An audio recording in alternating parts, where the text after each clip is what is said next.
I'll go through, and you can save the scenes on your computer, too. It's just a lot less hassle than putting the DVD. I'm not going to do that, bro. He's not even going to the computer to look for those scenes. Right. I'm not as bad as you. He's like, oh, I got a buddy. I mean, you're actually preparing for the big night. I know. Well, I save up scenes during the week for Friday. So you do search for scenes during the week? Yeah. I've learned to kind of control myself, even though I get a little aroused during the week. What time do you have to buy striper shirts? I order those online, too, so I save a lot of time. I thought maybe with your new look, maybe you'd calm down a little and go out and get a girl. No, I just look better to myself in the mirror when I'm doing it. Hey, I made myself over. Time to pick some new scenes out from pornos. Yeah. Well, hey, that's good for you, pal. Thanks. All right. Yeah, by the way, thank you so much for the makeover. I'm loving it. Yeah. Well, have you tried talking to a broad? Yeah, I actually have. I went to a few concerts, got a lot of compliments, and got a few phone numbers and some emails and stuff, yeah. Have you called anybody back? No, I haven't really had time yet, but maybe this weekend. Yeah. That's something I still haven't got the courage up to do that. But I'm working on it. I wonder how many of those phone numbers are wrong numbers. Yeah, he doesn't want to know the truth. Apparently, they all have 555 in them. The area code for Queens is 900. Well, hey, good for you. But I'll make you a copy of that Porn Identity. It's really good. Yeah, let me take a look at that. Maybe that'll help me out. All right. Yeah, I was watching Special Tape, but I've watched that too many times. What about? It doesn't have the effect anymore? Well, it does, but I'd like to watch something new. What about Fun Sisters? Did you check that out?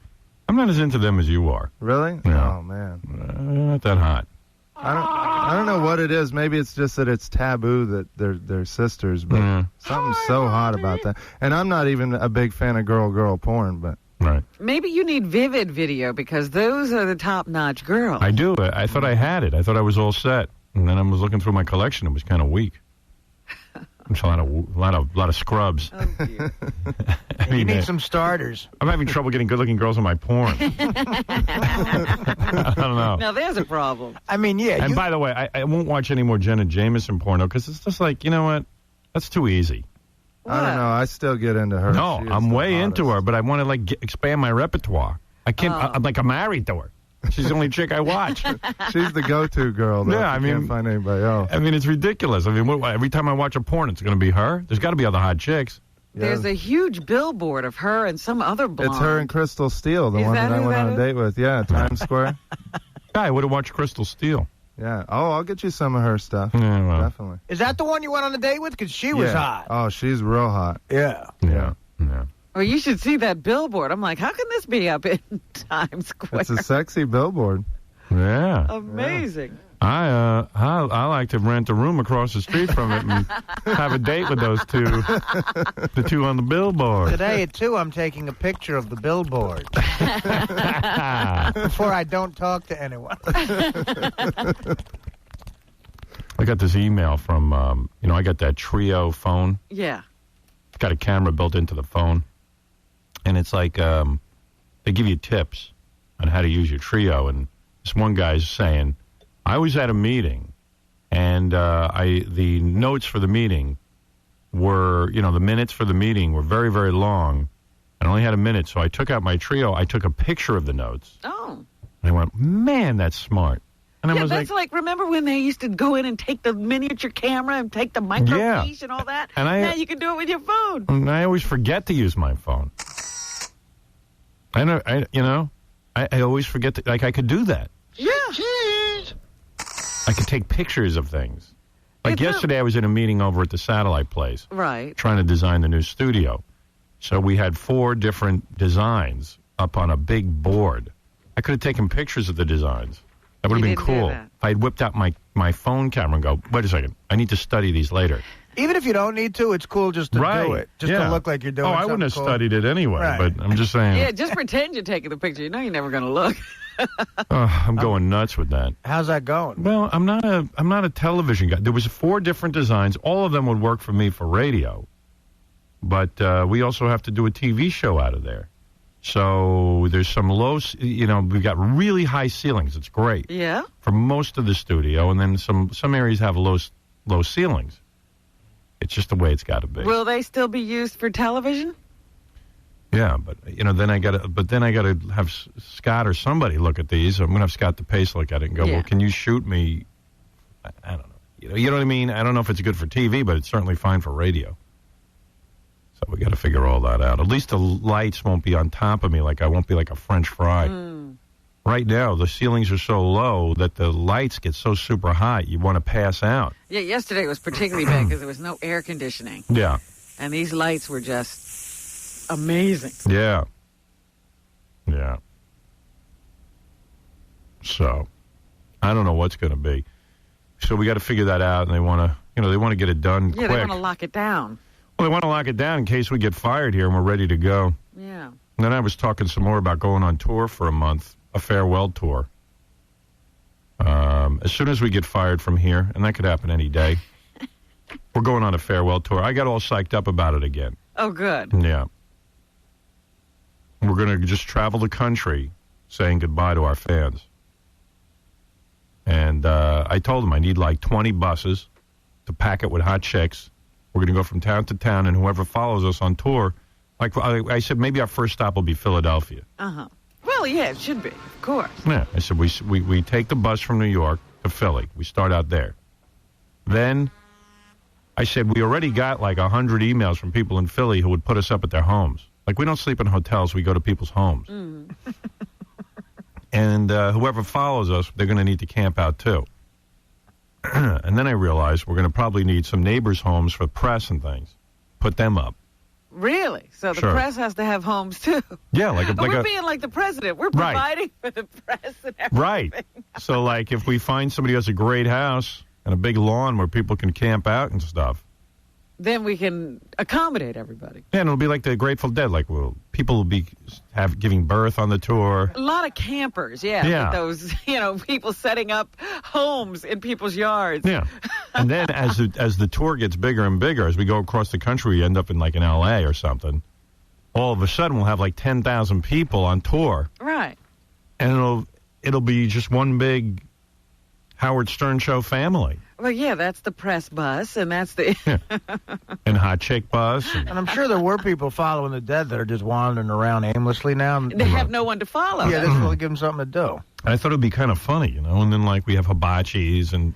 Yeah, it's those dead people and those fish people. They have nobody to follow anymore. Right. And people said, like, what will you do on tour? I said, well, we'll just be on tour. I'll hand out free radios and stuff, give out free crap. And yeah, just say hello, sleep over. Yeah. It'll be the farewell tour. It ended in a big concert or something. Yeah. Wherever our final destination is.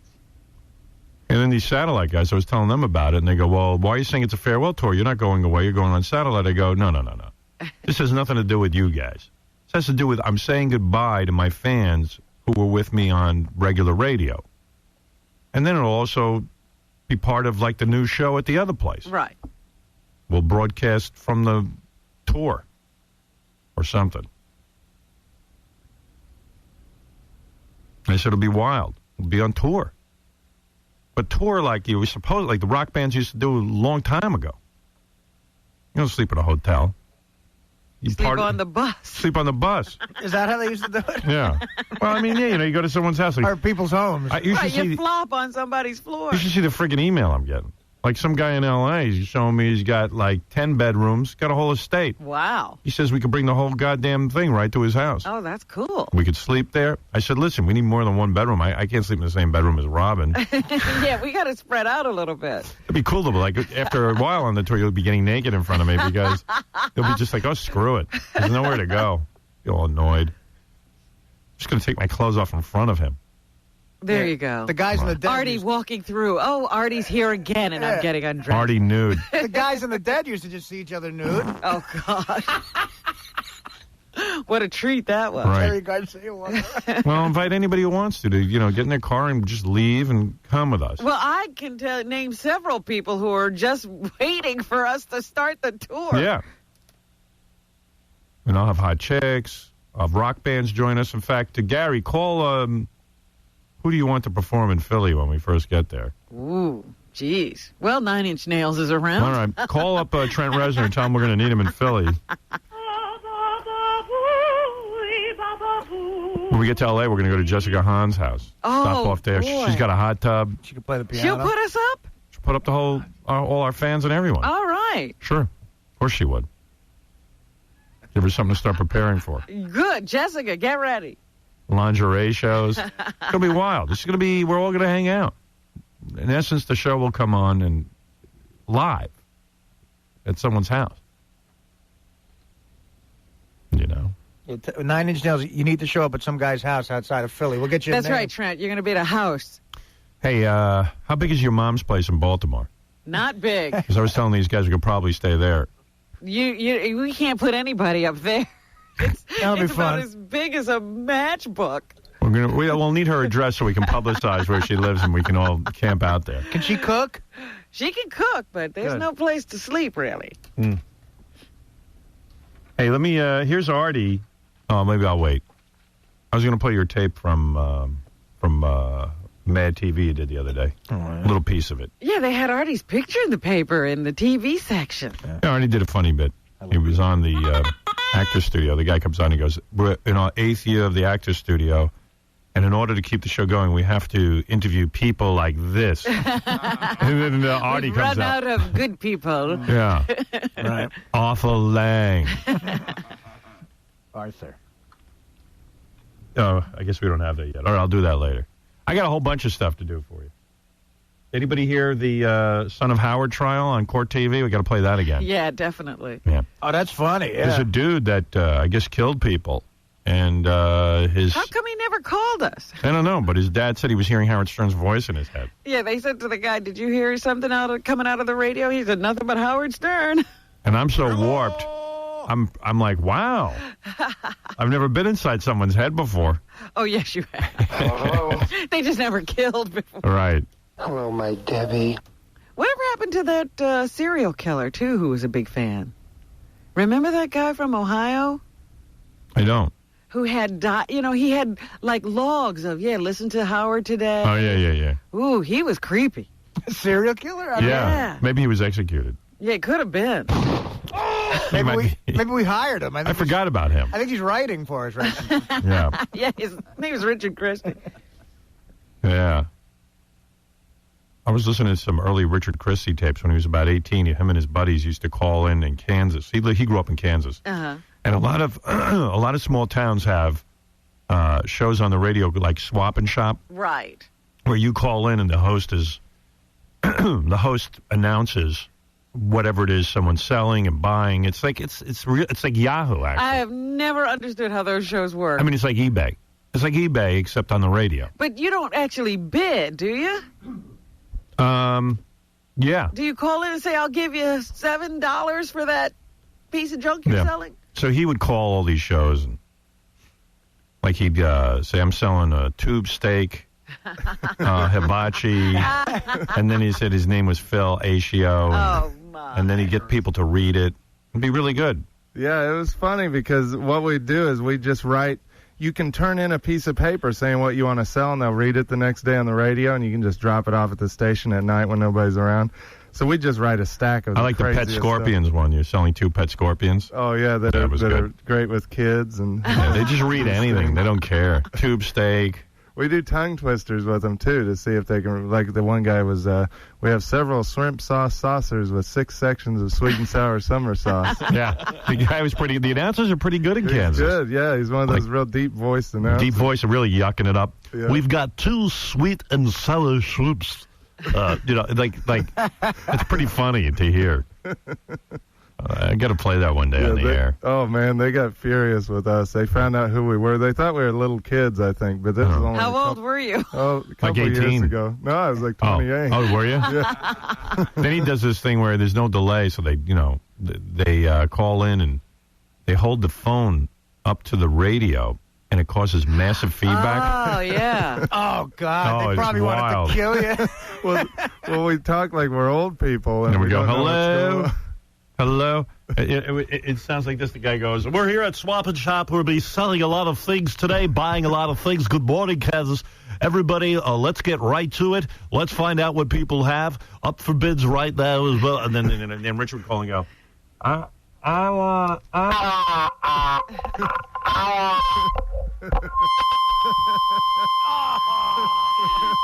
And the host goes, "Sir, you have to cut. You have to turn down your radio." And he goes, Ma'am, turn down your radio. and he just wrecks the show. And they go, "Well, you have to cut off." And no one even calls in. They go, "We don't understand why the phones aren't lit up today. Maybe it's a nice word. Let's take another call." I think we got disconnected. Yeah, the only person you can get is this. And then there's... And it goes on way too long. They're so desperate to have people call in that they'll try and keep telling you, step back from your radio. Yeah, they try to work with you. It's like, can you hang up, sir? Sir, can you back away from your radio?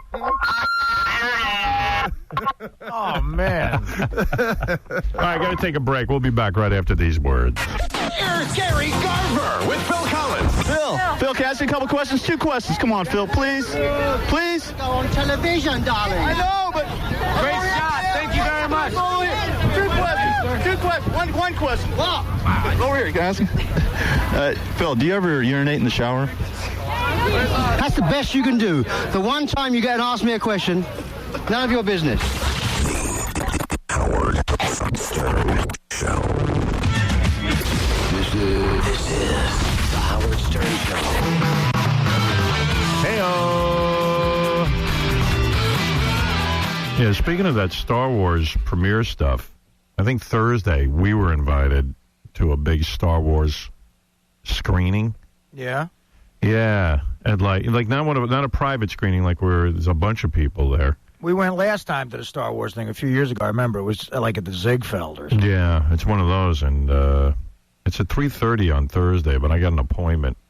If you remember last time, that's where the woman brought the kids and the kids wouldn't shut up. Remember that? Yeah. What are you talking about? I mean, it's just like seeing it with the public. I mean, you know. Yeah, I don't mind that. Star Wars, usually we get like a private screening for a movie, but they think they're so special they don't have to do that Yeah, for you us. can never get that.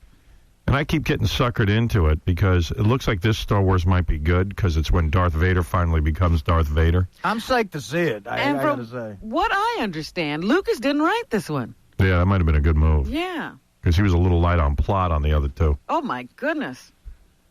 Yeah, so now I'm bummed out because there's one screening at 3:30 and I can't go to that on Thursday because I got my shrink. You can't, no. I don't know. Whenever I don't show up, he's like, it's a whole thing. Like, it's not important to me. And I don't know. What does it mean to you? Well, I go 4 friggin' times a week. Yeah, you'd think anything you do 4 times a week, you miss one. Yeah, I know. I don't know, man. It's like a whole thing I'm into. 4 a week? Sounds like you're married to this guy. Yeah, he kind of. gets upset if you don't show Yeah, it's like a whole thing, man. It ties up my whole goddamn day. Sheesh. Then there's one later. Yeah, but I'm still as mental as ever, so I don't know. I guess I need a couple of more years of this. Yeah, but the one that's later is too late. 7:30, too late for me. I got to go to sleep early for my job. This is our job. Right, we have to sleep for this. Yeah, we actually have to prepare. Very few people have to sleep for their jobs. We do. I was getting really annoyed. I was over at getting ready for our arrival over there and making sure we have the right size studio and everything. And I just went, I don't even care. I just want to go over and just do the show. Right. We used to just show up at a station and whatever equipment they had, that's what we used. It's just too, like, you know what? Whatever they put together, I'll do. We're not used to getting all this choice. It bothers us. Yeah, all this choice is screwing my head up. They're treating us too good over there. Yeah. But I think we got it all worked out. They're treating us like we're pros or something. Yeah, like we know what we're doing. It was really weird. I'm over there and they're showing me different floor plans and I'm like, I just want to go home. Don't they realize we used to work out of people's houses? Remember those radio stations that would be in a house? Yeah. An actual house? I remember them all too well. In a house? Yeah. Really? My first job was in a residential community in Briarcliff Manor. In a house, in a 2-bedroom house. Yeah, and the bedrooms would be the studios. The bedroom was the radio studio, and the kids' bedroom was the production studio. Oh, that's funny. And they had a desk in the hallway. That was the program director's desk. The dining room was the sales department. That was downstairs. There was like a little living room. Was the sales department. Right. That's great. And the little hallway where you walk in was the secretary's office. Yeah. And It was pretty bad. Nobody asked us what we wanted then. It was creepy because I'd be the morning guy or whatever shift they had me on, and you're there all alone, and people could just open up the door to the house and come in.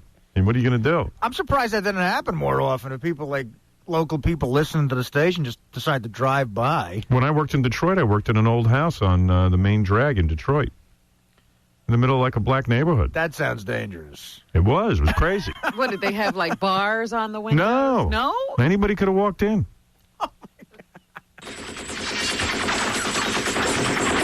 You didn't even have Ronnie out there? No, we didn't have anybody. And sometimes I would just go out and do stuff on the lawn with a microphone. I don't know what I was thinking. Then I would the one time I had a bunch of bikers up there. Right. And I was going to set them up on a date. And I was also simultaneously drinking on the air to prove that you shouldn't drink and drive one of those shows. Oh, my goodness. What a dangerous situation that was. So I was there alone, and I passed out during the show. I drank so much, I passed out. I fell asleep on my... And I don't know what happened, What, but... did the bikers take over?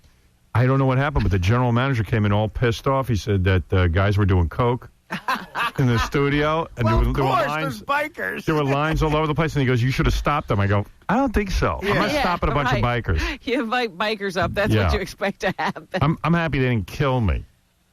You should have stopped them from doing Yeah, coke. yeah. That's fun. When a biker wants to do blow, you're going to stop. Yeah. He's lucky he didn't get raped. And I passed out, and when it came to, I think there was a lot of foul language on the air. Oh, you know. boy. But who cared? I mean, what was I going to do? Yeah, I mean, a big step up was when the radio station wasn't like a house before it became a radio station. By the time I got to Detroit, I thought we'd never work in a house. But I was working in a house. It was a house. It was a guy's house. It was a colonial-style old home. Did people live there simultaneously? No, they just took it over and made it a radio studio. It was vile. Shag carpeting in the production studio. It looked like guys had slept on the floor there. And then those bathrooms. Yeah. Oh, and, it was just a house bathroom. Now when you go over to it looks like NASA. Guys used to sleep on the floor. Like one time I was hanging out, before he got famous, with Billy Squier and this lead singer of the Rockets. There was a band out of Detroit. We were all hanging out, and we all just went to sleep on the floor of the radio station. You and Billy Squier? Me, Billy Squier, a bunch of other guys. We all passed out. There was a lot of passing out at that radio. Yeah. What was that all about? I don't know, because you're just tired and you had nowhere to go, and you just slept, and you didn't know what to do with yourself. What would Billy Squier do? Come and just try He to was get his hanging records out. play? And... Yeah, he was hanging out. I put him on a dating game. Uh-huh. He was hanging out with the guy from the Rockets. That's how I met him. Anything to get publicity. Yeah. Was he a nice guy? Yeah, he was okay. He was a cool guy, but, it was nutty. It was so, hey, this is a comfortable, it was like shag carpeting. So you lay down, it was like a bed, and you went to sleep. Right. And you wake up, and then you go get some lunch and hang out. Because you had no life. Your whole life was radio. And it was a house. And it was a house. I was in a hotel. I was living in a hotel. It was nicer than being in a hotel. Ugh. At least it was shag carpeting. Yeah, shag carpeting that's been slept on. That sounds great. Yeah. So when you actually got into like an office building, that was like, wow, we made it. When I moved to D.C., it was like the nicest radio. D.C. 101 is like the nicest looking radio station I'd ever worked in. Glass. And, The glass studios.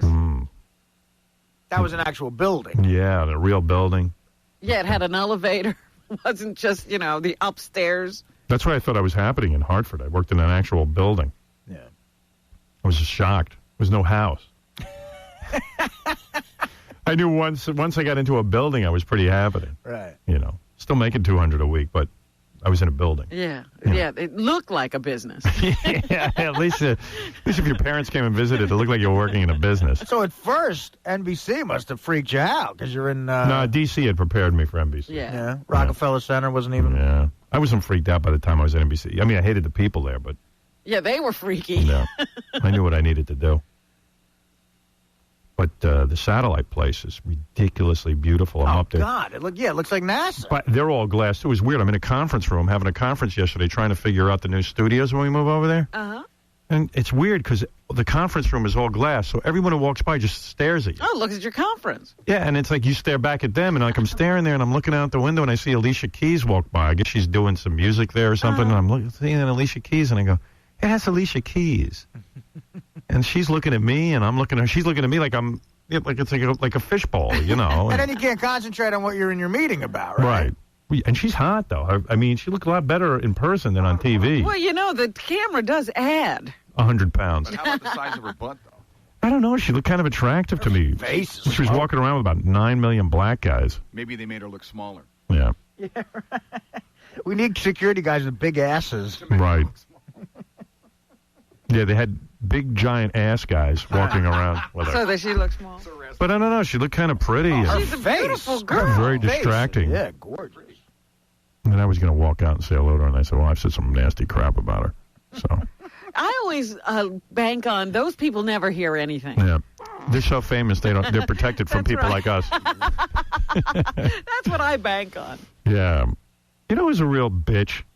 You know this chick on Lost who I was raving about how good-looking she is? Now, which one do you really like? I forget.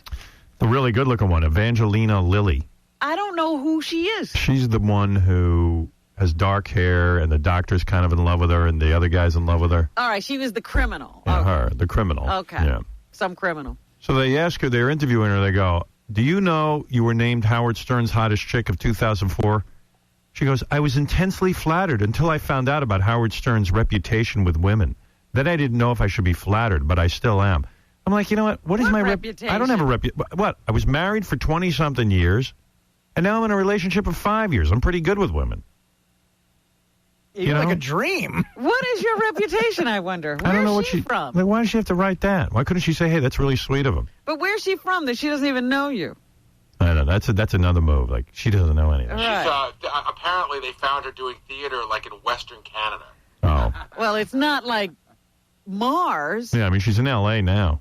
Who finds someone doing theater in Western Canada? Horny guys. Yeah. She's hot, but I tell you what, when you take a lot of chicks like to take pictures with their shoes off, and she doesn't have the best feet. Oh, really? Yeah. Best thing to do is hide those nibbins. She's got the toe that goes past the long toe past the big toe. Right? That's not good for a broad. No, look. I mean, and she's hot. She's super hot. How about her third toe? That looks pretty long, too. Yeah. All the toes look incredibly. Monkey feet. Monkey feet. As my father used to say, you could play piano with those feet. Yeah. I just got pissed off. Because my girlfriend found this in a magazine. She goes, look what your girlfriend said about you. Oh, boy. That's not good. That wasn't cool, bitch. She could have lightened up and said, oh, that was very flattering, and left it at that. Right. Let me take a phone call here, see what's going on out in the real world. Let's go to Eric.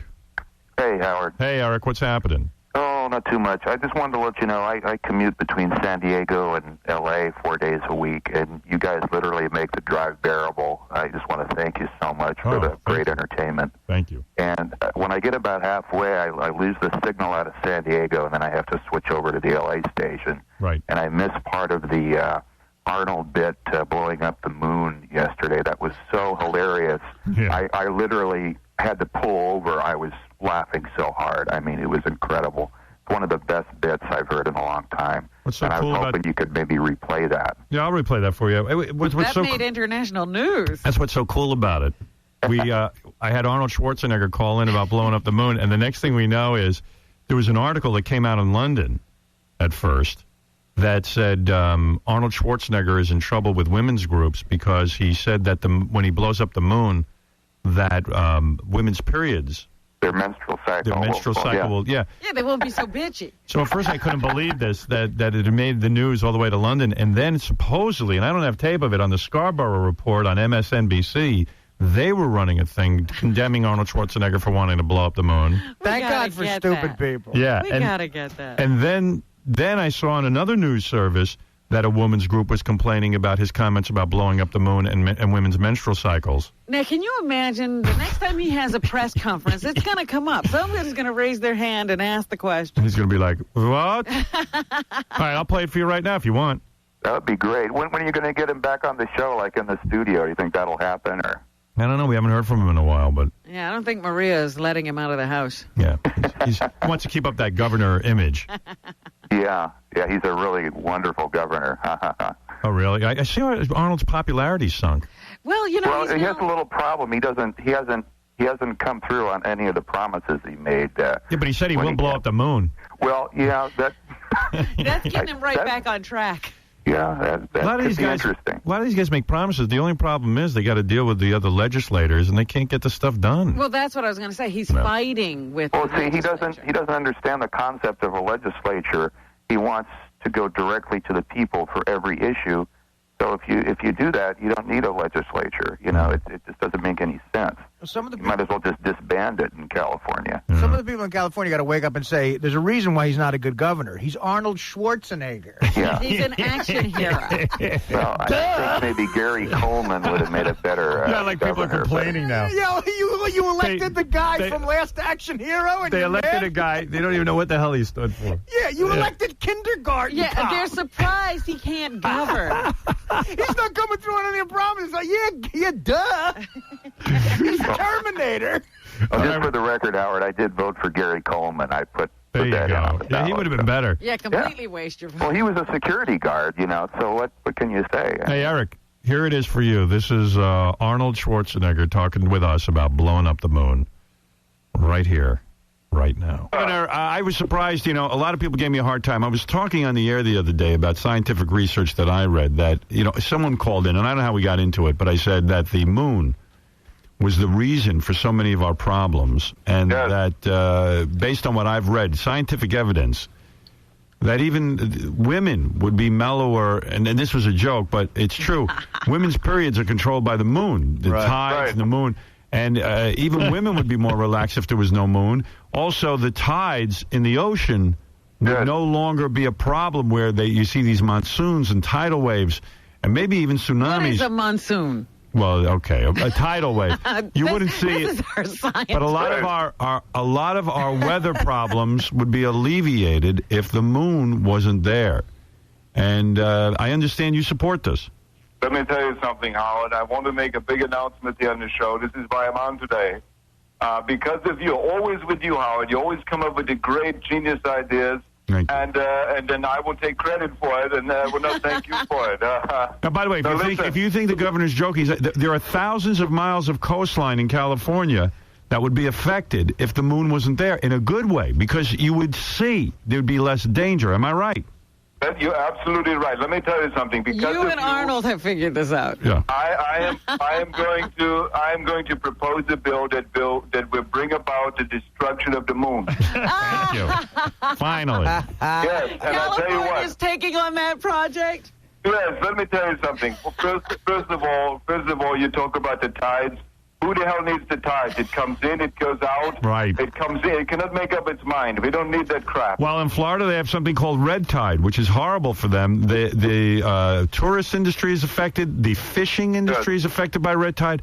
All of that would be eliminated. But the tide doesn't have anything to do with the redness. Yes. Yes, it does. Listen, Robin, you don't know what you're saying. This is what listen. Also, it will cut down on crime, because we discovered that over 90% of all the crimes is committed during the full moon. Full moon. So, right. So if we get rid of, so why not, instead of, maybe everybody could be rehabilitated. No, just get rid of the moon. Less erosion, less drownings. Let me ask you something, though. What about Wildlife? the romantic factor? There'll be no more sitting down, gazing at the moon on a moonlit night. I admit it's beautiful, but the benefits would be amazing. Listen, let me tell you something. The moon is useless. Buzz Aldrin, he put his foot in the boot in the dirt and all that. Let me tell you something. Who cares? I mean, the flag has been sitting there. Nobody cares. Right. It's so true. Right? Thank God there's a politician who I can talk to. Let me tell you something. Listen, the American flag has been on the moon for so long. Do you see any other country's flag? No. You know why? Because it's useless. Nobody cares. Nobody goes up there. Nobody goes up there. Also, listen, people say, at night we can use the light of the moon. We've got electricity, fire, torches. You can use this stuff. Right. Give me a break. Well, you know what? I know that you're a great guy, and I know you've read the scientific research as well. You don't make this. But can California make this decision on its own? No, but he's introducing the idea in a serious manner. Mm-hmm. Yes. And I'll tell you what, if they don't do it, I will go up there myself, and I will destroy the moon myself. You know I can do it. I can do it. Right. I know you can do it. You can do anything you set your mind to. Absolutely. Also, like you said, Howard, without the moon, The moon regulates the menstrual cycle of many women. Right. If we get if we get rid of that, no more PMS, no more bitching and whining. Right.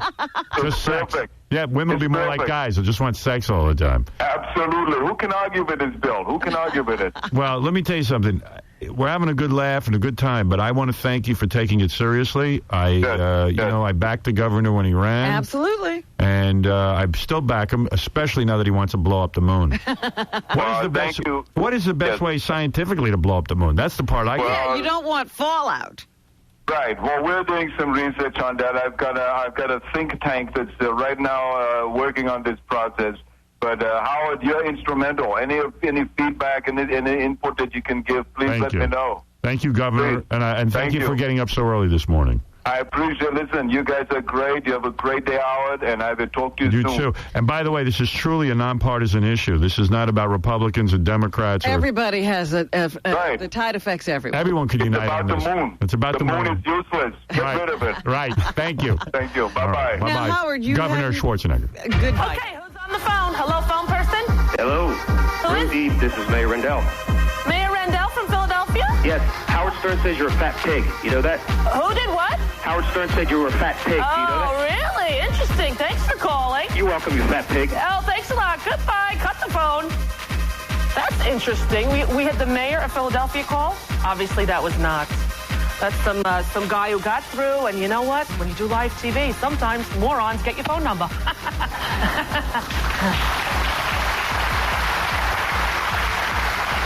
All righty. Well, isn't that special? Well, yeah, sure. There you go. Kill him with kindness. My normal response is, who? All right. I always pretend I don't know who that human being is, since really he isn't a human being after all. All righty. No, I meant the girls' enthusiasm, because they're just as enthusiastic about these farms. Don't you think that porno is really just a bunch of girls acting like they love really gross stuff? Yeah. Yeah, like us. Girls don't love gross stuff. In the email, a lot of people wrote in about the Rosie O'Donnell retard TV movie. Really? Yeah. What'd they have to say? People just thought it was a funny performance and that Rosie O'Donnell playing a retard. Like, they liked my comments about the fact that just because she's playing a retard doesn't mean she has to sound deaf. Right. There was just a lot of reaction to it. All of it like, hey, she'll probably win an Emmy for it, and it wasn't even that good.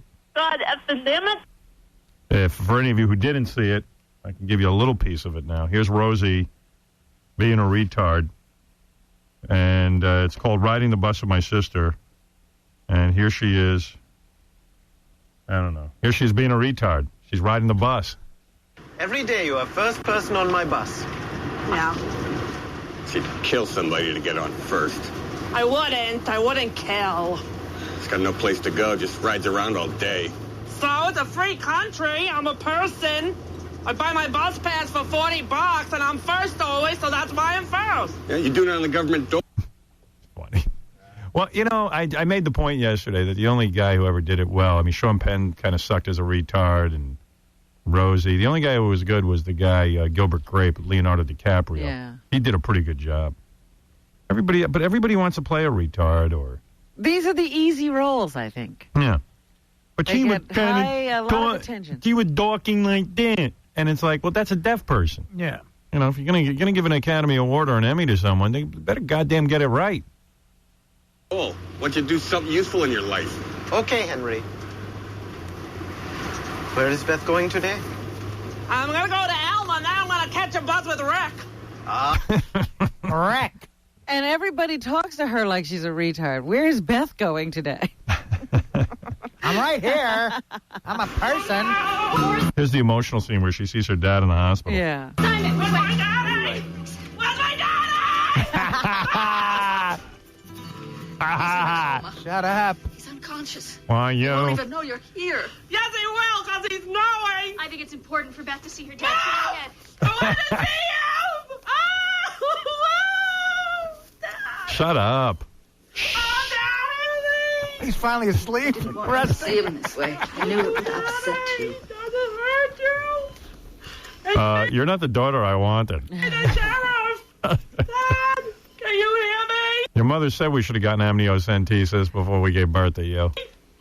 Oh, Dad, you're going to take me to super That's what put me in the coma. Yeah. Instead, I died. Where was he taking her? The Super Save? What, for eating? It's you, me. That we make a good team. It's you, me. He's not gonna die, is he? Beth, please, not so loud. But he's not gonna die, right? No, shush. He was over the chance of going to Super Save with you again or dying. We promised you yesterday that we would take Rosie's clips and make phony phone calls with them, and here's what we got. Okay. This is Rosie calling a hardware store.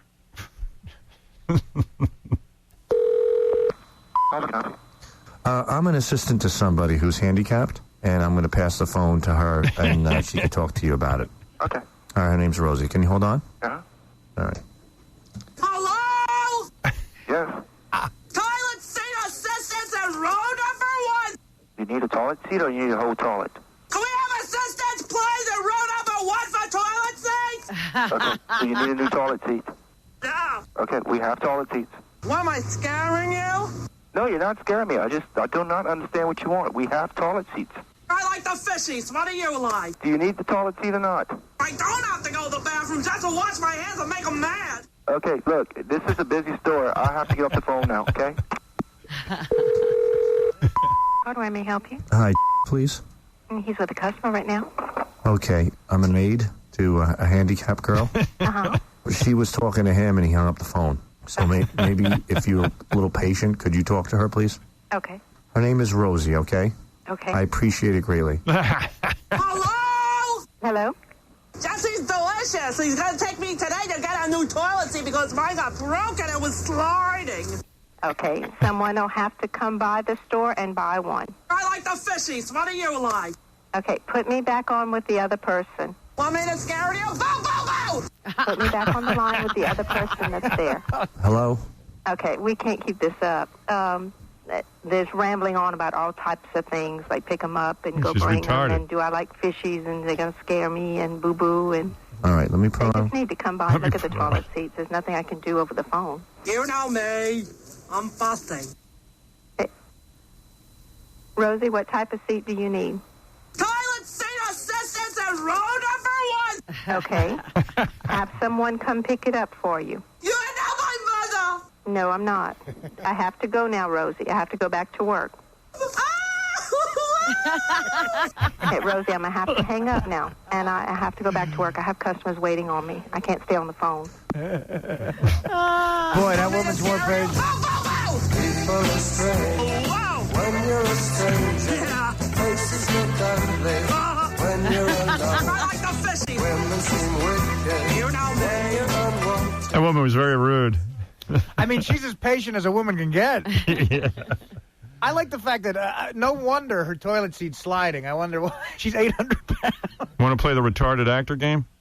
Retarded actor game. Now, is this different performances? Right. Yes. Ooh. You have to guess which celebrity is the retard. Okay. All right, here we go.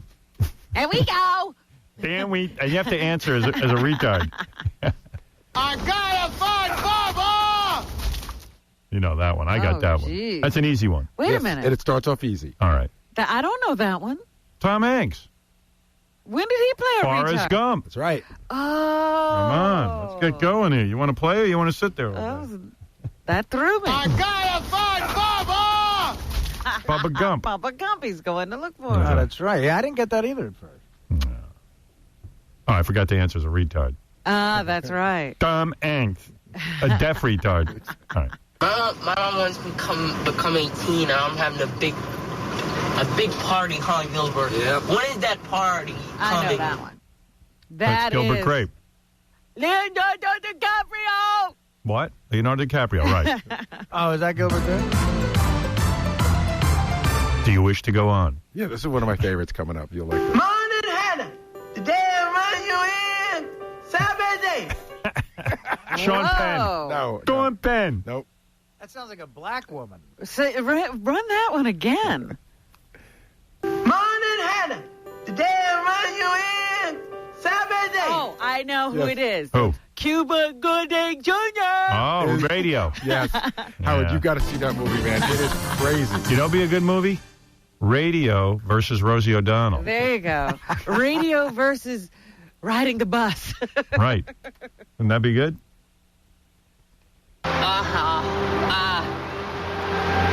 I don't want to. I'm not supposed to kiss girls or touch myself.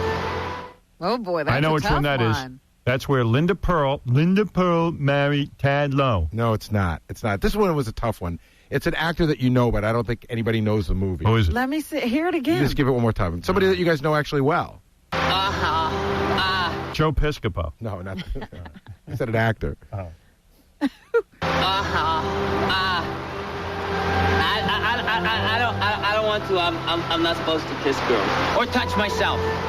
Is that Andy Dick? No, it's You didn't answer as a retard. That's Andy Dick on his TV show right now. it's Kevin Bacon in a movie called Digging to China, but that's Kevin Bacon being retarded. Digging to China? Yeah. All right. Kevin Bacon. Ooh. Sound like Tom Chiusano.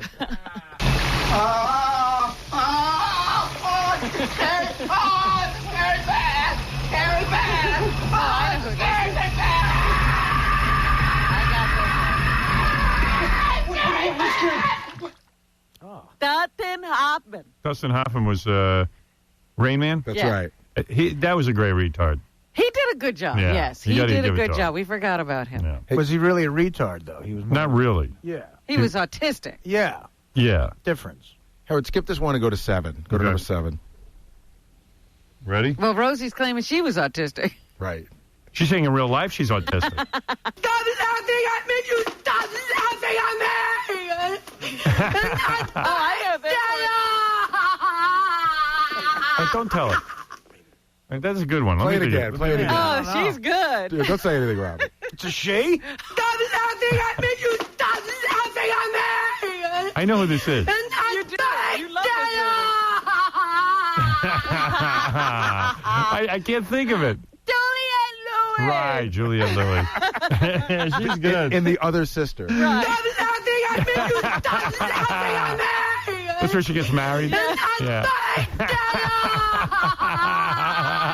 She marries another retarded guy, right? Yeah. In a bunny outfit. You know she's coming in here in about a month. Is she? Yeah. I want to check her out, man. I bet you she's a great lay. You should do a scene from the movie with her.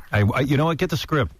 I want to do it. I want to play the. Perfect. I want to do the love scene between me as a retard and her as a retard. You should get in a bunny outfit. Yeah, and I'll get a bunny outfit. There Get me you a big go. bunny. Get a bunny outfit. Give me a bunny outfit appropriate for a 6'5" gentleman. You know, I'm in a movie with her where I play half a retard. I just really? remember that. Yeah. Oh, that's right. What movie? It's called The Fourth Floor. Oh yeah, we got to play- get a clip of I that. play a guy who kind of stalks her. Artie's a stalker janitor. He's the super in the building. He wears a big wife beater T-shirt. What's your retard voice? It's not even a retard. It's just like I play a guy who... He's just a dumb guy. Yeah. He just wants keys. Like, he always wants keys with his super. And I don't have a lot I'm going to of need the keys to your apartment. Yeah. Like, I go, I want the keys. I want the keys. Something Yeah. like that. And what does she do? She's just scared of me the whole time. Yeah. She's hot, I think. Oh, hey, let me tell you something. I was really turned on by her. Like She only had to play scared. That was pretty easy when you were. Yeah, She doesn't have a great lid, but man, she's got a bod. She's sexy. And she's sexy. She puts it all together real good. Very sexy. I You want to don't do. think she's pretty? Yeah, I guess she is. I don't know. I got to see her up close. She looks like she's dirty. Yeah. Well, yeah, she looks like she could do a lot to you and really not notice. With her mouth. That mouth. I bet she's great in bed. I bet she just knows how to lay it on you. And she's been in and out of a few institutions. Yeah. Has she? She had a rehab thing Oh, situation nice. going on. And she used to date Brad Pitt, right? They were like yeah, the- that was her first love. Yeah, let me tell you something. You know, I'm not surprised he broke up with Jennifer Aniston. I never got that. She's not that hot. Jennifer Aniston's pretty hot. Man, he looks right with Angelina Jolie. Yeah, you know what? They've got those posters up now for Mr. and Mrs. I'm like, yeah, they're perfect together. Yeah, that makes sense. In fact, Bill Maher had a great line. He said, let the two most beautiful people in the world date each other, please. Right. We need to see that. What is that? So they're officially like a couple? Or Yeah. what? They got pictures of them helping kids in, where are they, India? Africa or something. Sri Lanka. You don't do that with a broad. You're not having sex with. But it's funny because we were... She's carrying around that Asian baby, and I don't know what he is. we were saying in the office that, the tabloids are all making it look like Jennifer Aniston didn't do anything wrong. Right. It just sort of happened. But I said, who knows what happens when Brad Pitt goes home to Jennifer Aniston? It could be 10 hours of... No, she's annoying. Be shrieking at him. About that stupid career. Yeah. How long before you go, hey, look, honey, I'm Brad Pitt. Yeah, I kind of don't need you. What are you doing with those architecture plans? The whole thing is that Brad's an amateur architect all the time. Well, yeah, they have this 11,000 square foot house that he designed. Yeah, in fact, one of the big... It must look like a mental patient And designed it. they never lived in it. No. Right. Well, because he designed it. Uh-oh. Wait a minute. Sean Penn? Wow. Oh, I know who this is.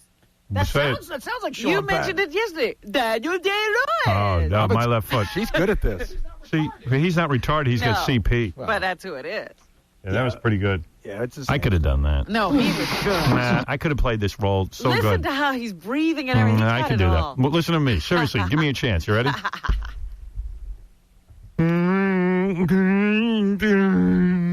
That looks No, like see, him. you don't have the breathing. Your breathing's not spastic. Well, give me a chance to rev up. That looks like Daniel Day-Lewis Right? in the movie. Yeah, to look, me. What does that have to do with it? Yes, but he didn't create the role. He's imitating that. What do you mean? I work with a CP guy And just you like that. didn't get it right. I got it right. Yeah, but you I'm have to, just jealous. You have to be able to act, yet understand some of the stuff that you're saying. Yeah, well, tell me what give Did me the you line. understand him just now? I'm going to get a bagel. All right, ready? Yeah. I'm going to get a bagel. Yeah, that's it. I mean, that's it. I can do that. That's no acting. Your bit looks like a cross between Joe Cocker and a CP guy. I don't see one bit of drool. Well, Don't ask for the drool. I can't take that. I'm a good actor. People don't think of me. All right, we got any more? Yeah, 2 more. Robin is very good at this. I know my retards. We did her already.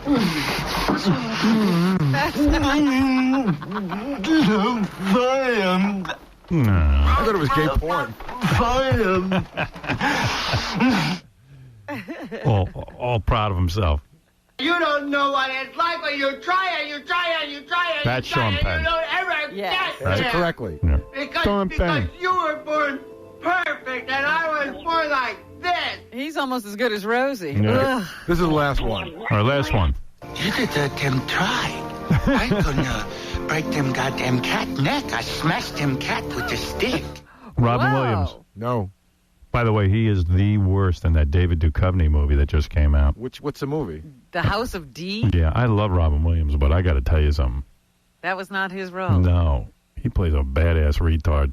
You know what he's good in? Where he plays a weirdo is 1 Hour Photo. That was great. Hey, he's I'm creepy. a big Robin Williams fan of his acting, but man, What's the movie that he did with Pacino where he's the serial killer? that was good too. Oh, yeah, that was that one up in Alaska. Yeah, he was really good. That was at cool. Now, play this one again. Insomnia. You did them try. I gonna break them goddamn cat neck. I smashed them. Who is that? I don't even. I think I know who that Who is. is it? Buddy Hackett. No, it's not Buddy. It does sound like Buddy Hackett. Who is it?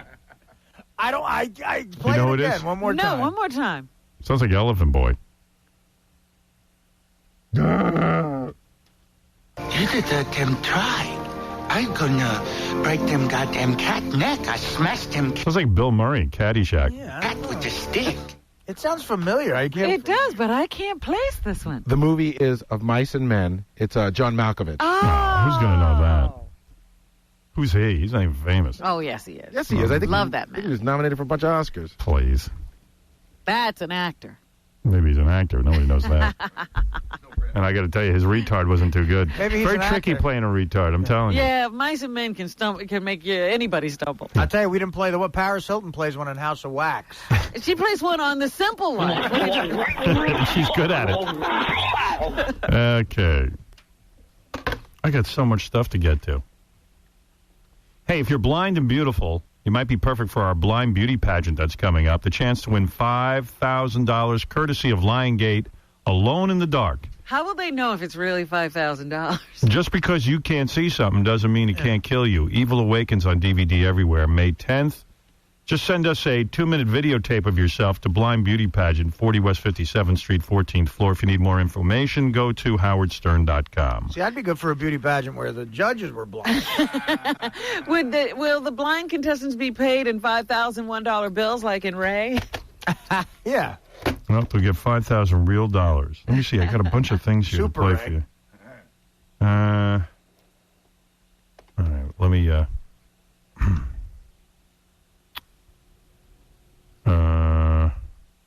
Let me just see if there's anybody on the phone here we need to speak to. All right, let's just hear. There's a whole bunch of people hanging on. Bobo, go ahead, and then I got Hey now, Howard, how you doing? Yeah, Bobo. Tomorrow's primetime live special with Paula Abdul. You think she's going to be fired after these allegations? You know, first of all, ABC keeps promoting that they're going to blow the lid off American Idol. Right. And people are speculating that it's that Paula Abdul went out with one of the contestants. Like she's like, yeah, she's like 45 and he was 20 or something, or 19. And, you know, I got to say something. ABC, that ain't right. Like, poor Paula Abdul. You know, there's nothing more embarrassing to her. She's just trying to get laid, and there's nothing more embarrassing than a woman who can't get laid. It's legal to date a 20-year-old. Yeah. What's the big deal? You're blowing the lid off what? They're trying to say that she could influence the contest, and she's doing one of the guys, but... That's bull crap, because after it gets to the audience, they don't care what you say. Yeah. But Howard, you know what they have now? They have late-night voicemail, just like they did with O'Brien. But don't you feel bad? Don't you feel bad for her? Like, I mean, listen, Paula Abdul, at one point in her career, was doing John Stamos. Right. Getting a hot guy. Estevez. Emilio Estevez. Now she's a 45-year-old dried-up hag who's trying to dress young, wearing belly shirts and stuff. She's in the worst way trying to keep her look together, and God bless her for doing it, keep everything together. Now she's like a guy who's trying to get laid. She's like Pat O'Brien. Right. I want to F you. I want, you know. So she's using whatever she can. I'm a judge on American Idol. Right. Have sex with me. I mean, there can be anything more embarrassing than begging a young stud to have sex with you if you're a woman.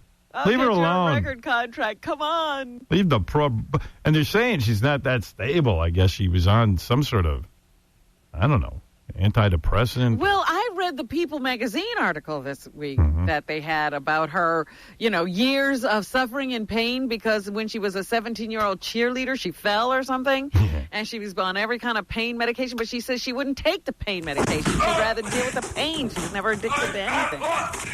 And finally, she found some miracle treatment that keeps her okay. Look at this. Religious groups are upset with the First Lady. Good. They're upset with her because she made fun of President Bush at that stupid dinner that they have where, you know, she got up and made a couple of lighthearted comments about the president. Well, they were risque. Yeah. And they feel that a Christian woman should never belittle her man. You got to hear this. What's the beef, sir? They're all I'm glad insane. they're saying something because they cater to those people. Now they got to live by. Yeah, now they got to sit and answer to them. Yeah. So they're very upset, according to this article, that Laura Bush made fun of the president. Well, you know, one of the jokes, she sort of indicates that the president was using his hand on a horse. Yeah, that he milked a horse. Right. But and it was a male horse. Right. Because he didn't know much about ranching. The First Lady may have stolen the show with her surprise comedy routine at the 91st White House Correspondents Association dinner, but not everyone appreciated her jokes and one-liners poking fun at President Bush.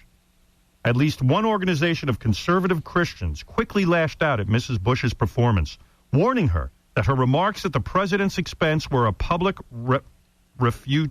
refutation of what? Of the biblical command that wives should respect their husbands. According to an official statement released over the weekend by the Coalition for Traditional Values, an organization that seeks a more flexible relationship between church and state, Mrs. Bush's jokes at her husband's expense amounted to a public emasculation of the president. So here's all she said. I mean, you know. Here's our typical evening. 9 o'clock. Mr. Excitement here is sound asleep. And I'm watching Desperate Housewives.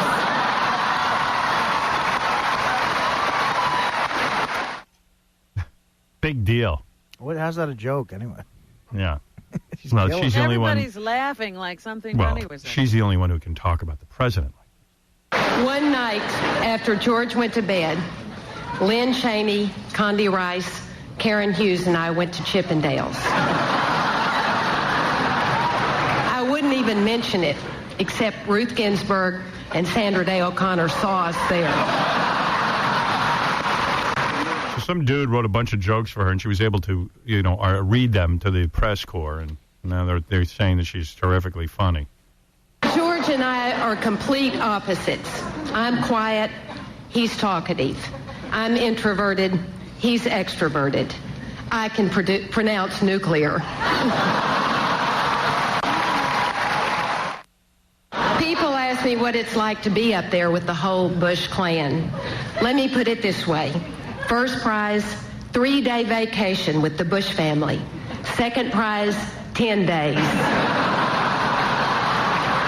See? See what she did there? And then she even interrupted the president at one point and, made fun of him. Right. So the Christian groups are all offended. I'm glad. Have at her. But then she said this, and this was a little inappropriate. Lynn Cheney, Condi Rice, Karen Hughes, Ruth Ginsburg, and Sandra Day O'Connor, our desperate horse. That was a little risque. And then she said, I loved and enjoyed being with the male horse. A male horse. Wow. She's a woman. This is going to be fun because he really doesn't have a clue about what I'm going to say next.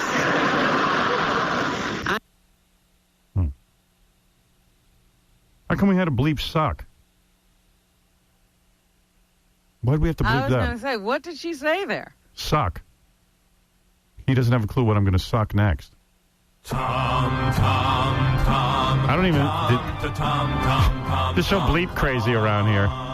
They just said, we haven't bleeped anything in a while. Just bleep Let's it. just bleep. They bleeped the word that is the funny edit. So it just sounds like we're bleeping her speech. I got brothers and sisters and wonderful in-laws, all of whom milk the horse package.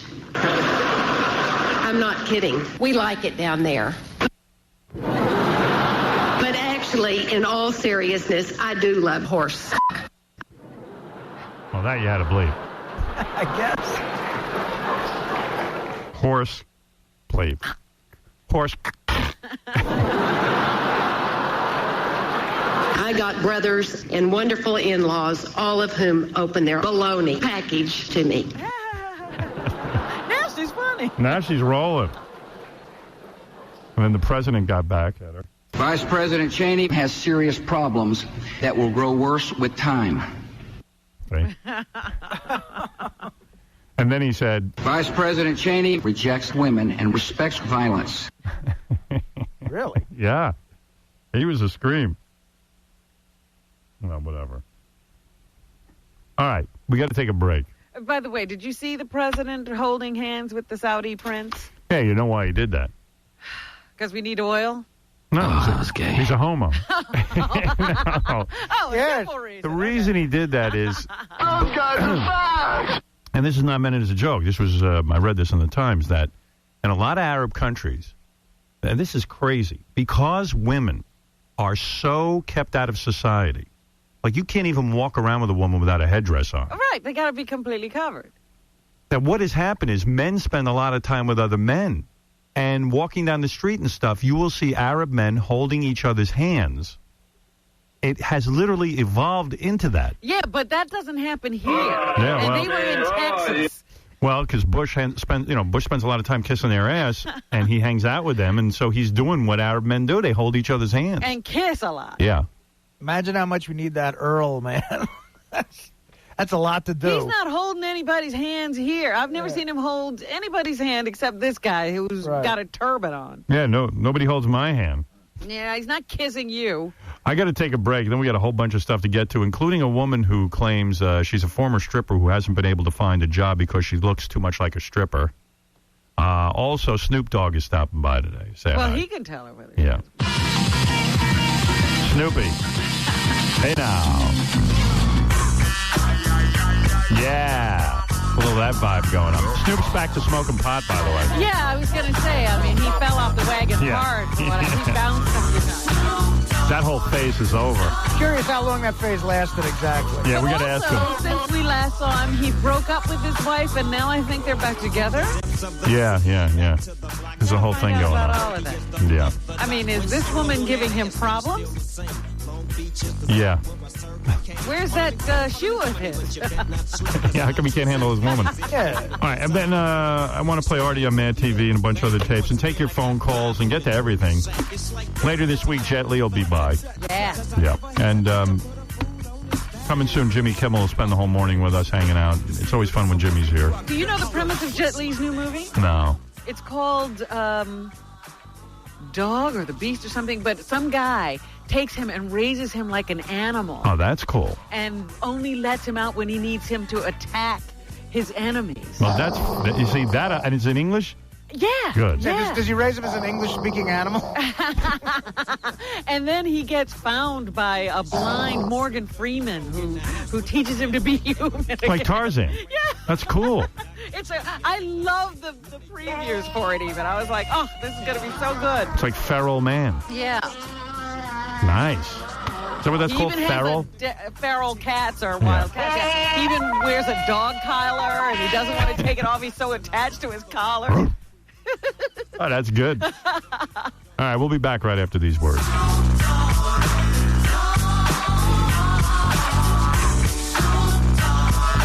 We're listening to that. Hold on a second. Hello? It's the Howard Stern Show. I know. Leave me alone. Oh, wait. Can I borrow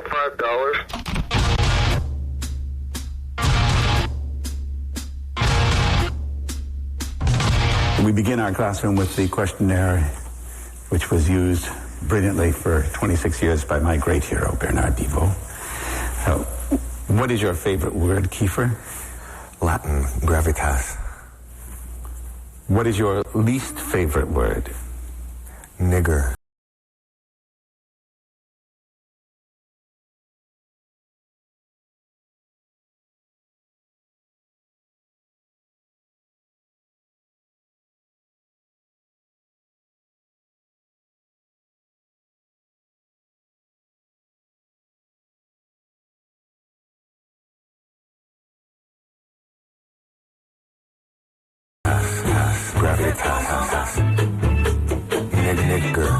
Gravitas. We begin our classroom with the questionnaire, which was used brilliantly for 26 years by my great hero, Bernard Devo. What is your favorite word, Kiefer? Nigger. What is your least favorite word? Latin, gravitas. Gravitas. Gravitas. Gravitas. Gravitas. Gravitas. Gravitas. Gravitas. Gravitas.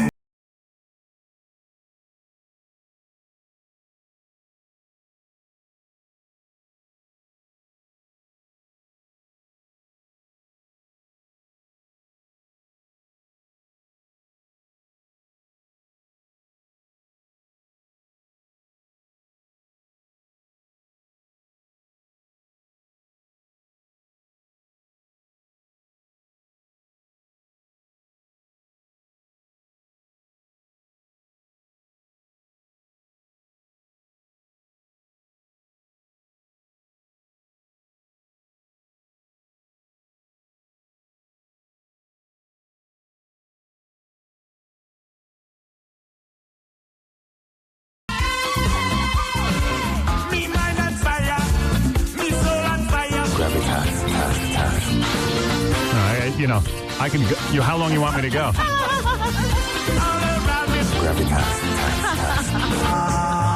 Yes, we have to stop sometime. I'll give you one more. One last one.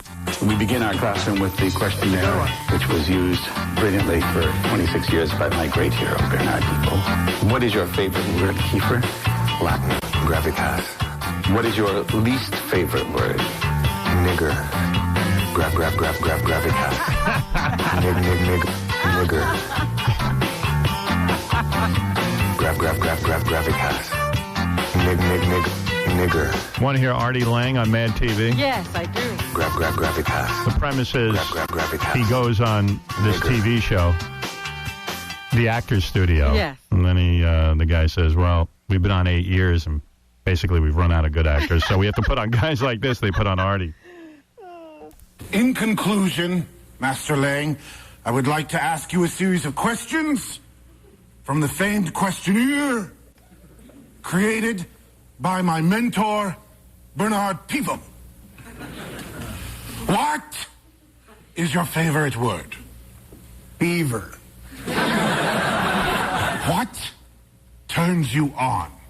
Filipino whores with highlights in their hair, blonde highlights. Very specific. Be specific, students. What turns you off? Finding out that the Filipino whore has a penis. That's no fun if you're not into it, no. Got a laugh track going there, aren't you? They're laughing a little too hard. What are you talking about? Artie's killing. You're killing. I remember 8,000 people being there. Gravitas. Gravitas. Gravitas.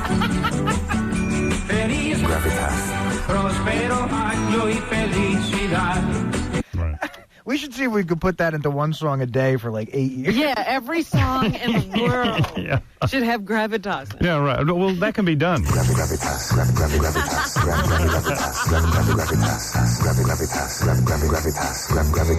Gravitas. You know, it can be done. Don't get me started. Yeah. Yeah. All right, I got a whole bunch of things to get to here. Just while we were gone, I just read the tabloids, and I want to make a few comments, and, you know, stop me if I get boring. But it says here, Ed McMahon is finally coming out with a book. Yes, I talked about that. He's decided that it's time to write about Johnny.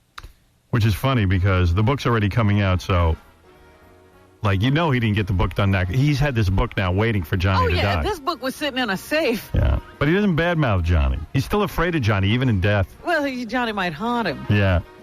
Yeah, it didn't sound like he was going to badmouth him in this. Ed, this is Johnny. Boo. But what do you think kept him from then publishing this book, since it's not a smearing job? Because Johnny doesn't want anyone making money off his name, so Ed couldn't put out the book. What do you think? He was still waiting for some kind of a dinner invitation? Yeah.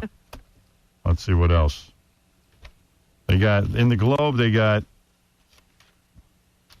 I told you this yesterday, Lisa Bonet from the Bill Cosby Show, the original Bill Cosby Show. They're implying that she's going out with one of the chicks from the Cosby Show. What? Former Cosby kid Lisa Bonet and companion Cree Summer seemed a little bit more than just close friends as they strolled arm in arm after a night out at a Beverly Hills hotspot. The cozy pair, who became good pals when they worked together on the Cosby Show spinoff A Different World, recently reunited for a friend's birthday party at Guy Bar in Beverly Hills. They looked like very special friends, an eyewitness tells the Globe. Ah. I don't know what that means. They were smiling, laughing, and playfully teasing each other as they walked down the street. It's as if they didn't notice anyone else was around. Good Lord. Cree had a good man. Lisa Bonet is so hot. But, I mean, that's what girls do when they're together. That doesn't mean anything. Cree had a good grip on Lisa. She wasn't letting her get away, and Lisa didn't mind. She was having a ball. There was definitely some tongues wagging after watching the display they put on. They seemed extremely happy and content. But they don't say they were kissing. No. But they're making implications here, aren't they? They're definitely making implications, but I think they're making a lot of nothing. Hmm. They don't say, they were all over each other. They were walking down the street laughing and holding on to each other. I don't know. The Globe, I don't like it. I don't know what they're saying. Then there was another article about Donny Osmond's wife laid down the law. He's coming in soon. She laid down the law about what? She said he was putting his career first, which is scary. No. Stop it. Because all he's been able to do lately is the $25,000 pyramid. No, evidently, I ran into him at a party. He's in England all the time with his band. Oh, really? Yeah. That's what he's doing. Yeah. So he's been putting his career first, and he's been ignoring the 4 boys and her. I love these women. Yeah. So Donnie immediately said, you're right, and now he's taking the boys on tour with him. And what about her? She still gets to stay at home. Well, I remember from his interview with me that she didn't give him oral, and I got to tell you something. She deserves to stay at home. Look, How about you get that together? Especially on the road. You need oral. Even with oral, how long have they been married? 25 years. It's enough already. Yeah. Kobe Bryant can't do enough for that wife after cheating on her. He renewed his vows again. How silly is that? I mean, is everybody sitting behind them laughing? They claim that David Schwimmer, who I figure could get a good piece of tail, is going out with Kim Cattrall. That's kind of nasty, isn't it? Kim Cattrall? What's he up to? I don't know, man. Is he trying to pull the Ashton Kutcher thing? And Yeah. get some publicity? I think so. No, that was the only good thing. That's a pretty good. I wonder what his next move is after Friend Schwimmer, a guy like him. Nothing. Well, he's rich. Yeah, real rich. He was even rich before. Want to talk about some money that Viacom has? The company we work for, they own CBS Television. They're in People magazine, which ain't cheap. They've got a 4-page spread on their Elvis special that's coming up Wednesday night. And you open it up, it's an advertisement. It folds out and it plays music. It talks. Listen.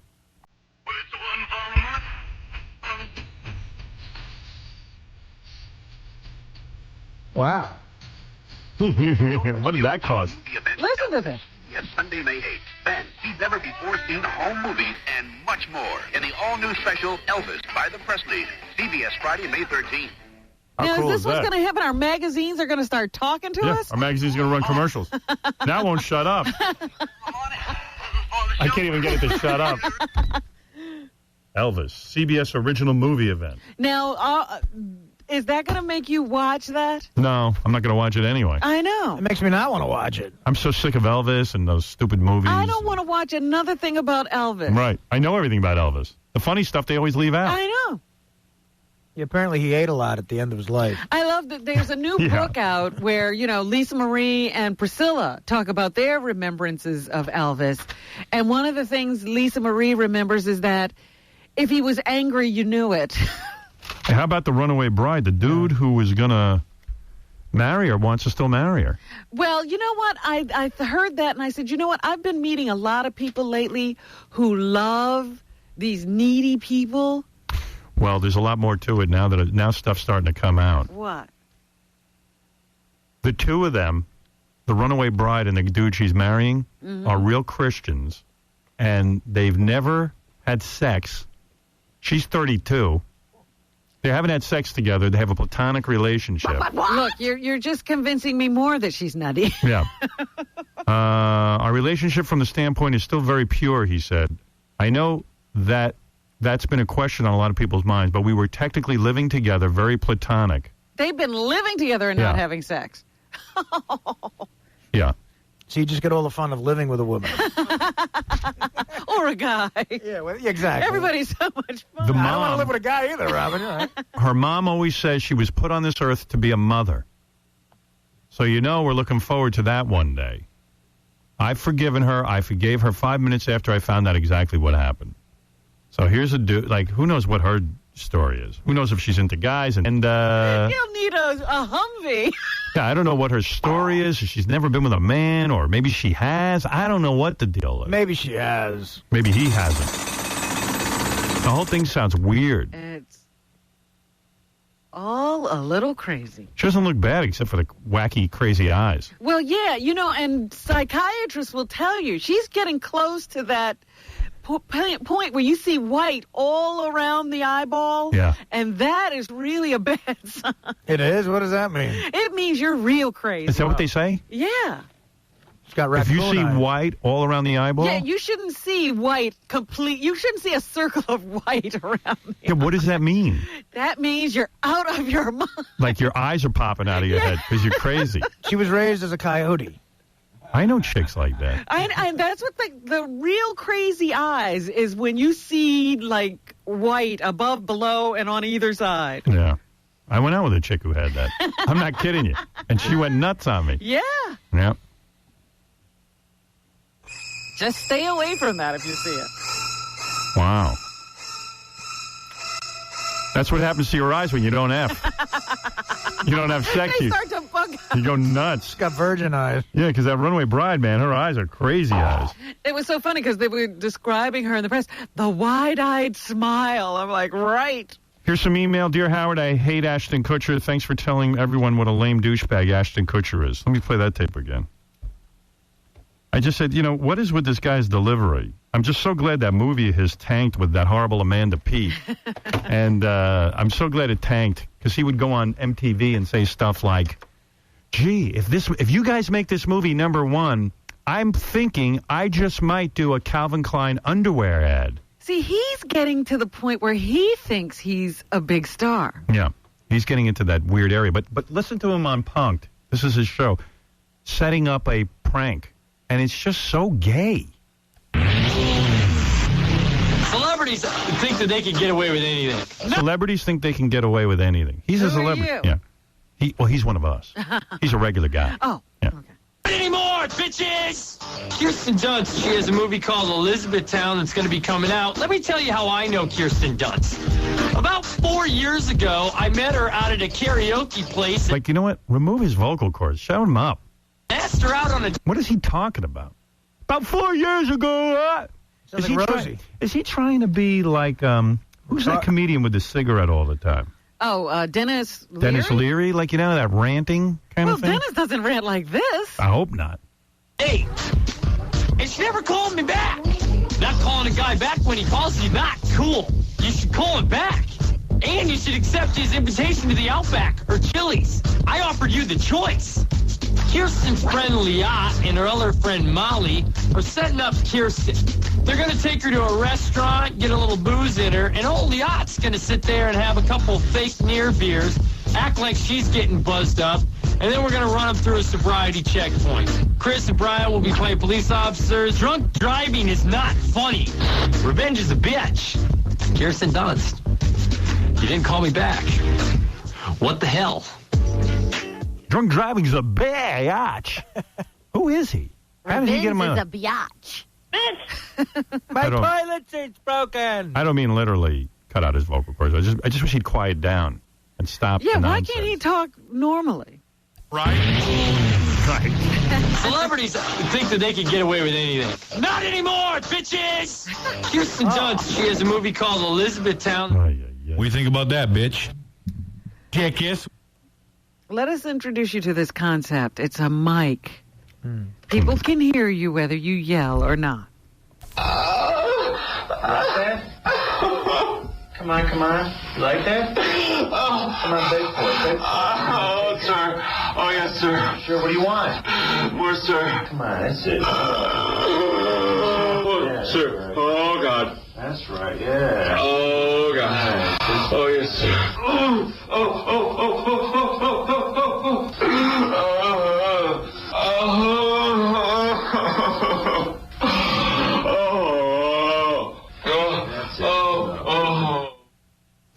Look at this obituary. This is Hi, Daddy. Some guy died. He's 84 years old. His name was Wheeler Johnny Lipes, 84, a Navy pharmacist who remarkably during World War II, remember yesterday I was talking about guys who had great World War II stories? Uh-huh. My dad wasn't one of them. My dad doesn't have any World War II stories, except that he was, I think, stationed in upstate New York or Texas, or I don't even know. Hardly had to leave home? I don't think he never left our shores.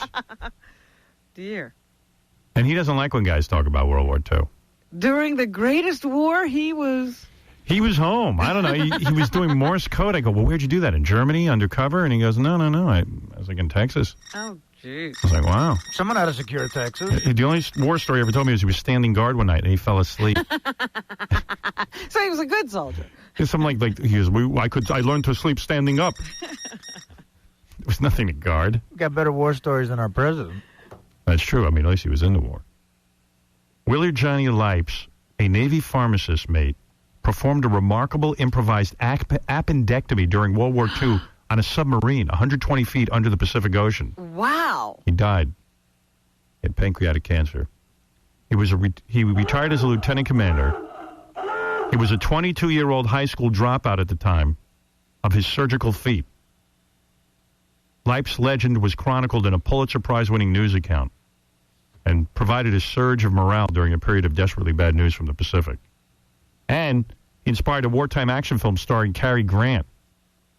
Cary Grant? There were no doctors assigned to the submarine at the time. Medical work was left to independent duty corpsmen. And he led the first of 3 successful surgeries. The guy did surgery 3 times as a high school dropout. He was ostracized by the Navy Medical Corps physicians. They didn't like him. Of course not. No, they were angered by his actions. If you showed that everybody can do surgery. He was obeying captain's orders. There was talk of a court-martial. Imagine the guy saved some lives. He was the only medical professional on the submarine. One of the guys, 19-year-old guy, began complaining about pains in his stomach. He asked for some laxatives. Lipes went over and examined the guy and said your appendix was about to burst. He didn't want to work on him, but he did. Had to. He converted a dining table in the wardroom into an operating table, bent tablespoon handles. He bent a bunch of tablespoon handles, turned them into retractors to hold open the incision and abdominal muscles. Some other dudes stood around and poured ether on gauze and placed the gauze over a tea strainer to act as anesthesia. This guy's better than surgeons. He made his own instruments. Yeah, they sterilized all the instruments with boiling water. They used torpedo juice, alcohol, usually reserved for fueling the torpedoes to kill germs in the pajamas that substituted for surgical clothing. See there? So they all this guy was a brilliant man, and the doctors wanted to ostracize him. They all got in PJs, bent some spoons, and it took out this dude's appendix. Oh, my God. I wonder what the scar looks like. Yeah. Yeah, the guy who they did the surgery on died 50 years ago. He looks like Frankenstein. The guy started to press down on the tender area, determined where the appendix was, made an incision. The appendix didn't pop up as expected. Looking around, he found it. It was 5 inches long and stuck to 3 places on the lining of the intestine. How do you know what an appendix even looks like? I don't know. He said if the thing broke, it would have poured pus into the abdomen and killed the guy. That's right. Yeah. Part of the appendix was already full of gangrene. Wielding a scalpel blade, he didn't have a full scalpel. He just made one, I guess, out of a fork or something. Yeah, he was like MacGyver. Yeah. And he gently removed the appendix while ether wafted through the cabin. He's lucky he didn't knock them all out. Just give him anything. He'll make an instrument out of it. The operation lasted 2.5 hours. How's that? That's amazing. Yeah. Guy died. Well, everybody dies. I mean, he was 90-something, right? Said here in the beginning, he operated a couple other times, but... Well, that was the one that made the papers. Yeah. Anyway, that's pretty cool. Yeah. Did that on a submarine during World War II. While your dad was in Texas. Yeah, I don't know what he was doing, my dad. He wasn't operating on anyone. Even my father got to go overseas, and they didn't really let blacks fight. Yeah. My father was lower than a black guy. They wouldn't let him do anything. Yeah.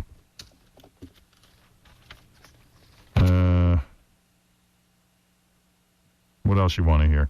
I guess I got to take a break. Let me take a phone call or two, and you know what I mean? Sure. All right. Let's go to Joey. Joey, you're on the air. Hope this goes well. Joey. No, Joey. Johnny. Hello. Oh. Hey. Hey now. Hey now. What's going on, Howard? Hey now. I think you're going to be proud of me. I think you'd be very proud of me. But I tell you what we did. Meet a couple of guys, checked into a motel. We travel a lot. All right. So we happened to see a little corporation called Clear Channel off in the mist. Now what we did is we crept out, take a look at some of the vans, and I used to do repos. So I took a look at what I needed to do, went back to the hotel room, asked the gypsy catcher down at the counter if I could have some extra hangers. I made a little business meeting with a couple What of is guys. this guy talking about, Robin? Oh, well, I left them a present. What in the did you Clear do? Channel van. You opened a Clear Channel van and did what? I left them a present. I was told that I had to watch my mouth, so I'm trying to, keep it clean. You, what did you, number 1 or number 2? Take a guess, Robin. I'm not racist, but speaking of the Cosby kids, I did have to drop them off for their swimming lesson. What is this guy talking? I'm lost. You're used. Van. Yeah. More than one. Wait a second. Let me understand. You took a number 2 in a Clear Channel van? Yes, Howard. And I also held a small meeting and trained them. I used to be a repo guy, so I taught them how to lock the doors out. So me and 3 of my guys went in there, and they said they got, 3, 4, 5 of them, whatever. But Well, you know what, man? I don't even advocate that. I don't Yeah, advocate it's not vandalism. the Clear Channel workers. Yeah, you know what? I'm going to wreck Clear Channel by making satellite successful, hopefully. Absolutely. You know how much stock I picked up in XM?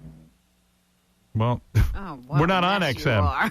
I know, but when it came out, that's what I'm saying. I'm waiting for you. I'm ready to roll. All right, dude. Later. Later. The world of satellite is so complicated. I walk down the street and everyone goes, hey, when are you going to XM? And I go, know. I hear that a lot, too. I go, I'm not going there. I get that. I get, it's so much confusion. We got our work cut out for us. That's for sure. I was over there yesterday and trying to figure out the studio plan, the new studio plan, and I tell you, like every studio plan looked fine to me, but then Scott DePace, our TV guy, says they're not good for TV. Were you looking at the space or not? I was looking at the space. Inside the...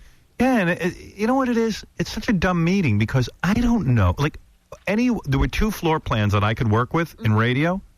I said, but you got to meet with the TV guy so he could tell us if they can shoot us on this floor plan. So it gets so crazy, and then they go, no, sign off on this, sign off, we'll start building it. And I go... But Scott had already looked at them. I know. So today I came back and go, Scott, I found a bunch that I like. And he goes, yeah, but you can't shoot the show. And so any that you liked aren't really good? Then the satellite guys go, TV, we don't care about TV. We just care about radio. Who care? I go, yeah, but you should care about TV. They go, well, why do we care about TV? I go, well, don't be stupid. I said, if I'm on TV, that's how I'm going to reach the masses. It's a free commercial for you. Have you ever heard of exposure? It's called exposure. I told you not to be stupid, you moron. Oh, okay. All right, it's important to us then. But sign off on this. And I go, I'm not. My agent's there. He's walking around, palling around with everyone. I need TV guys. No television people in sight. Right? Not a television person in sight. Not a television person in sight. It's so. Yeah. It would be so simple just to get somebody who designs television studios to consult. Well, it was weird. Because then Scott Greenstein, the guy who runs the programming, comes. This was a great meeting. This was a great meeting. I go, Scott. What was it great about? What was great about it? Well, come on, we're getting things going. I go, nothing happened. I don't know if these plans are any good. You're asking the wrong guy. I'm not a TV. You need a set designer, and you need a TV guy who can sit down and tell me that this can be shot properly. Right. I don't know. You're calling the wrong guy in. That you're covering the bases. I could work in anything. We have. Believe me. Work in a house in Detroit. Right. Is that still available? It was just a waste of time. It was? Yeah. Huh. And then my agent goes, we got to have a meeting tonight at 6 o'clock with someone else. I go, do you have any? I get up at 4 o'clock in the morning. 6 o'clock? 6 o'clock, I'm done. Wow. But it is nice over there. There's a nice energy. Oh, it's beautiful. Yeah, it's fun. People seem to be into it. Yeah. I'd be into it. I'd be into it if I wasn't in a coma from these meetings. You saw Alicia Keys? And then, I don't know, then they pulled me into another meeting. They go, we have a great idea. I go, well, what's the idea? Well, why don't you do a farewell tour? I go, I'm already doing that. Yeah. What's that got to do with, how is that an idea? Where'd you hear that? Show me some new ideas. Where'd you hear that idea? I had that idea. You're kidding. You're going to tell me my idea? I was like, what kind of meeting is this? I got 3 words for you, Stern. Dial a date. We're going to walk in here and razzle-dazzle you. I don't care. I just want to go over there, start the show. Get started. Yeah. No censorship. Well, it's 7.5 months. Oh. You officially got a 7 in front At least it changed from 8. 7.5 months. I'll never make it. They got to let me out of here. It's the slowest year we've ever spent. Yeah. I want to leave. I don't think a soul is listening to you when you say What's wrong with Viacom, though? Get rid of me. Have you no balls? Again, it looks bad. No, it doesn't. It does look bad. Don't say that. That they can't figure out what to do with this time. Right. That's what I'm saying. Oh, right. Yeah, you guys look bad. What's the matter with you? Don't you want to look good? Just get rid of us. Let me go over and broadcast with Jay Thomas. Is Jay over there? Let me go broadcast. Yeah, Jay's over there. I just ran into him, too, in the hall. Yeah? Yeah. He dared to comment on my clothing. I said, dude, What was he wearing? I go, you know what? You're so right to comment on my clothing because you really look handsome. I was like, he's not known for any particular look. Your look looks amazing. I go, the oversized jacket, everything on Jay is oversized. He's 4 feet tall, Jay.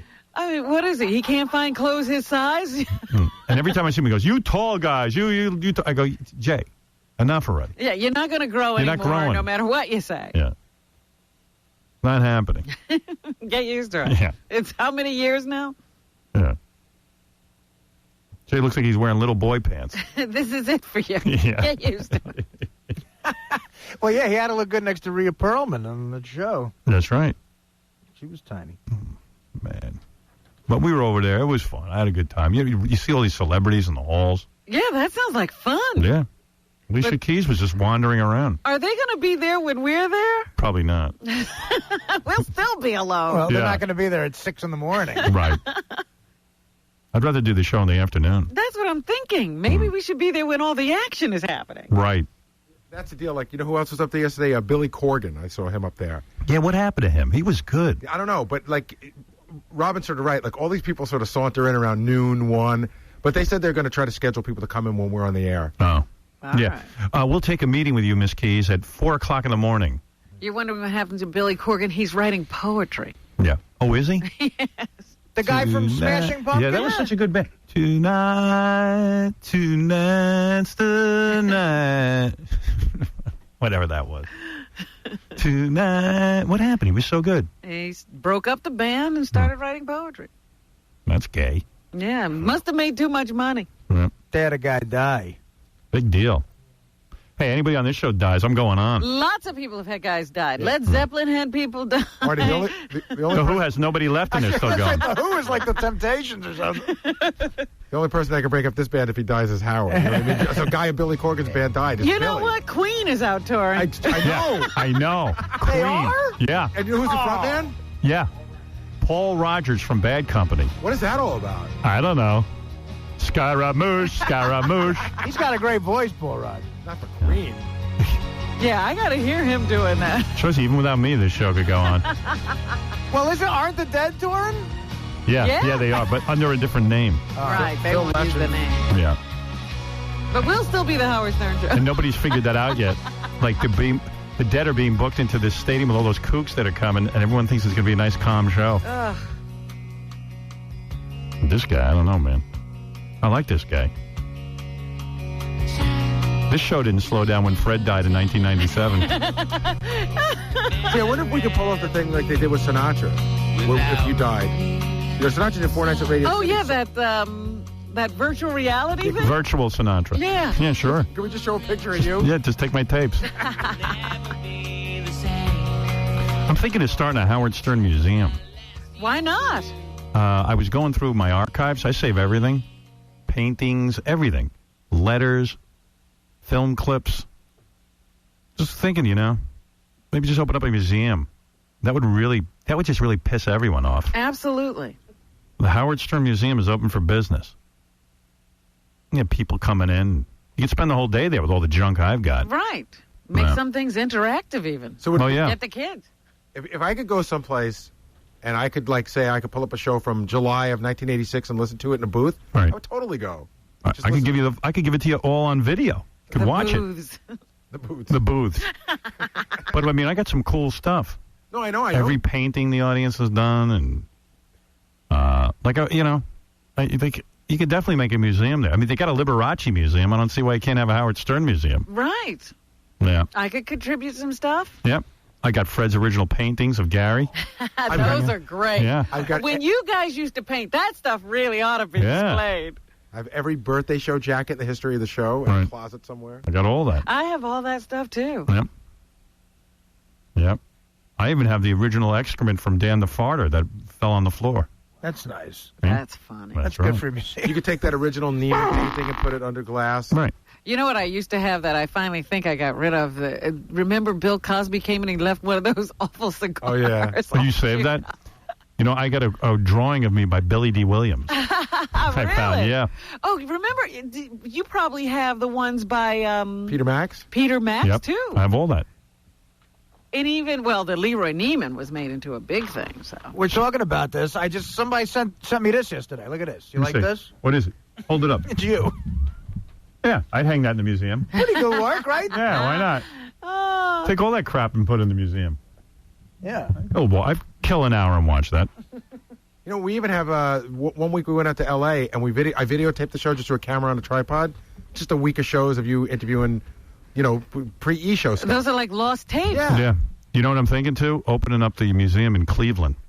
So there'll be the Howard Stern Rock and Roll Hall of Fame. Well, no, just like the Rock and Roll Hall of Fame in any other city would be ignored. You know where the place to open that museum is, Howard? Really? Yeah. Philadelphia. Yeah. That place would... they would love it. Philly's been good to me. Why not? You got to compete with the Liberty Bell. But, really... I guarantee you it would be the #1 tourist attraction in Philadelphia. But where yours should be is Roosevelt. Oh, no. Right. Even if someone vandalized the Howard Stern Museum, that would be good to look at, too. Right. I'll tell you where you do it. You do it in Pittsburgh or something. Yeah, Philly, Pittsburgh. Have different branches. Yeah, don't go someplace where you're going to have to compete with some other thing. But you know what? When you go to Philly, there's a lot of stuff to see, but you can see it quick, and then we have time left over. It's a perfect thing. Yeah. Yeah, I mean, how much can you do at the Bell? Right. Then, I'll have, replicas of all the studio, like my Briarcliff Manor house that I broadcast out of. Sure. And you can pretend you're me and give you a script and go broadcast it. I'm telling you. And for $50, we'll give you a CD when you leave of broadcasting from Howard Studio. That's right. Somebody from the FCC finds you as you leave. Wax figures of all of us. Oh, God. And, they're making those wax figures really good now. Yeah. Out in front of Madame Tussauds, they always have somebody standing there. I really thought it was Samuel L. Jackson the other day. He looked lifelike. That's his new job. He stands out in front of the wax museum. Is that right? He's having people come in? Yeah. So look for the museum to be happening very soon. I would like to see that museum. Yeah, I got to get somebody to put that together. Because you could actually set up the wax figures in a studio. Yes. Like we're broadcasting. Of course, with my different hairdos. The history of Howard's hair would be great. Yes, you'll have all of that. And it's a great place. You know what? Girls who come on the show, that sometimes they have nowhere to appear. Well, they could give lectures and stuff Exactly. there. I would go to see Miss Howard Stern talk for an hour. Here's my idea. We Thank you. You have wax figure of Scott the Engineer, and you sit in my chair and you yell at the wax figure. It would be just like yelling at Scott the Engineer. I'm sure you could just get Scott to do it. Scott would sit there. Scott will sit in the museum you don't for even real. have to get a wax figure, Scott. Just sit Scott there. Just let Scott sit there. That's a good job for him once we go to satellite. There you go. I work at the museum. I work at the museum. I sit there 8 hours a day while people yell at me. And everybody can come in and yell at Scott. Yeah. Pretend to be Scott's wife and yell at him. Here's where I... All right, I got to take a break. Hey, you should know. So Snoop here? We got double whammy today. Both our 7:30 and 8:30 guests canceled. Well, tell that chick... No, they canceled. Canceled? The chick never showed up. We don't know where she is. Snoop's people called me at 8:21 to tell me that Snoop, his voice is shot. He just can't make it. Voice is shot. They called me at 8.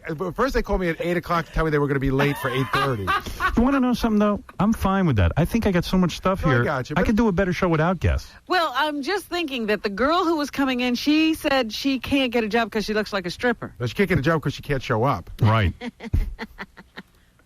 I'll tell you what I'll do. I'll come back. I got a ton of tapes to play you. The guy who drew this, Howard, this thing, Stoner dude. Remember you were talking about who would win, Spider-Man or Darth Vader? Yeah. He did a pretty cool thing. I don't know if you're going to like this. I never know what you like, but I think you might. Go ahead. What do you do? Artie brought in show and tell today. Hey, look at it. What is that? He drew Spider-Man beating up Darth Vader, killing him. Oh, wow. Pretty cool, isn't it? Look at it. It's good work. I think it's good work. I don't know. Yeah. All right. Look, we got to... I knew you weren't going to like it. You're back on Coke. I know it. Dude, look. What else you got over there? It's not good. Hey, look at this. This is good. It's good for the museum. Marty, here's a line. Put it in the museum. That's for the Spider-Man Darth Vader museum. I'll put it next to Scott. Whatever. People are yelling at me.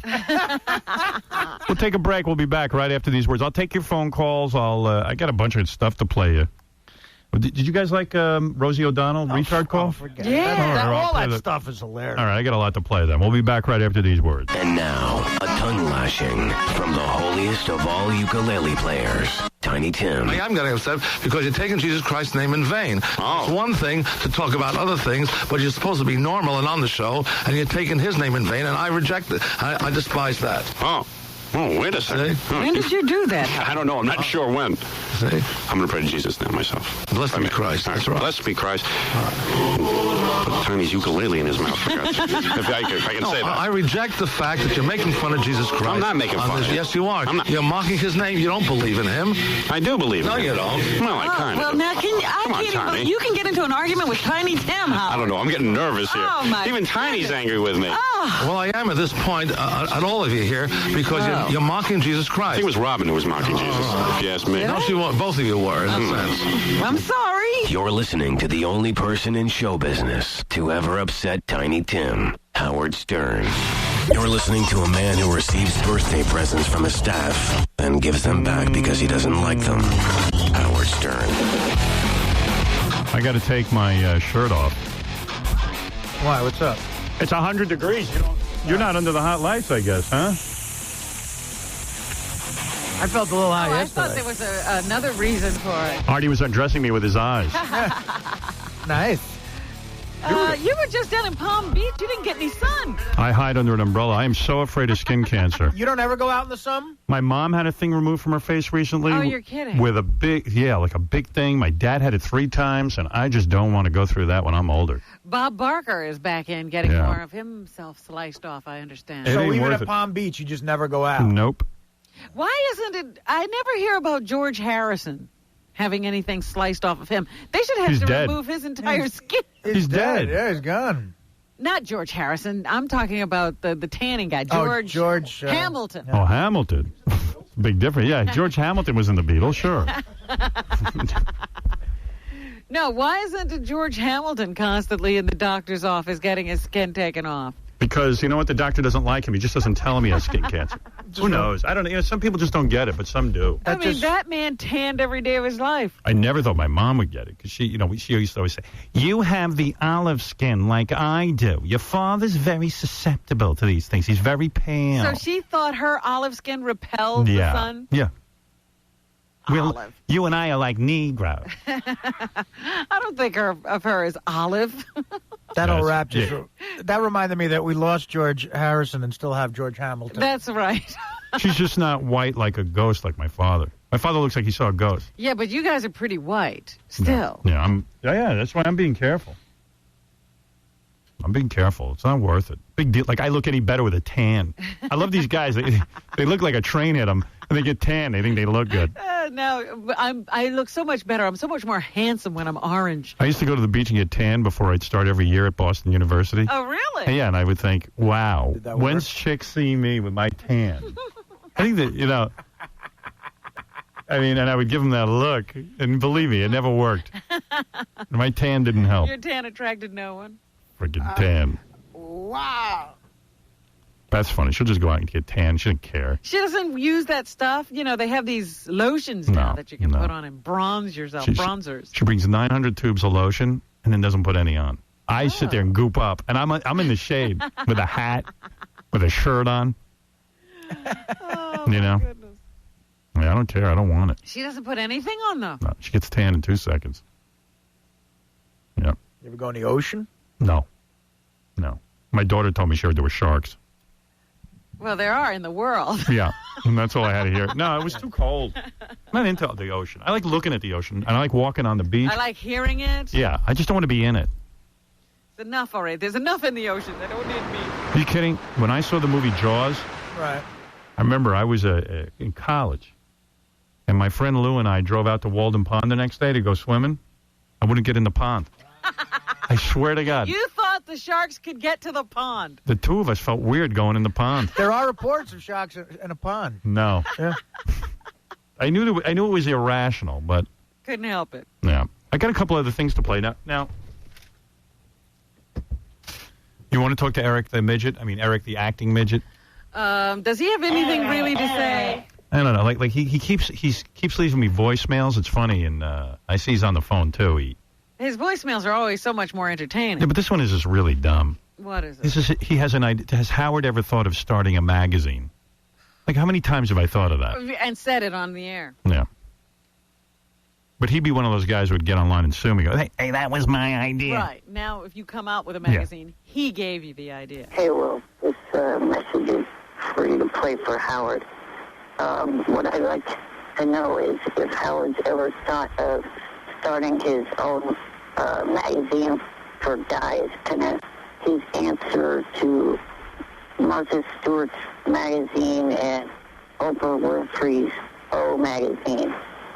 No, we never thought of that. I could do that in a minute. I just don't have the time. But I'm waiting for him to work his way into working for the magazine. Yeah, no, I don't think he gave a direct pitch. I'm Eric, the editor. Because today he's on the phone. What is it, Eric? You want me to help you get a job? Yes. I thought we weren't hearing from you anymore. Yeah, I thought your parents put the kill on you calling in. Well, what I didn't realize was we had another week down here before the... Can't even hear him. It's like, can you imagine some guy driving in his car and he's trying to hear what's going on? He's like, hey, Eric's on the phone.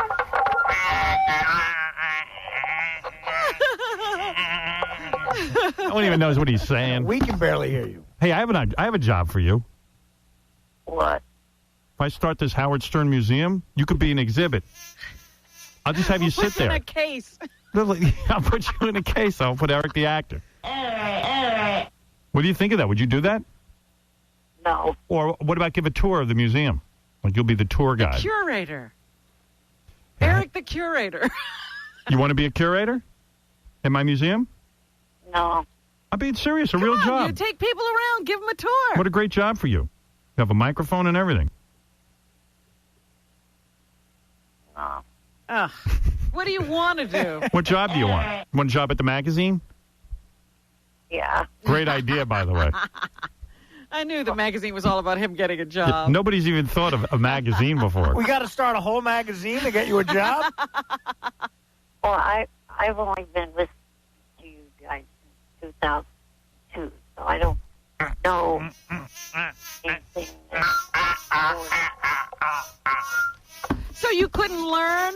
He calls in every day, and the guys screw with him on the phone every day. Is that right? How do they screw with him? Here, all right, I'll play you some of it. Eric, let me play some of this, and I'll get right back to you. Hold on. Stern Show. Hello.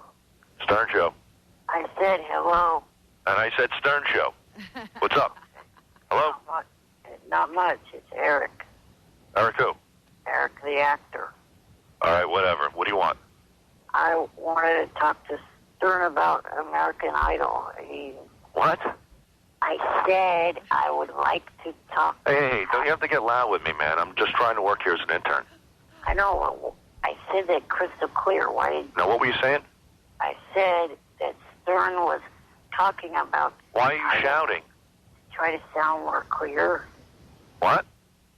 To try to sound more clear. What's that? Clear, to sound... All right, come on, get to the point before I hang up on you. Let's go. What do you want? Well, I would like to talk to Howard about American Idol. Hold on. Howard Stern Show? Hello. Yes? It's me, Eric the actor. Who? Eric the actor. Who's Eric the actor? Oh, give me a break. What would you like to talk to Howard about? We're very busy. Well, one thing I would like to know is I heard he thinks... Speak up, please. I heard that he thinks one of... Speak up, please. I heard that he thinks... You heard what? That he thinks one of the African-American girls is hot. We don't take racy material, sir. I said African-American. Sir, we do not accept racist material on the show. If I was being racist, I would have used the N-word, not... Hey, don't use the N-word, please. We can't put you through if you're going to be racy, sir. I'm not being racy. Hold on. Stern Show. Hello? Stern Show, let's go. What's up? Oh, forget it. So do they wear him out? They wear him out. They wear you out, right, Eric? Yeah, that was like a couple of weeks ago. Yeah. Hello? I'm here. Who's this? I have a great idea. Listen to this idea. You know, when I was watching the Pope, yeah, you know, what is the new Pope's name? I don't even remember it. Benedictus. Yeah, that's not a good name because it's not sticking with John was easy. John Paul, any of those. Ratzinger. Benedictus. My name is Benedictus. Nesferatu. And do we have to remember 16? I knew I should have gone with Tyrone. That's a name.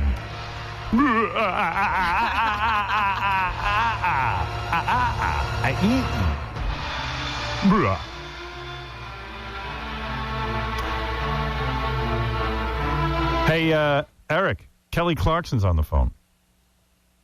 Eric? Kelly Clarkson's on the phone. Hold on. Kelly? Hi, Eric the actor. This is Kelly Clarkson. How are you? I pitched hang up. It's not high pitch. It's Kelly Clarkson. How are you? A moment like this. Things will never be the same. I think it's really her, Eric. Yeah. I don't. It's Kelly Clarkson. No, that's really her. It's not high pitch. It's not high pitch. It's Kelly Clarkson. What are you doing tonight, Eric the actor? Well, isn't that nice, Kelly? Thank you. Well, Eric, I can see you don't care. Anyway, I had a great idea. What? Tell me what you think of this. Like, you know, like when the Pope died, they have to pick a new Pope, and they send all of the bishops and everything, or cardinals, into a room, and all the cardinals sit there, and they have to vote. They each get one vote, and they have to pick one guy to be their leader. I was thinking, we get everybody who was ever in the Whack Pack. Ah. Like Eric, the actor. The Whack Pack Conclave. And they pick not a pope, but a dope. You know what I mean? Like the head guy who leads. And do they have to change their names? Yeah, but what it'll be is we cover it. We lock them in the green room. And we have the puff of smoke? Yeah, we have a puff of smoke and bells go off when they elect a new dope. This is dope 16. What do you think of that, Eric? No. No? You wouldn't come to the conclave? The Whack-clave? Whack-clave, Rob. The Whack-clave, I'm sorry. You wouldn't come to the Whack-clave? And then you have a puff. You get a vote, let's say high pitch. Elephant Boy. Elephant Boy. Wendy. Gary the Retard, Daniel Carver. Everyone goes in there, and they have to campaign with each other, and one guy is the leader. And the leader gets like $5,000, and, you know, it's a whole big... He gets a robe. Yeah, a robe. He's the guy that is considered... A robe, a scepter. Remember, the Pope had that long stick. Captain Jenks is in there. Elliot Offen. We'll give him a big stick, a ring. I'd like to see a black dope. King of all blacks. King of all blacks, and Big Black would be Would in that it. be a great show? Yeah. And what else is there? Angry Black would be there, too. Oh, a lot of people. Beetlejuice. Shots about transportation. Miss Howard Stern. Miss Howard Stern, yeah. Sure. Thank you. All of them. All locked in a room. They'd have Crackhead Bob, but he's not on the show anymore. You know, that would be a room that it might be wise to leak some gas into. Eric, would you like to participate? No, because I'm not part of the Whack Pack. You are a major You are. part of the Whack Pack. I hate to say it, but you are. I think so. Yeah. Oh, yeah. Think about it, all right? You could be the leader. And think about giving tours for the museum as a job, a paid job. Or you could sit in a case. Or sitting in a case as a paid job. Have you seen what I wrote that I sent to Jason? All right, I'm going to look it over, all right? Thank you. What did he write, a proposal? I don't know. No. Jason has them. Oh, yeah. I saw it, yeah. It was too sad. I didn't put it up on the website. What's that? He wrote a whole thing about...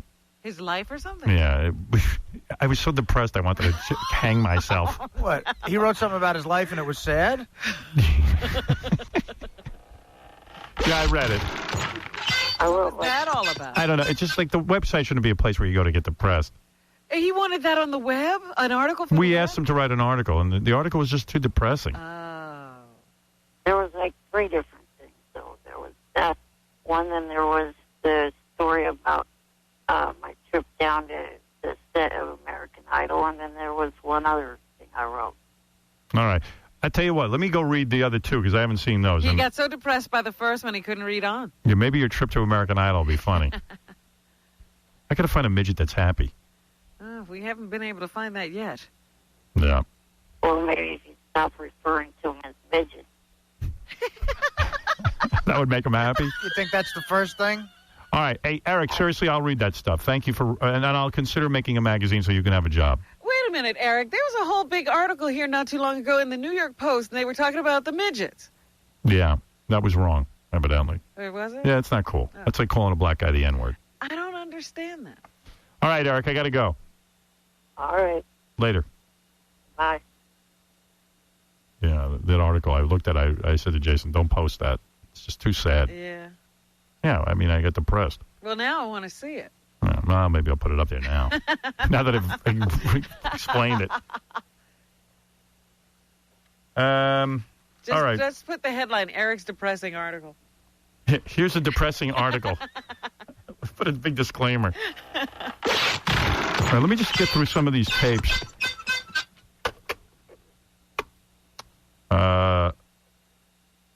Here's... I played this already. This was that new gay porn. Oh, yeah. That was good. Like that? Come on. You like that? Come on, beg for it. Oh, sir. Oh, yes, sir. Sure, what do you want? More, sir. Come on, that's it. All right. Sounds like Rosie O'Donnell finding out her father's dead. Here's some guy on the Jon Stewart show, the Daily Show, defending me. A guy named Floyd Abrams. Who is he? I don't know, but he's an important dude, evidently. And I want to thank him for who? To people. He's important if he's on the Daily Show. There's been no effort by this administration or any administration one can look back on in recent years to really suppress speech of people who oppose them. There are other things they do. I mean, I think the limitations by the Federal Communications Commission on Howard Stern are a serious intrusion. And what is that? What is there? Because clearly they can't consider him a threat. Why? And you can make the case that his speech is the least offensive. You know, you watch the news, you see all kinds of crazy things. What is the political advantage to fining someone like that? Well, for one thing, he says things that make people feel uncomfortable. He talks about sex. He uses rough language. He has partially clothed women on his program. That's what I've heard, anyway.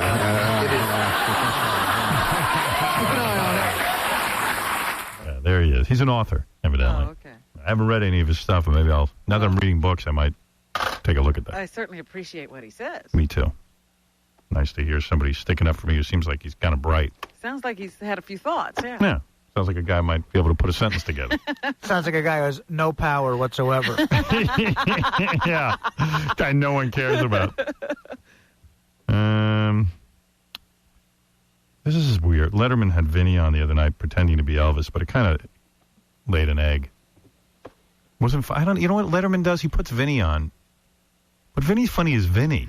Not as trying to be somebody else. And Vinny looked nervous, and the bit was poorly written. Vinny was pretending to be Elvis? Yeah. Oh. Big news from the world of television. CBS has a big You know when Dave does his 9 hours of bits? Right, yeah. two-part Elvis movie beginning on May 6th, May 8th. Here now to tell us all about it, please welcome CBS Vice President of Late Night Programming, East Coast, Vinny Favale. Vinny. So Vinny's dressed as Elvis, which was funny visually. Okay.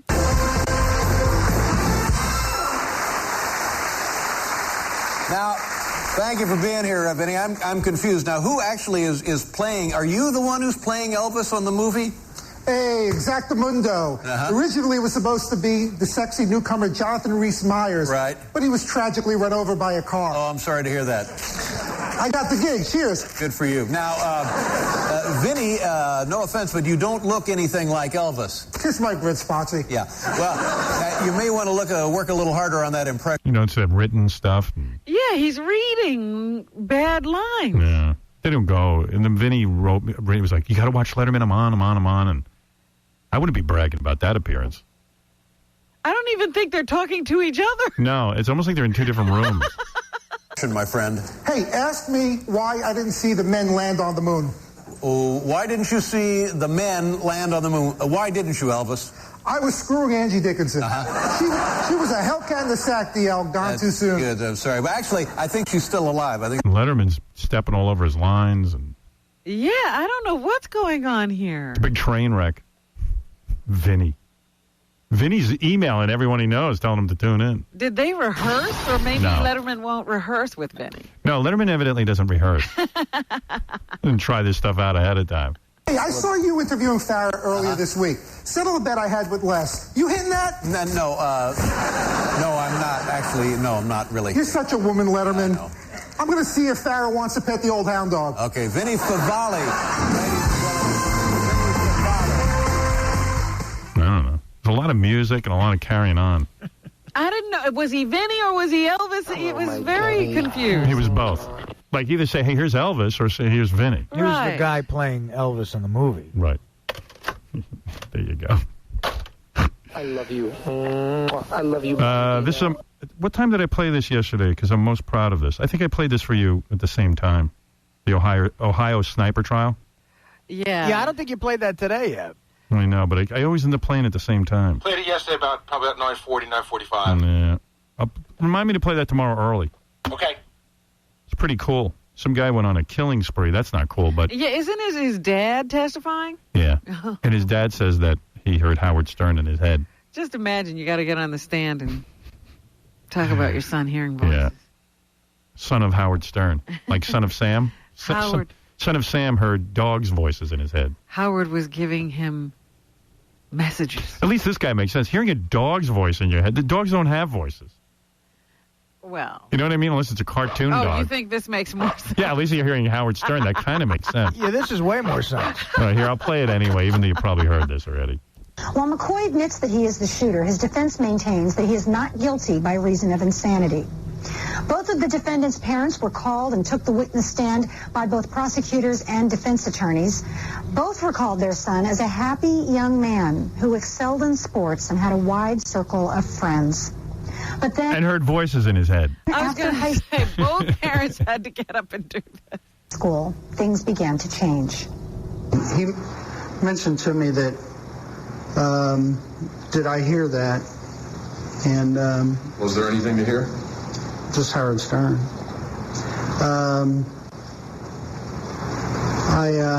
I asked him, hear what? And he said, did you hear what he told me to do? He being Howard Stern. Yeah, well, I take it as Howard Stern. And I said, no, what did he tell you to do? And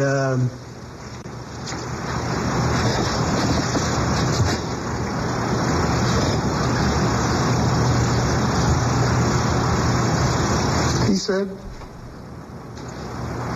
you didn't hear him? Huh?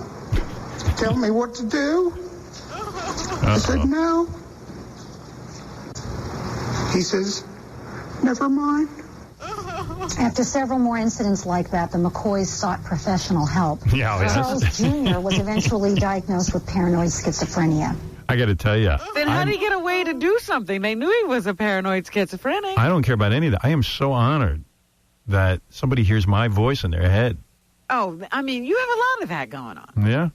Yeah, we get people calling all the time saying, stop leaving me messages. Yeah. What happened to that woman, by the way, who used to call all the time? What if I admitted to you right now that I actually do call certain people and tell them to kill people? See, I don't think you're truly an icon until some sort of tragedy is linked to you. That's right. Like Helter Skelter with, the Beatles and Manson. And Yeah. This puts me into the really famous category. Right. Well, I mean, you've been on so long that you've had several of these. Yeah. This has happened several times. You have a lot of tragedies linked to you. Yeah. Wasn't my voice somehow connected to 9/11? I don't know. Didn't Muhammad Atta hear me in his head? That damn Howard Stern. That Howard Stern. It's in my head. That son of a bitch. I think I'll fly into a building. Did you not hear him? Howard said, fly the plane into the building.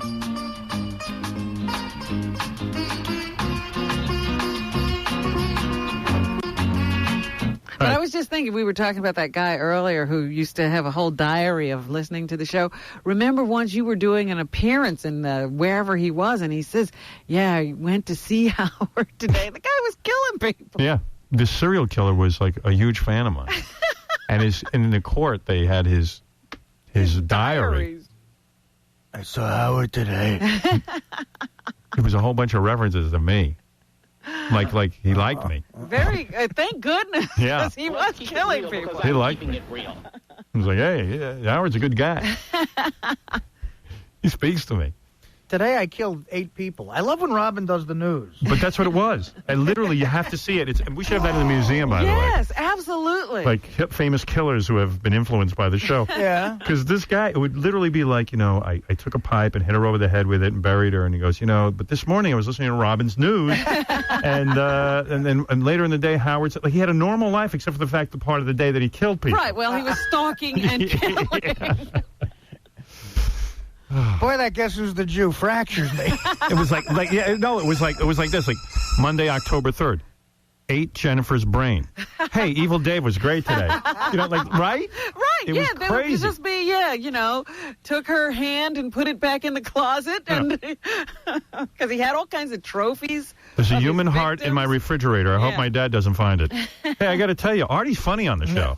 That kind of thing. June 8th, boiled a liver and one stumped the buoy at home.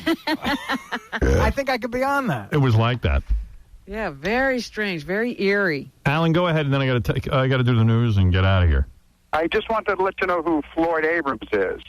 He is a top constitutional lawyer in the country, especially First Amendment rights. There you go, yeah. And he's the father of Dan Abrams on MSNBC. There you go. Well, let me tell you, that's cool. Dan Abrams, I don't like. We don't like him? I think he's the guy who said some bad things about us. About us? Well, we don't want to. He's just a kid, but Floyd's a pretty heavyweight guy. Well, you can see what it is. His father loves me, and he can't handle it. Exactly. Can't be, can't compete. There's no competing. My No dad competing loves with you. Howard Stern. Wah. Wah. You're absolutely right. Well, that's the story on Floyd Abrams. Later, bro. All right. By the way, huh? That's nice to know. Yeah, well, it's good to know. By the way, Robin, you interrupt my career. I'm on the radio in the morning. I begin at 10 in the morning, and I can't listen to your news, and it's really upsetting. Oh, okay. Whatever. Yeah, I don't know what I can do about that. King of All Blacks, go ahead. Yo, King?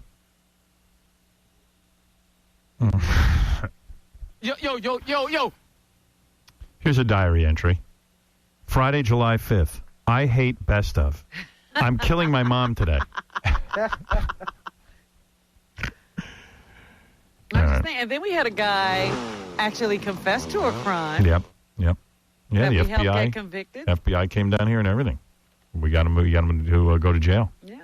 That was cool. It was a rape, I think. Yeah, something like that. I forget. Yeah, we've had our share of psychos.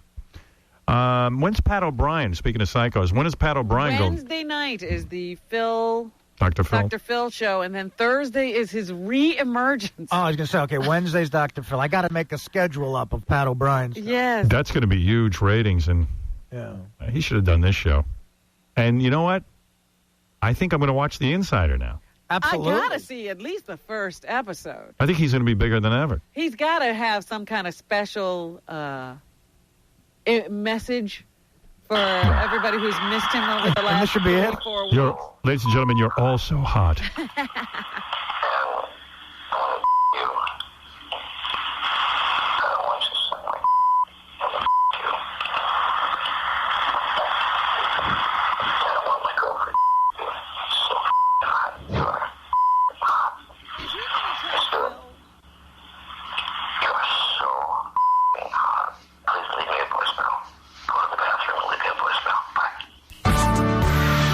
I just want to say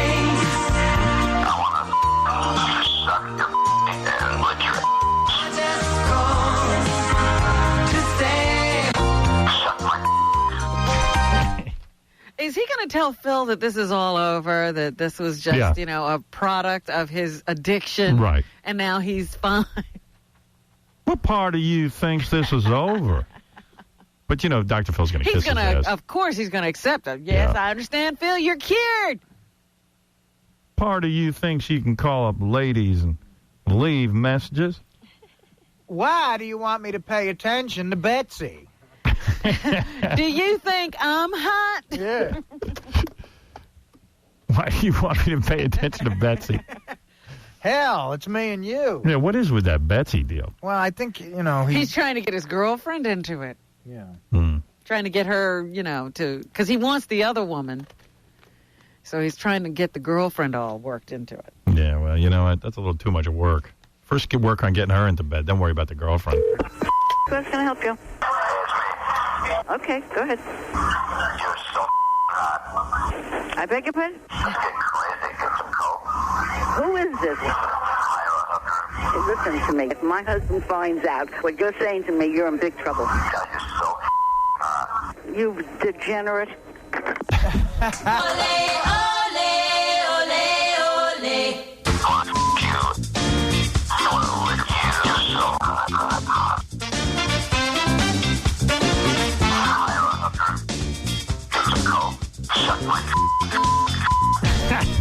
That kills me. That is great. All right, quick break, news, and so much more when we get back. Okay, we've got Fred and Burbank. Step up to the plate, Fred. Yeah, I think that you have a great show. Thanks, Fred. Appreciate that. And I want to talk about Dennis Rodman. Okay. I didn't like it.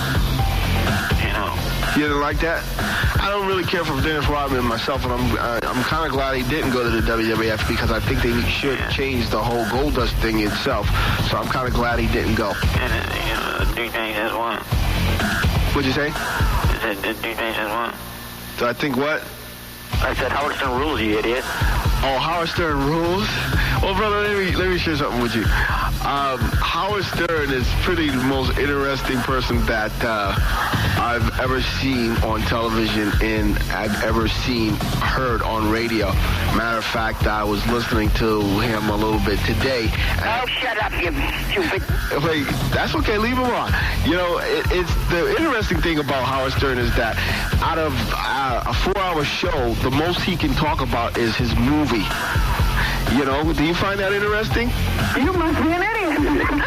Robin, right, Robin. Yes, hi, Robin. How are you today? Robin, all I can say is this, honey. I heard the story about your little sex thing in the bathroom, and all I can say is how could a woman stand... Douchebag says what? Douchebag says that Robin does not represent the woman as she should, but when you're on a Howard Stern show, you don't represent anything but to help lift this guy up as one of the... You must be an idiot. Oh, I'm the Shadow Man, and I think that's about all the time you got for tonight, Hal. But the bottom line is this, Shadow always knew before you know. Shadow's always good to go, and Howard, one of these days... Oh, shut up, you stupid thing. Have a nice day. The king of all media. This is the Howard Stern Show. All right. Play Robin's news theme and let's get going. Go ahead, Robin. What's in the news? All right. I was just reading here on page 6 that Bailing has been cut out of the Star Wars movie because she posed in Playboy. Because she blows, you said? No, she posed. Wah, wah, wah. This begs the question, who's Bailing? Yeah. You met her. She was right here in the studio. I did? Yeah, she was on Actors Studio. Same time you were. No, the Asian actress who was in here that was so hot. She's hot. Oh, the hot Asian. Yeah. Hot, hot, hot. You're so effing hot. She thinks it's because Playboy is coming out at the same time as the movie. She was cut from it. This Star Wars better be good. Well, there'll be no Bailing in it. You're so effing hot. Well, look, let me tell you something. That George Lucas is so filthy rich. He don't know what to do with his money. He's made so many billions. Yeah, I don't know why he cares about what anybody thinks. Make the movie you want to make. And he owns Industrial Light and Magic. And Doesn't he own, like, he developed some sort of sound technology? Yeah, Lucasfilm, and then there's the Industrial Light and Magic. I mean, he's got to have. There was a big article in the Times in the business section about, like, now he's hiring people to expand his company, but they don't even know what to do because he's a control freak. And, you know, he's sort of, if he's not going to do any more Star Wars, that's where they make all their billions, from the merchandising and the movies. But he also works on other films. Every film that does special effects out in Hollywood, they have to go through him. Yeah, well, they say because of the competition, Industrial Light and Magic now competes with a lot of other companies. Oh, is that right? Yeah, so it's a whole thing. Because he's building an even bigger complex. He's building a huge complex where he can house his film production, Industrial Light and Magic, his Lucasfilms, some other crap, and he's going to build like big, like hippie cafeterias where you can eat for free. Yeah, you could practically live there. Yeah. You'll never have to leave. Yeah. It's like the coolest job. You know, you don't have to wear fancy clothes. You can wear jeans. Yeah, he wants everybody to be happy when they work. Yeah. Like Robin was saying earlier, he might not have written this one. I read that a guy, just a fan, wrote a version, right? Like in a book, and Lucas based the script on that. Yeah, that's a good idea because he was out of them. Well, this better be good. I really can't wait for it. Me neither. I'm looking forward to seeing how he becomes Darth Vader. Well, Bay also talked about her... Bay or bi, I can't figure out which way it is. But anyway, she says that she can relate physically to women. She said Angelina Jolie is sexy. Yeah. Jennifer Aniston is sweet but not sexy. She's right. She's thinking like a guy. Thinking like Brad Pitt. She preferred Natalie Portman when she was younger. That's right. She's lost something now. Yeah. Youth. Queen Latifah is big but passionate. I don't know what that means. I mean, stay away. I love J-Lo's curves. Naomi Campbell is sexy like a Black Panther. Okay. I like Kate Moss, who is like a cat. Me too. I think Paris Hilton is smart, well, and I don't like know her about style. What does she think of me, Robin? She never got to you. Someone should ask her about me. The Olsen twins are adorable. I think so, too. And the fact that they're twins is a good omen. Yeah, that's sure right. She sounds insane. She sounds crazy. Sounds like a lot of fun after you have sex with her. Hey, you got to hear this. hot. This is the commercial on Insider, Pat O'Brien Show. Dr. Phil, this is like a sneak peek at what's going to happen Wednesday night. Oh, they previewed it. Okay. I'll tell you my thoughts after you hear it. Now, the interview everyone is talking about. More from inside the compelling primetime special as Dr. Phil gets real with our Pat O'Brien. I've dealt with him in a very open and honest way because people know the truth when they hear it. What is it I'm not listening to? You said you're not listening. I asked the questions that I think people in America, women in America, want to hear the answers to. Did you ever drink on the job?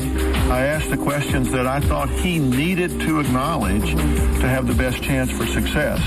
Nothing is off limits when Pat O'Brien opens up to Dr. Phil. The controversy, the rehab, his plan for recovery. He went to a serious rehab program.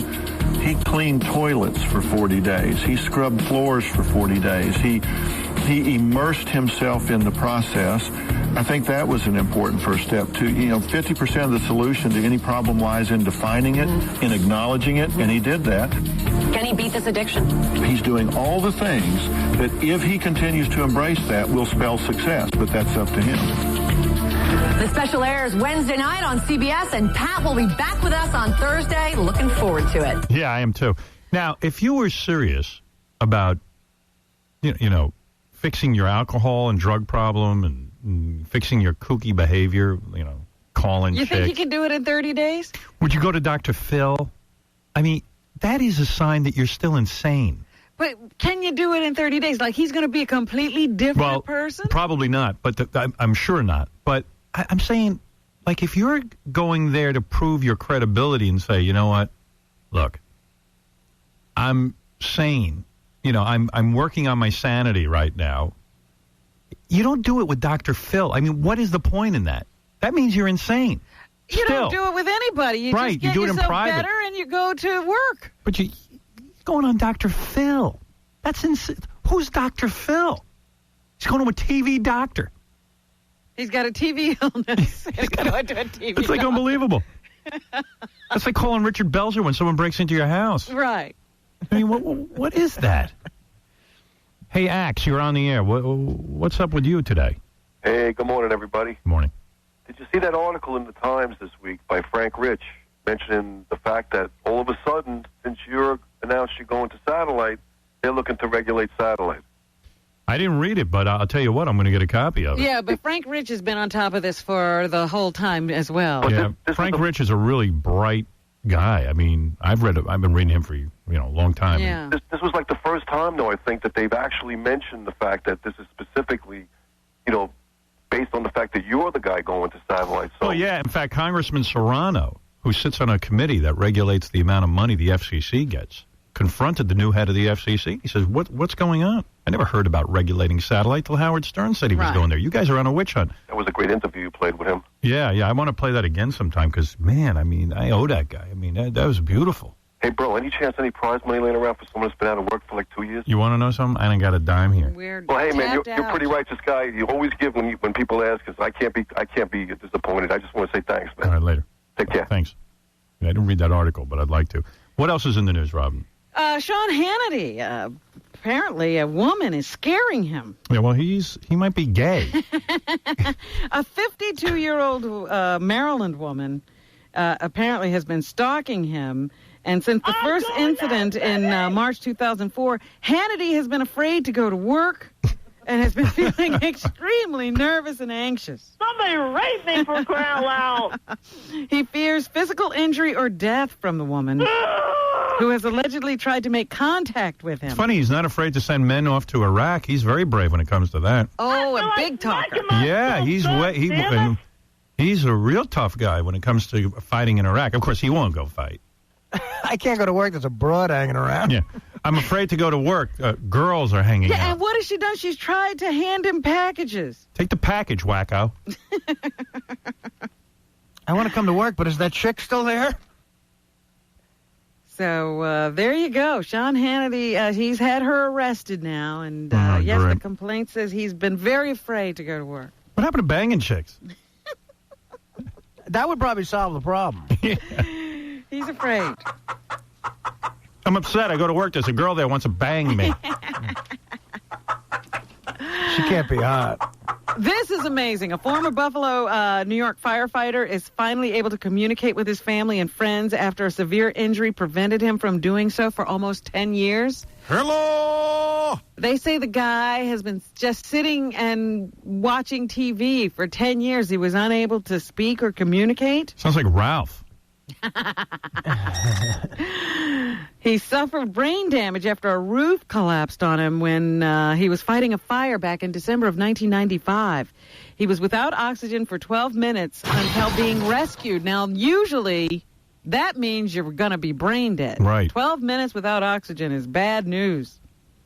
Herbert's family says his recovery was not impressive until recently when he was able to speak and catch up with his sons for the first time since the accident. They say he woke up, looked at the nurse and said, "I want to talk to my wife." They dialed the number for him. Yep. And they put, somebody on the phone, but the first person to pick up was his 13-year-old son, who was a baby the last time he knew anything about him, and he didn't know he had been out for like 14, 15 years. He thought it was 3 months, so he was shocked. Did the wife get remarried, or no? She's still around. And that's everything. Nice. So yeah, they got the whole family in there. They said he was able to identify some people by name. They've been catching him up on the last 10 years. Yeah, Jackie left the show, and Artie's here now. So they don't know how long this recovery is going to last or how expensive it may be. It's still up to question. What happened on the Howard Stern show? That's his first question. Jackie walked out, thought he was going to get like $10 billion. Is Howard still at NBC? No, he's on a satellite. What? What are you talking about? Sounds like Stuttering John just announced Nicolas Cage. The world's gone nuts. What? Yeah, things might be a little too shocking for the guy. Nicolas Cage. There's a movie star named Nicolas Cage. What? My wife gained 45 pounds in a week? What? Yeah, that's always... hey, good for him, man. Yeah, it'll be interesting to see how far he gets. Brave guy. That guy I used to work with at my stockbroking job who wanted to live with Howard works on the show now. A San Antonio, Texas area woman has died as a result of a freak golfing accident. The 38-year-old woman, whose name was Melanie Walker, died on Saturday after she was hit with a golf club by a man trying to teach her how to swing. Wow. Witnesses say the woman got too close to the man as he swung the club and was struck in the head. Yeah, that freaks me out. That stuff could happen, man. That's crazy. Yeah. Going out trying to have a good time. Sometimes you go fishing, you think someone's going to put a hook in you. You know, and they go it back. can happen. Yeah. I don't mess around. I'm staying off the golf course. That'll keep me nice and safe. Yeah. Good for you. If your mom or your stay-at-home housewife was actually paid for the job based on a 40-hour work week, what would she make? $25,000. Nope. 40, the most. $43,000 for a 40-hour work. Yeah, so when you go to get your divorce, and a woman said, well, I made a home for you. I'll go, okay, you know what? How about this? Wait a minute, before you get on your high horse and gallop away, moms don't work a 40-hour work week. They don't. They put in 12 hours. No, about 100 hours. This guy's being good to them. He says they put in about 100 hours Wait a second. a week. The kids go to school. You act as if the house has got to get cleaned. Housekeeper. She's got a manager. Oh, yeah. A manager always makes more. Consuelo, the house doesn't look clean. Go clean it some more. You missed a spot. Yeah. Oh, gee. Anyway, they're saying they work an average of 100 hours a week, so they would earn about $88,000 in overtime. Okay, I'll tell you what. Which brings the grand total. Go ahead. To $131,000 I'd a be year. more than willing to pay that. That seems reasonable. That's a nice paycheck. Yeah, that's more than enough. More than enough. Still got to put in that 100 hours. Yeah. No breaks. The laws are a joke. Marriage is the craziest contract you could sign. Crazy. Well, you know what's funny to me? I'm looking at this story about the runaway bride. And when you think about marriage, it's amazing that there aren't more runaway brides and grooms, because it's crazy what you're doing to yourself. You're not kidding. One. I wish well, I don't want to say nothing. I just want to say hi to Artie Lang. That's it. But my point here is... I hate this topic. Can you move on? No. This is important to say, because I'm telling you... Let's dig a little deeper. This girl should not marry this guy. And these guys I know who get married, they don't even sign prenuptial agreements. They're insane. Walking a tightrope. But this girl should not marry this guy. Here she is. She hightailed it out of town and left the engagement ring. Right. The first thing he did when he saw her was put that ring back on her finger. Right. Well, he's clearly nuts. This girl is saying, I got problems and I don't know if I want to do this. And he's forcing that ring back on her finger. I think it's sweet. No, great. How romantic. What a romantic guy. Yeah, let the two of them get married. She looks nuts to me. Here's John Mason, who is her fiancé. He says he still wants to marry her, and he told Hannity and Combs, those two, at least one brave guy. Those two studs. Yeah. The fiancé will seek help, E1. Yeah, I tried to call him, John Mason. Yeah. Yeah, I want to put him on the dating game, but... I'm happy. She's come to the conclusion that she needs some help on some things, and if it took this to get her to it, man, praise God she's there, and we're going to get her some help, and we're going to get her, right again. Yeah, they're big God people. They've never had sex, that couple. She's 32. They've never had sex. So. But it's just, somebody ought to stop these people, but they won't have anybody stopping them. Here's Dr. Jeffrey Worden, who is a psychoanalyst in New York City. Having a big wedding can cause stress for the bride and groom as well as for the families. F3. I'm working with a couple right now where the woman is afraid of getting married in a formal event. She doesn't want to be exposed, doesn't want to do the first dance, and there's a lot of anxiety. It's problematic. If people have trouble doing things like that, they shouldn't take on something as huge as marriage. She doesn't want to do the first dance. She can't get her through a first dance. That's a bad sign. Also, here's the pastor who is supposed to perform the marriage ceremony. Yeah. He says that Jennifer will be fine once she resolves some issues. C4. How does he know that? Jennifer certainly is not crazy. She is a very bright. She is not a selfish person. She's not narcissistic. She just had some cave-in. He's the therapist. Type issues in her life. This is the minister. Narcissistic. He's just going to marry him up. He doesn't care. She not acidic? She ain't narcissistic.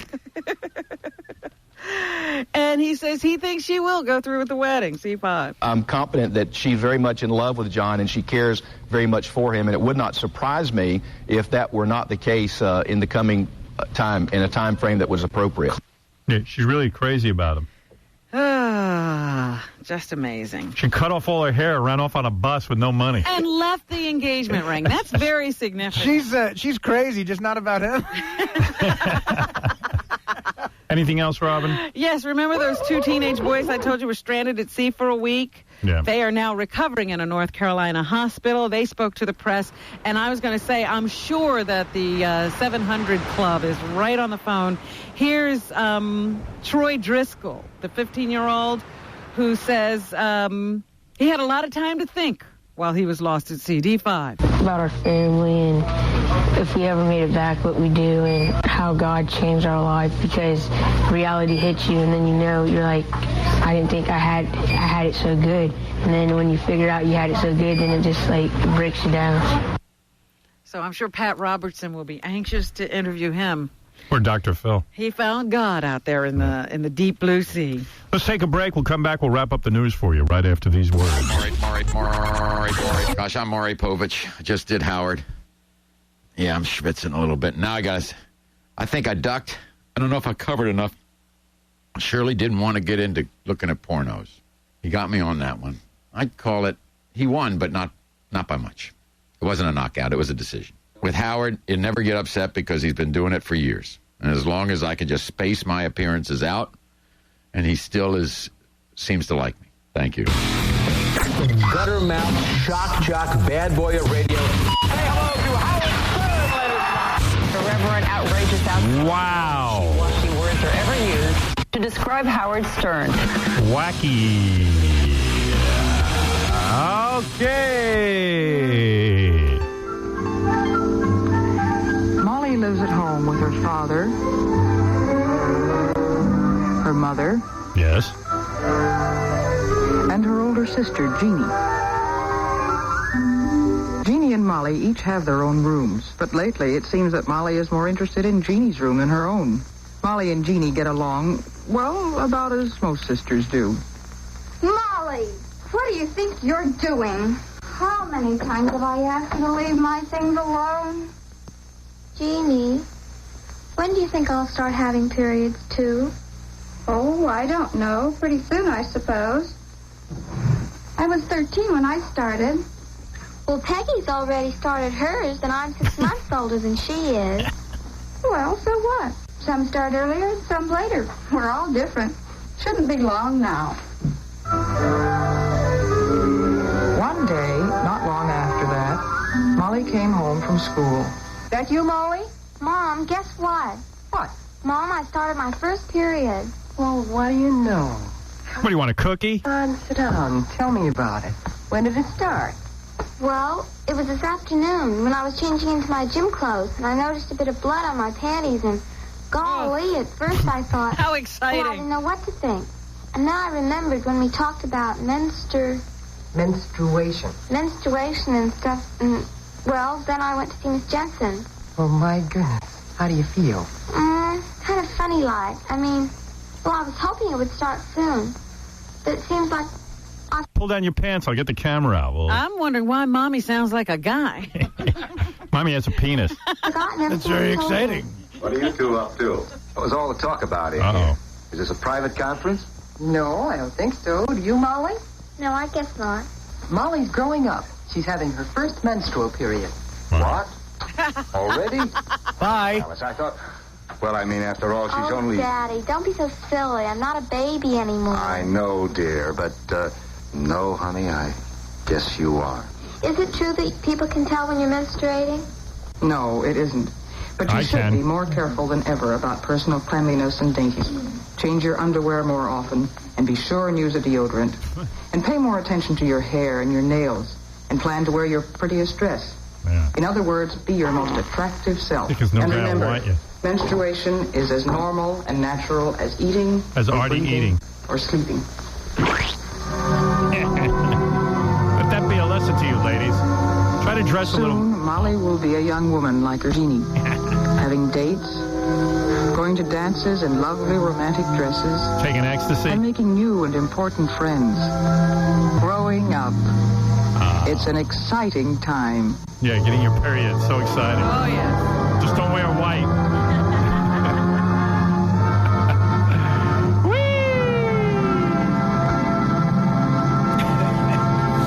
Soon Molly will be making a man's life miserable once a month. Soon Molly will get married and gain 30 pounds. Yeah. Soon Molly will be earning $105,000 a year taking care of a kid. How about that advice? Try and clean yourself up when you... Yes, be meticulous in your feminine hygiene. Or try to wear a dress. Put on some deodorant. Look alive. Don't smell so You bad. must be careful, Molly. Try opening a window. You could begin to reek. Yeah. Molly reeks. Soon Molly reeked. Molly lives at the Port Authority now. That's our movie for the day. Tune in tomorrow for new movies. What else you got in the news there? Did you guys ever do the whole family around the table ritual for dinner? What? What did you say? Did you ever do the family dinner thing? Yeah, sure. Yeah, it was a load of laughs. Yeah, my father was very pleasant. Well, it says here in a new study... Shut up! Sit down! ...that it has incredible benefits to ways that families communicate. Yeah, could emasculate you. I mean, after my father got done with me after dinner, I felt like a woman. My father would come home from climbing roofs all day with like sheetrock dust on his arm. Yes. And he would close his eyes and eat his veal cutlet. And we would not be allowed to say an effing word. Yeah. Well, I had the brains to say words. Wonderful. He just was like, I just been climbing roofs. I don't want This was it. I swear this is true. I would go, hi, Dad. He goes, what, are you putting me on? I go, what do you mean? He goes, you don't care how I am. Shut up. Shut up. Why don't you just listen to your mother and I talk? Oh, my goodness. Well, I don't know if this is what the scientist had in mind. Like, hey, Dad, how did you get along with your partners today? Shut up. Shut up! Sit down! Well, why do you ask about my partners? You don't know anything. You're never going to be able to make a living. Jeez. Wow. Shut up! Shut up! Shut up! You don't know anything about my partners. Shut up! New studies show that the family meal has a number of benefits, including a lowered risk of smoking, drinking, and doing illicit drugs among teenagers. Dad, I had a dream that I'd be a DJ one day. I'd be on the radio. Shut up! Well, listen to me. I work with people in voice, and you don't sound like any of them. And you don't even read, and you don't have the intelligence. Shut up! How would you be in voice? You don't do anything. You don't enunciate. You don't talk properly. Shut up! I hear people. I have friends like Sandy Becker and Don Adams, and they are voice people, and they speak well, and they are articulate, and they took summer stock, and they went to the theater groups. Jeez. You don't know anything. This was dinner? Yeah. Shut up! That was it. And then he'd go up to the can and be in the crapper for 10 minutes. Doing God knows what. I think he was wanking his meat. Well, to relieve himself from the stress of yelling at me. A little of that has to be exaggerated. No, Dad, I'm going to grow up and be a very wealthy announcer. Well, what? You don't even make money. You don't even know what it is to make money. I told you not to be stupid, you moron. family dinner may also improve the vocabulary of younger children. It can have benefits, I swear. Yeah, it's great hearing them speaking Yiddish, so you can't hear anything. That's where I learned how to say mozzarella. Yeah. That's where I learned how to say Howard is mental. Now, this is shocking because you think at the very least, parents love their children and just across the board would treat them well. Yeah. Parents would deny it, according to Canadian researchers, but in a startling new study, what? Parents take better care of pretty children than they do ugly ones.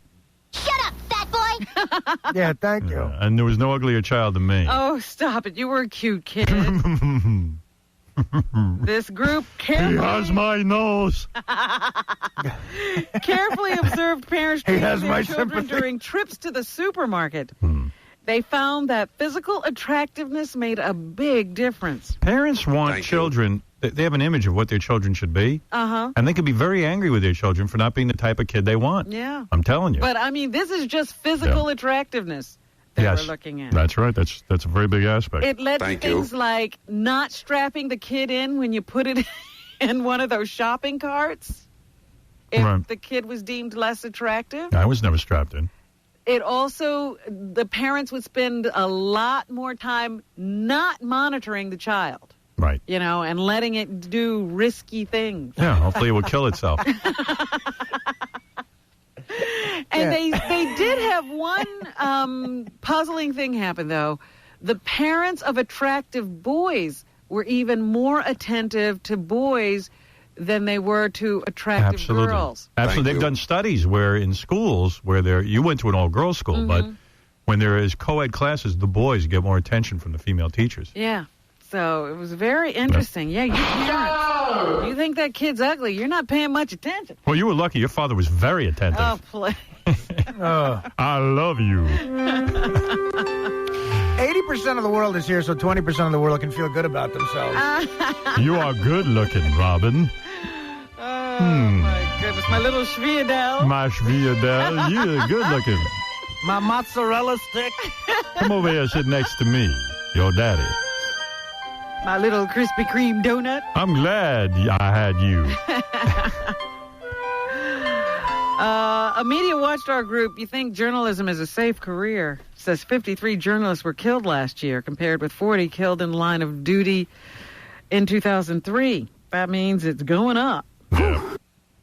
This was based on the calculations of the World Press Freedom Day Paris-based Reporters Without Borders notes. They note that last year's death toll was the highest since 1995. Yeah, well, reporters are wacky. They still think it's like, you know, like during Vietnam, reporter would go, excuse me, I'm a reporter. I'm a reporter. You don't shoot me. And they go, oh, okay, Charlie.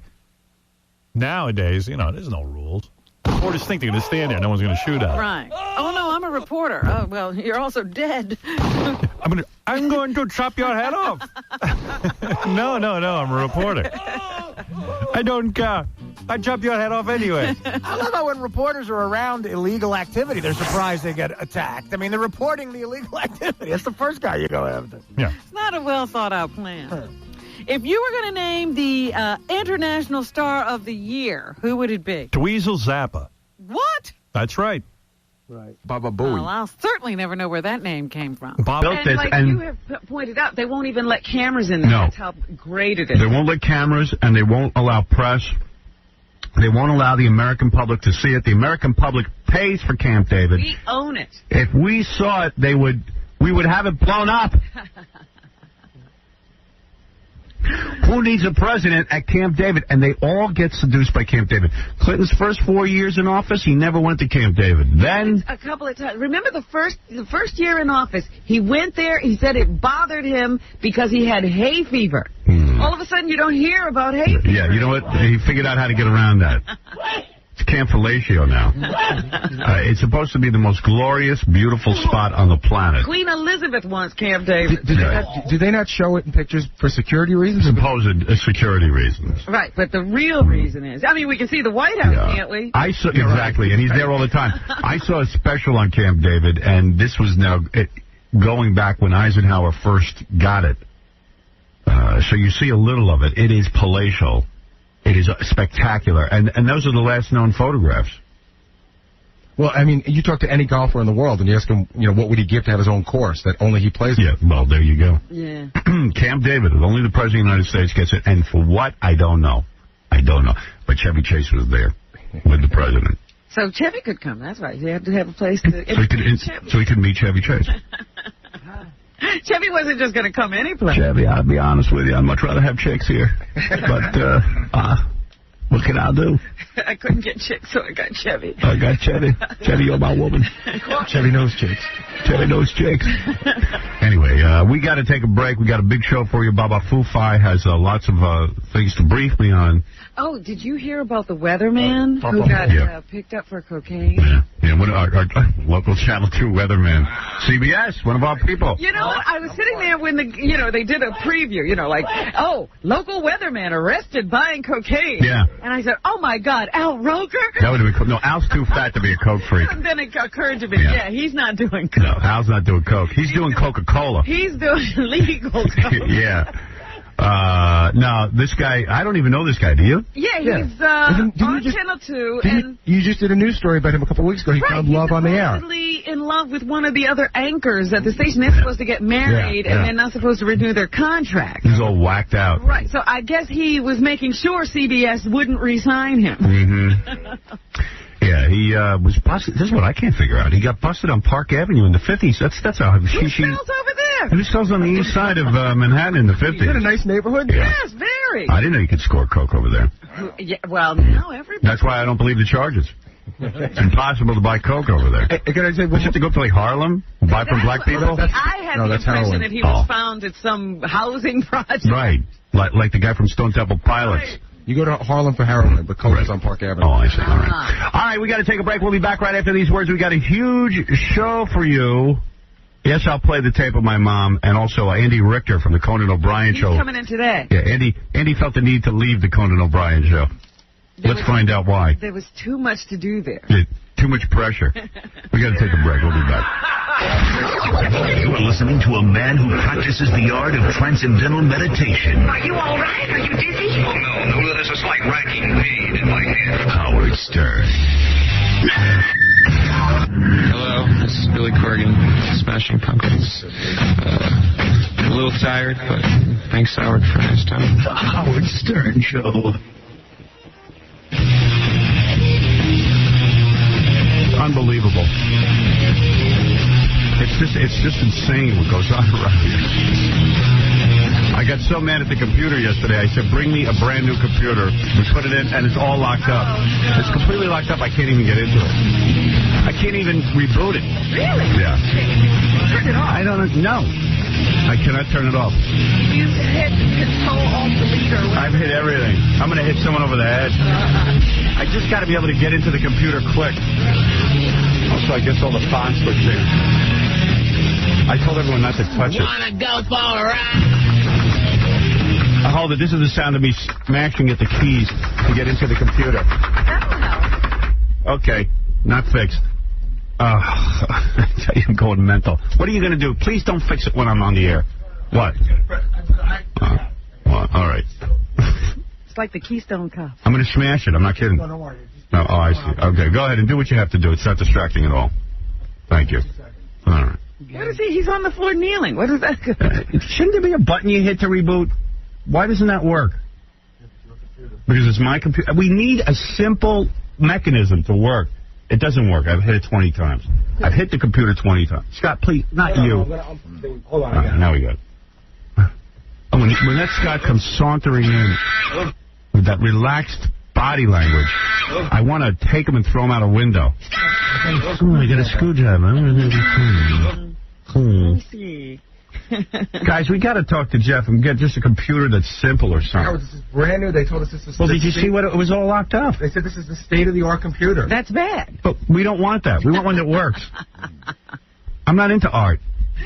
I just need a computer that works. State-of-the-art. Get us one that's been tried and tested. And, Scott, stab yourself with that screwdriver. Oh! I mean it. You're killing me. That face. What's wrong? Let me see if I can get him those. All right.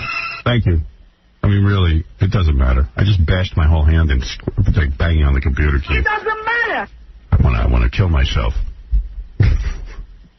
Also, Gary, tell them the font now is so small I can't read it. If they could, wonderful. Yeah, if they could just switch it to the large font. Even if you could get it up, you can't. I can't read it anyway. First of all, I have to stare at it from a distance. Baba Booey. No, now I got to type in my password. Excuse me. I'll be here all day. I don't even know it. Crying out loud. It's insane. I got to calm down. Excuse me, ladies and gentlemen. I just got to take a deep breath and recoup. I got to regroup, not recoup. Become aware of the buttocks. I got to regroup. No, turn that off. Come on. Don't even kid around, huh? Don't kid around. Let's see. Oh, yeah. I need a large font. Can you find out how to do that? All right. I don't even know why I'm trying to get into my computer. I got nothing to look up anyway. I forgot why I needed to get in. Let me see. Maybe I got something in there that I need to get to. Oh, for crying out loud. Let me see. I can't even read it now. It's too small. That's when you really hate the computer. By the time you get to where you want to go. Yeah, here it is. Here's my notes. Planet of the Gapes. I talked about that. That's that porno I saw. That horrible porno that Cabby gave me. Papa Roach I talked about. I played you that song. Yeah, they're in that Shanghai New... No. Sorry. That's Uncle... Cracker who's in there. Beetlejuice is somewhere on the internet. I got to find out more information. I think People Magazine is having the 50 most beautiful people on the internet vote again. And remember we got Hank the Angry Dwarf to be one of the most beautiful people? Is that vote still going on? I thought they had done it already. I thought we missed it. No, there's some new vote, and Beetlejuice is in the lead. I know he's nominated. I think he's in the lead. Oh, that's... You know what'll happen again, then? We won't make the cover. Remember, the deal was that the person who won the poll would be on the cover of the magazine. And Beetlejuice would get it. Okay, you want to be driven crazy? Listen to this. Hello, Gary. Hey, seeing as I'm your CIA hole here in Hershey, on Tuesday's show, and I'm not sure exactly what time in the show, they played one of those emergency broadcast messages right in the middle of a bit, right as you were going into, Howard trivia. Here, listen. Now, am I playing this? Yeah, you can play with Rob. All right. Okay. Well, only one person can play it. This could be your lifeline. All right. Which...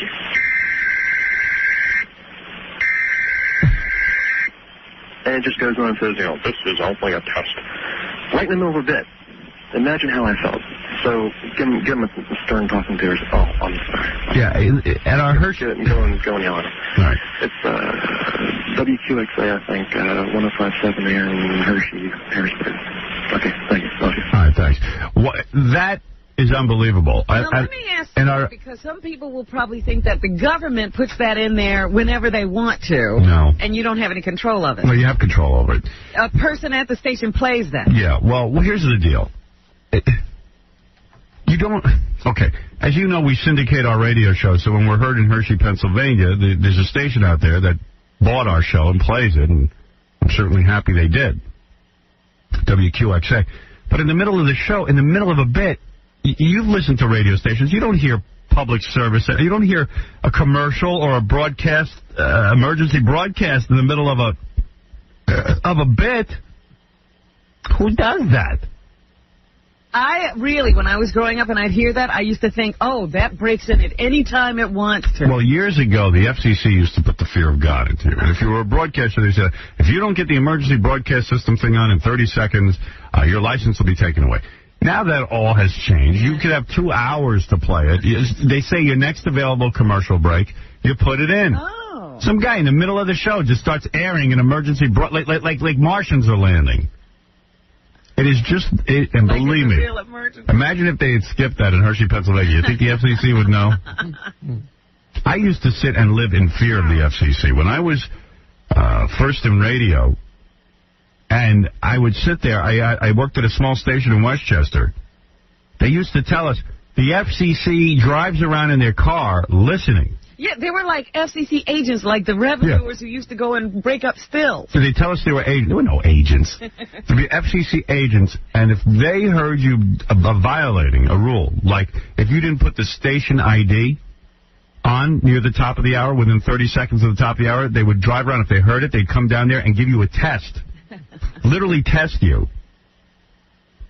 And they could come at any hour of the day. You're always on alert, 24 hours a day. I'd be doing the show, and I'd get a call from the programmer to go, we heard a rumor, the FCC's in town, and we think they might be coming down to do a spot inspection. And can you imagine? And then what they're going to do is test you to see if you really know how to read the voltage meter. We really used to have these sweeps where it's like, the FCC's in town this week, so make sure everything at the station is tip-top. Yeah. And the engineer, the chief engineer, who you never heard from anyway, all of a sudden would come down. He'd be all nervous. He'd be in this suit. we hear the FCC's coming down. They're going to inspect. Never once. Now, look, if they come in, they're going to want to see your log. Yeah, never once. And I go, no one's seeing my log till my wedding night. I never once in the 20 years I was broadcasting did I ever see any guy from the FCC ever. To this day. You know, and they would put the fear of God into you. You really thought these guys were coming down to inspect, and I was scared because I could never read the voltage meter. I used to just write down what the jock before me wrote down. You had to take meter readers. You had to take meter readings. You had to read the meter. God knows what that is. Well, when my dad first got into radio, my dad was an engineer. His whole job was he'd sit in a shack where the transmitter was, because the transmitter was always away from the actual broadcast place. It was off in some far-off place. Yeah, and you had to have a first-class radio telephone license to read it. So he had a first-class license. He was an engineer. He would sit in a shack all day and read the voltage meter. That was his job. And then they figured out that you could probably put the voltage meter where the radio station was and have a remote voltage meter. Read it from there. Yeah, so I'd be in the middle of the show, and the owner of the station would call up and go, "Did you take your voltage readings, Howard?" And I'd go, "Yes, Si." "You did?" I go, "Yes, Si." "You took the voltage meter readings?" "Yes." "All right. Why don't you do them with me, and I'll see if you do them right." Oh. "We'll synchronize. I'm down at the transmitter." Oh, no. And I'd be like, "Oh, the transmitter." He's at the transmitter. Was he really there? Or was he calling? No, he was really there. And he could tell if I took my meter readings. He would test me. He would sit there and wait to see if in 2 hours I'd take my meter reading. And to this day, I've also never met anybody who would really read the meter. Yeah. Oh, you can't. I mean, an idiot disc jockey cannot read the meter. So then you go, "All right, what do you have?" He sounded like my dad a lot, this guy, Cy Dresner. He'd go, "What is your reading?" I go, and I'd look at the guy's sheet before mine. I go, 110 volts, Cy? Oh, boy. "Are you sure?" Yes. "That's not what I have." Oh, let me take it again. Maybe now, meanwhile, I'm on the air. I'm like I'm in a record or a commercial. Set up another And I got to deal with this maniac. I mean, it was unbelievable. So then you go, "All right, you want to take another voltage reading?" And there was always three things you had to take: voltage, currency, voltage. What was it? Voltage. Yeah, voltage, current. Current. And is it amp? And amps. Amps, yeah. Yeah. Amps. Because you couldn't blast somebody else off the air. And you had to flip a whole bunch of buttons. Yeah, you had to hit something so the meter needle went up. Did you ever have to take meter readings? I used to watch guys. Yeah, I know. You see, you were lucky. You were in news. You didn't have to take meter readings. But everybody go crazy over these meters. Meter readings. I was like, God help me. I'm a DJ, not a physicist. I don't want to take them. The reason you had to take it. And wasn't there something you had to, like, level it? Well, right. Yeah. Did you ever have to boost your power? Your power changed at different times during the day? No. There was a button you had to push to boost your power. I had to do a lot of stuff. It was. I would tell you that it would just make you sweat. I had to switch transmitters. Oh, that's a good one. Yeah, because our AM station was only a daytime. Was a daytime station. Right. So you can turn it on and off. Yeah. And I was the morning guy. I had to switch transmitters. I was like, oh. Could you imagine me? I mean, like, I'm stressed out enough. I don't need to be working the transmitter. All of a sudden you become a scientist. Put on your science hat. Right. It's funny because I was talking to one. Plus, I was obsessive compulsive, so I had to sit and touch the meters a certain way. So it was one more ritual to go through. They college radio stations, they regulate, your power has to be different times during the day. And one of our interns was saying that, when he does his show, he just boosts it as far as it can go. No, I don't know. It's just a nightmare. It was a nightmare. It was a nightmare. And then really it did nothing. And then Cy would say, "We hear there's an FCC inspector in the area." I think he just did it to, get us nervous. But I think at every small market radio station, they do that. Yeah, and there's no FCC inspector running around in small markets. What he's running around in Westchester? But when we first started off, we believed it. Yeah, I always believed it. Howard, when I interned at a station on Long Island, there was a big sign on the door. "The FCC is in town this week. Please don't come into the studio. Do not bother the disc jockeys at all." Right. Like everything had, because their logs had to be in order. Right. Do not bother them. Yeah. And then the guy never shows up. Nobody ever showed up. The FCC is in town. In town. FCC. What a joke. Yeah, now I'm thinking about what we used to go through. Oh. Because then you had to make sure to say the call letters at the top of the hour, you know, because they were listening to everything. Yeah. Then when the FCC was in town, like, you would have to say, like, WCCC Hartford. You couldn't say Hartford's WCCC. You couldn't say WCCC in Hartford. If you put a word between CCC and Hartford, it was a violation of the legal ID. That's right. And they were listening for that. Yeah, so then, like, you know, Cy would call up, the FCC's in town, legal IDs. And I said, yeah, I know, Cy. He goes, you have a 2-minute window. So if you had to do the legal ID at 6 o'clock, you could do it at 6:50. You could do it at 5:58 or 6:02. Right. A 4-minute frame. That's right. Anywhere in there. Yeah. You could not go over or out of that area. So one time I was so nervous that the FCC was in town, I was in the middle of Leonard Skinner's Freebird. In the middle of the song, I remember this happened in Westchurch, I went, WRNW, Briarcliff Manor. And the program director, Joe Piazza, called me up and he goes, what are you doing? I said, I'm doing legal ID. He goes, you can wait for the song to end. I said, FCC's in town. He goes, don't worry about it. Don't worry about it. Wink, wink. This is a station that literally had 100 watts, you know. I think 2 people listen. So, Miss Fried, you hear WRNW, Briarcliff Manor, New York. I was nervous. I don't want those guys coming down and testing me on voltage and amps and current. Right, because they made you think, we could lose the whole station if you don't get. Yeah, I'd freak out. I'm like, I don't want to lose my gig. They're going to throw me in jail. Oh. This is a violation. WRNW, Briarcliff Manor, New York. I'm sitting there in a booth by myself, playing records, worrying about whether or not I have an audience. They could make that simple sentence the most terrifying thing you could ever do.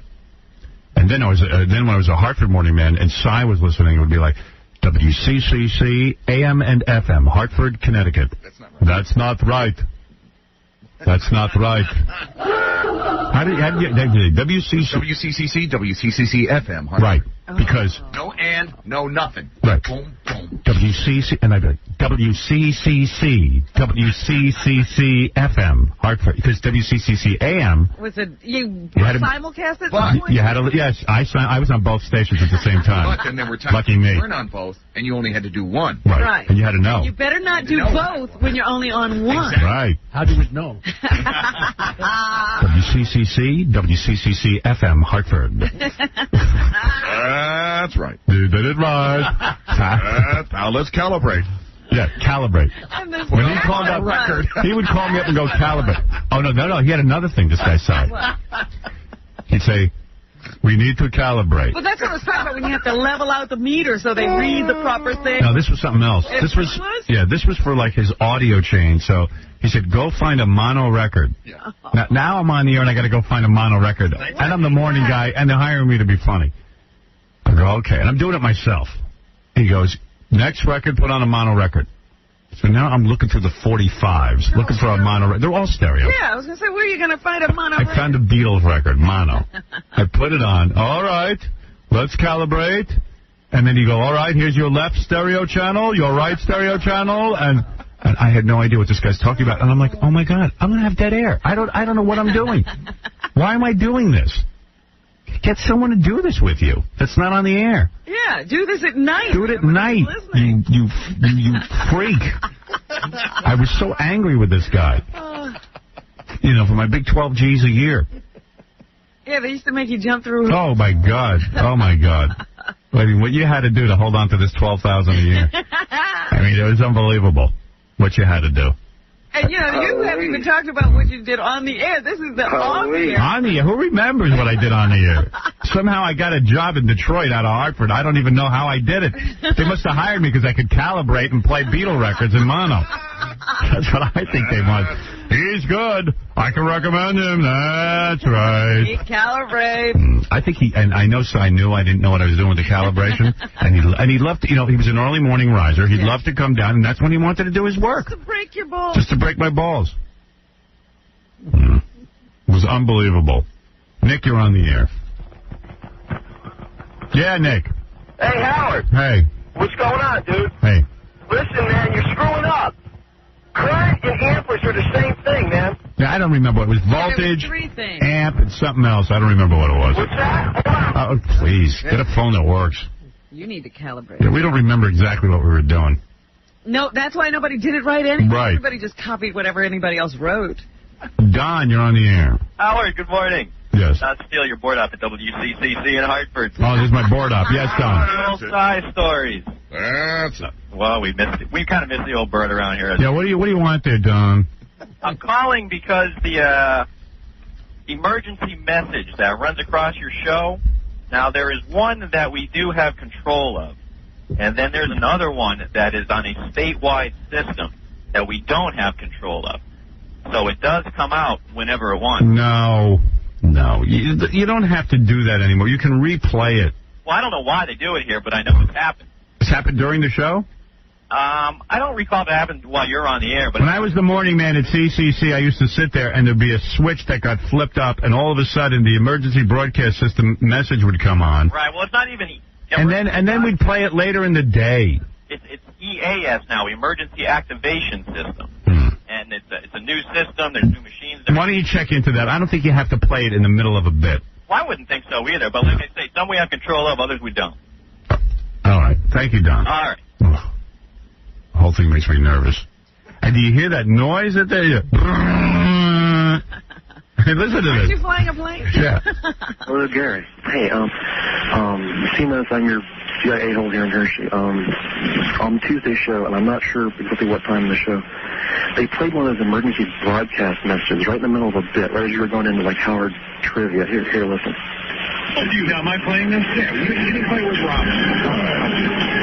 Okay. Well, only one person can play it. This should be your lifeline. All right. Which... First of all, have you ever watched television and this happened? No. Television is in a break. Television has the same system. You don't have to do this in the middle of a bit. Yeah, they do it in the commercial. Television runs it at night, late in the morning, like at 4 in the morning. But then they break into an infomercial. Never. They just wait until it's over. Of course. You don't have to do that. No one knows what they're doing. No, in radio, everybody freaks out. Yeah. Oh. Radio, the early years. Hi. By the way, tomorrow, Dynamite will be here. She's having sex with 21 men for her 21st birthday, and she wants one of my listeners to be the 21st guy. We'll decide who that's going to be. Boy, does she know how to celebrate. Yeah. You're on the air. Hi, Howard. Good morning. Yes, hi. Howard, I wanted to let you know two things. I saw my grandparents having sex last night. You want to know any details? Sure. What happened? Grandparents. They were visiting us. And all of a sudden, I heard I was sleeping on the floor, and I let them share the bed. And all of a sudden, in the middle of the night, I heard the springs going. So I said, I'm not masturbating. What the hell is going on? I don't believe you. Not at all. I don't buy any of it. I swear. All right, thank you. Goodbye. You want to speak to my... No. Yeah, right. Yeah, sure. Yeah, your grandparents want to talk about that. Yeah, the grandparents are in the room with him, and that's when they had to have sex. Can you imagine your in-laws coming to your house, or even your grandparents coming to your house and having sex? Yeah, I mean, it's just such a ridiculous premise. Unbelievable. Francisco, you're on the air. Go ahead. Hey, good morning, gang. What's up, dog? Yeah, what's up, Francisco? Yeah, I was just calling, before I get to my question, I have a kind about Flowley.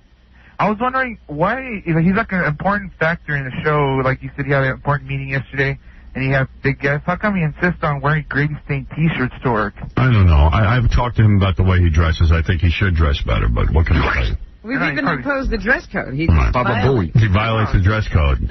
I know, it's like ripped shirts and... Hey, I've got something fun for everybody today. I pulled tape of everybody's first day on the air. Not me and you, obviously, but we've been through that. But I found Gary's first day on the air. Yeah? I found... I've got Gary. Wait, let me see what I got. I got Gary. I've got John, Stuttering John, the first time on the air. Wow. And I have Jackie's first time on the air. Wow. Jackie's is the funniest because, of course, what do you think Jackie does the first time he gets on the air for the very first second? He tells a joke. No. I talked about beer. No, he plugs something. Oh, no. And it just points out how bad he is on the air. You prompted me to do it. Sure. Yeah, I prompted you. I remember. All right, we'll see. Hey, Howie. Yeah. Hey, I was wondering, I've been watching your show and listening for 10 years. Mm-hmm. I was wondering, what do you think that when you do interviews, you interview black people better than you do white people? Yes, black people are better. I'm better with black people than I am with white people. It's funny as hell. It's been my, I grew up in a black community. Yes. Therefore, something happened where I'm better with black people. Exactly. I mean, you're the best at it. Flavor Flav, James Brown, MC Hammer, people like this, you know, you're like the best at it. Well, because they respect me. Exactly. I'm like, is the man. Thank you. It's like I'm woman with the big fan. I'm like Tarzan. I grew up in the jungle. Exactly. I know how to talk to black people. Right on. All right, thank you. All right, see you later, man. I'm king. I'm king of the jungle.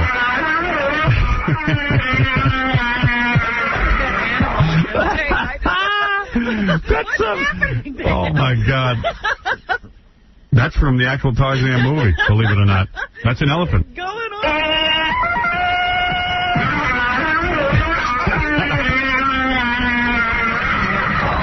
He's calling the elephant. He needs to work on his yell. That stupid yell would signal the elephants to get away or to signal them to come. Couldn't make a difference. Oh, I have hair in my eye. I got this long hair and it's constantly in my eye. I can't see. Oh, with the hair, and Tony and I working on the hair every morning, and with the hair, I feel like Jennifer Aniston brushing it out of my face to cock the hair. Oh. This morning I told Tony I didn't like the way my hair looked, and she just touches it, and I have to touch it. And, oh, dear. I mean, I should just shave my head. Be done with it. The hell am I up to? Oh, I have hair in my eye. I think it's trapped between your glasses. Is that it? It just annoys me with the glasses, and that's the other thing that annoys me, those stupid glasses. Oh, with the glasses, then I put them on, and they get caught with the hair, and I tell you, I get crazy. I'm crazy, and it's 100 degrees in here. Cut my head off. Everything is irritating. Oh, and I'm like this the whole show. I'm blinking with the hair, and the hair's caught in my glasses. I can't take it. Oh, get rid of it. Oh, and I wear these, since second grade I've had these glasses on my face. And you walk around, and it's these things on my face. It's crazy. And now I don't even want to get rid of them because I feel like I need goggles in front of my eyes to shield me from things. I'm so used to having protection. Oh. I hate being me. Oh, and I know the weight of the glasses is what made my nose so deformed. Your nose was built up. It was. Listen, if you had to carry something with your hand your whole life, yeah, I'd have a strong. You'd have a strong arm. Like you ever see tennis players? Pushed it out. So I have glasses on my nose since second grade. What do you think made my nose big? You had a normal size nose. I did when I got my glasses. It had to build up a strength. That's right. It's a callus. I asked the doctor about it. He says he thinks I'm onto something. It's like a scaffold. Hey, let me tell you that we are giving away $1 million thanks to the good people at jackpot.com. You should go to the website. Is there a question? Yes. Now, people who went on jackpot.com, 5 people were chosen who were spinning the slots on there. Yeah. And these are 5 people. Yesterday we spoke to a woman from Australia that is being flown in here. Do you realize this is an international contest? It is.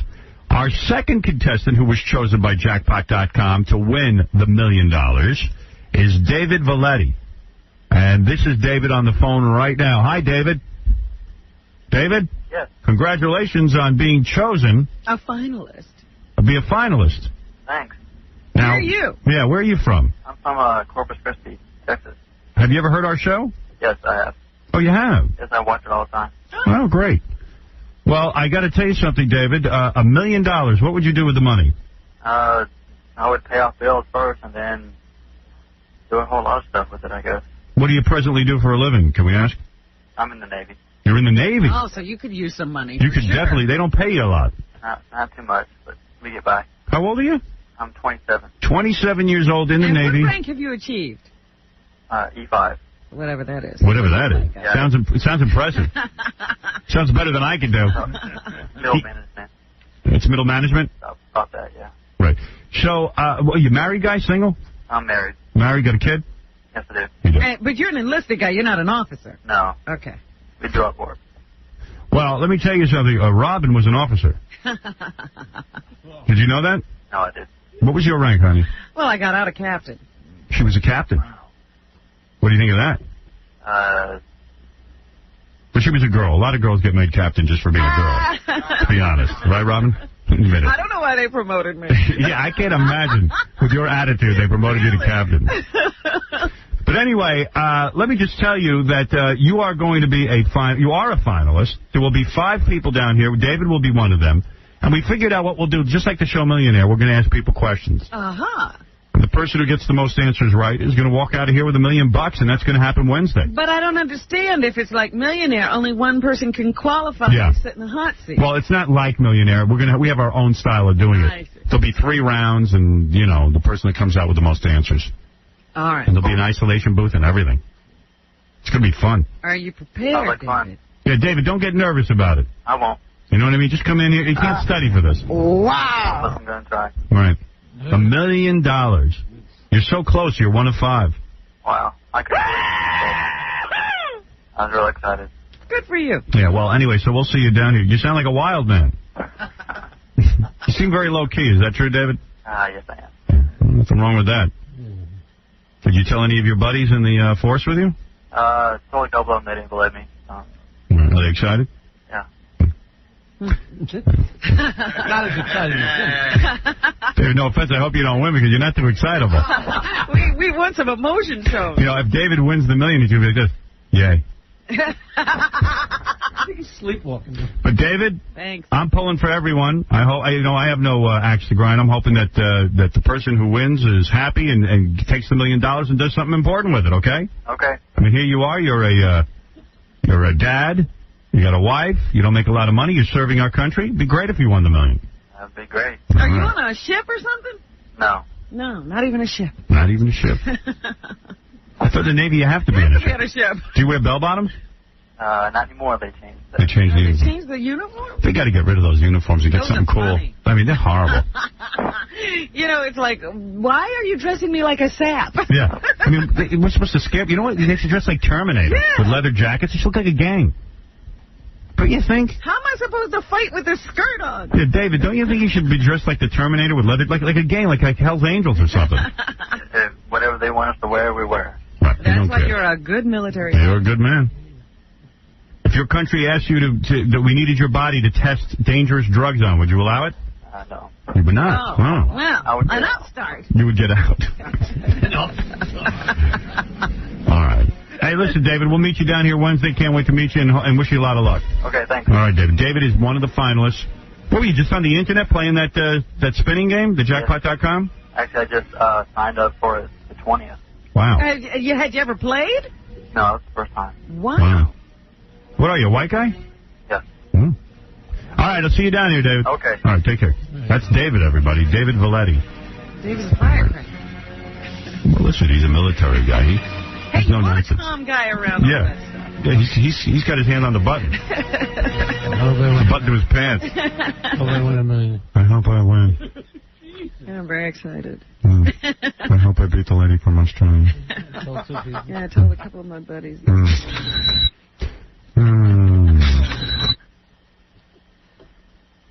Tony, you're on the air.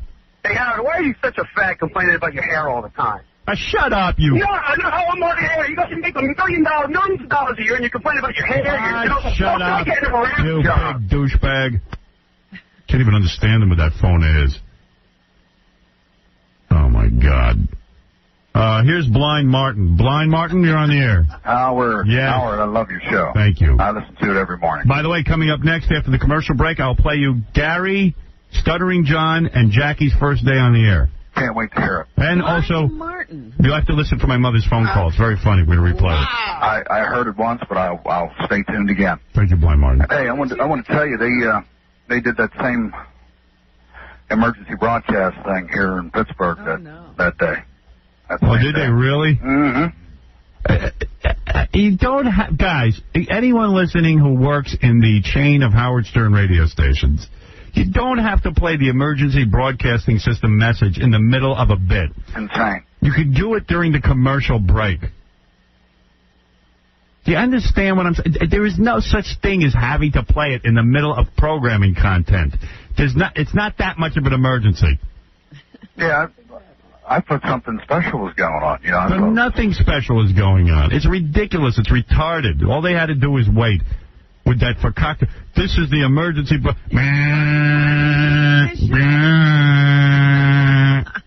Crazy. In the middle of a bit. That noise itself is enough to scare you down. And I just wanted to say I love your show. Thank you. I've never watched television. They have the same emergency broadcast system. I never watched television and see in the middle of a show they break in with the emergency broadcast system. When is radio going to start treating their programming like it's important? During the finale of Friends, you will never see an interruption like that. Yeah, you never see, we interrupt to bring you the emergency broadcast system. Why is that? Did anybody in radio ever ask themselves that? It's like people are insane. So to my friends at the who are broadcasting in Pittsburgh, our show, and the people in wherever that was, Harrisburg, Hershey, Hershey, Pennsylvania, York station. Yeah, you don't have to do that. Use your heads. Crazy, man. But Howard, listen. I've called a bunch of times. I tried to get through. Yeah, I'm aware of you. Yeah, you are? Yeah, I know who he is. Why? Blind Martin. That's me. Yeah, what about it? Well, I just wanted to say that I love your show. I listen to it every morning, and I keep it on from 6 till 10. What else are you going to do? Blind Martin? You're Blind Martin. You What stare else at the am I wall. going to do? Yeah. Hey, I live on a fixed income. I'm a poor man. He's got no job, and he can't watch TV, so he listens to us all morning. That's right. Yeah, hey.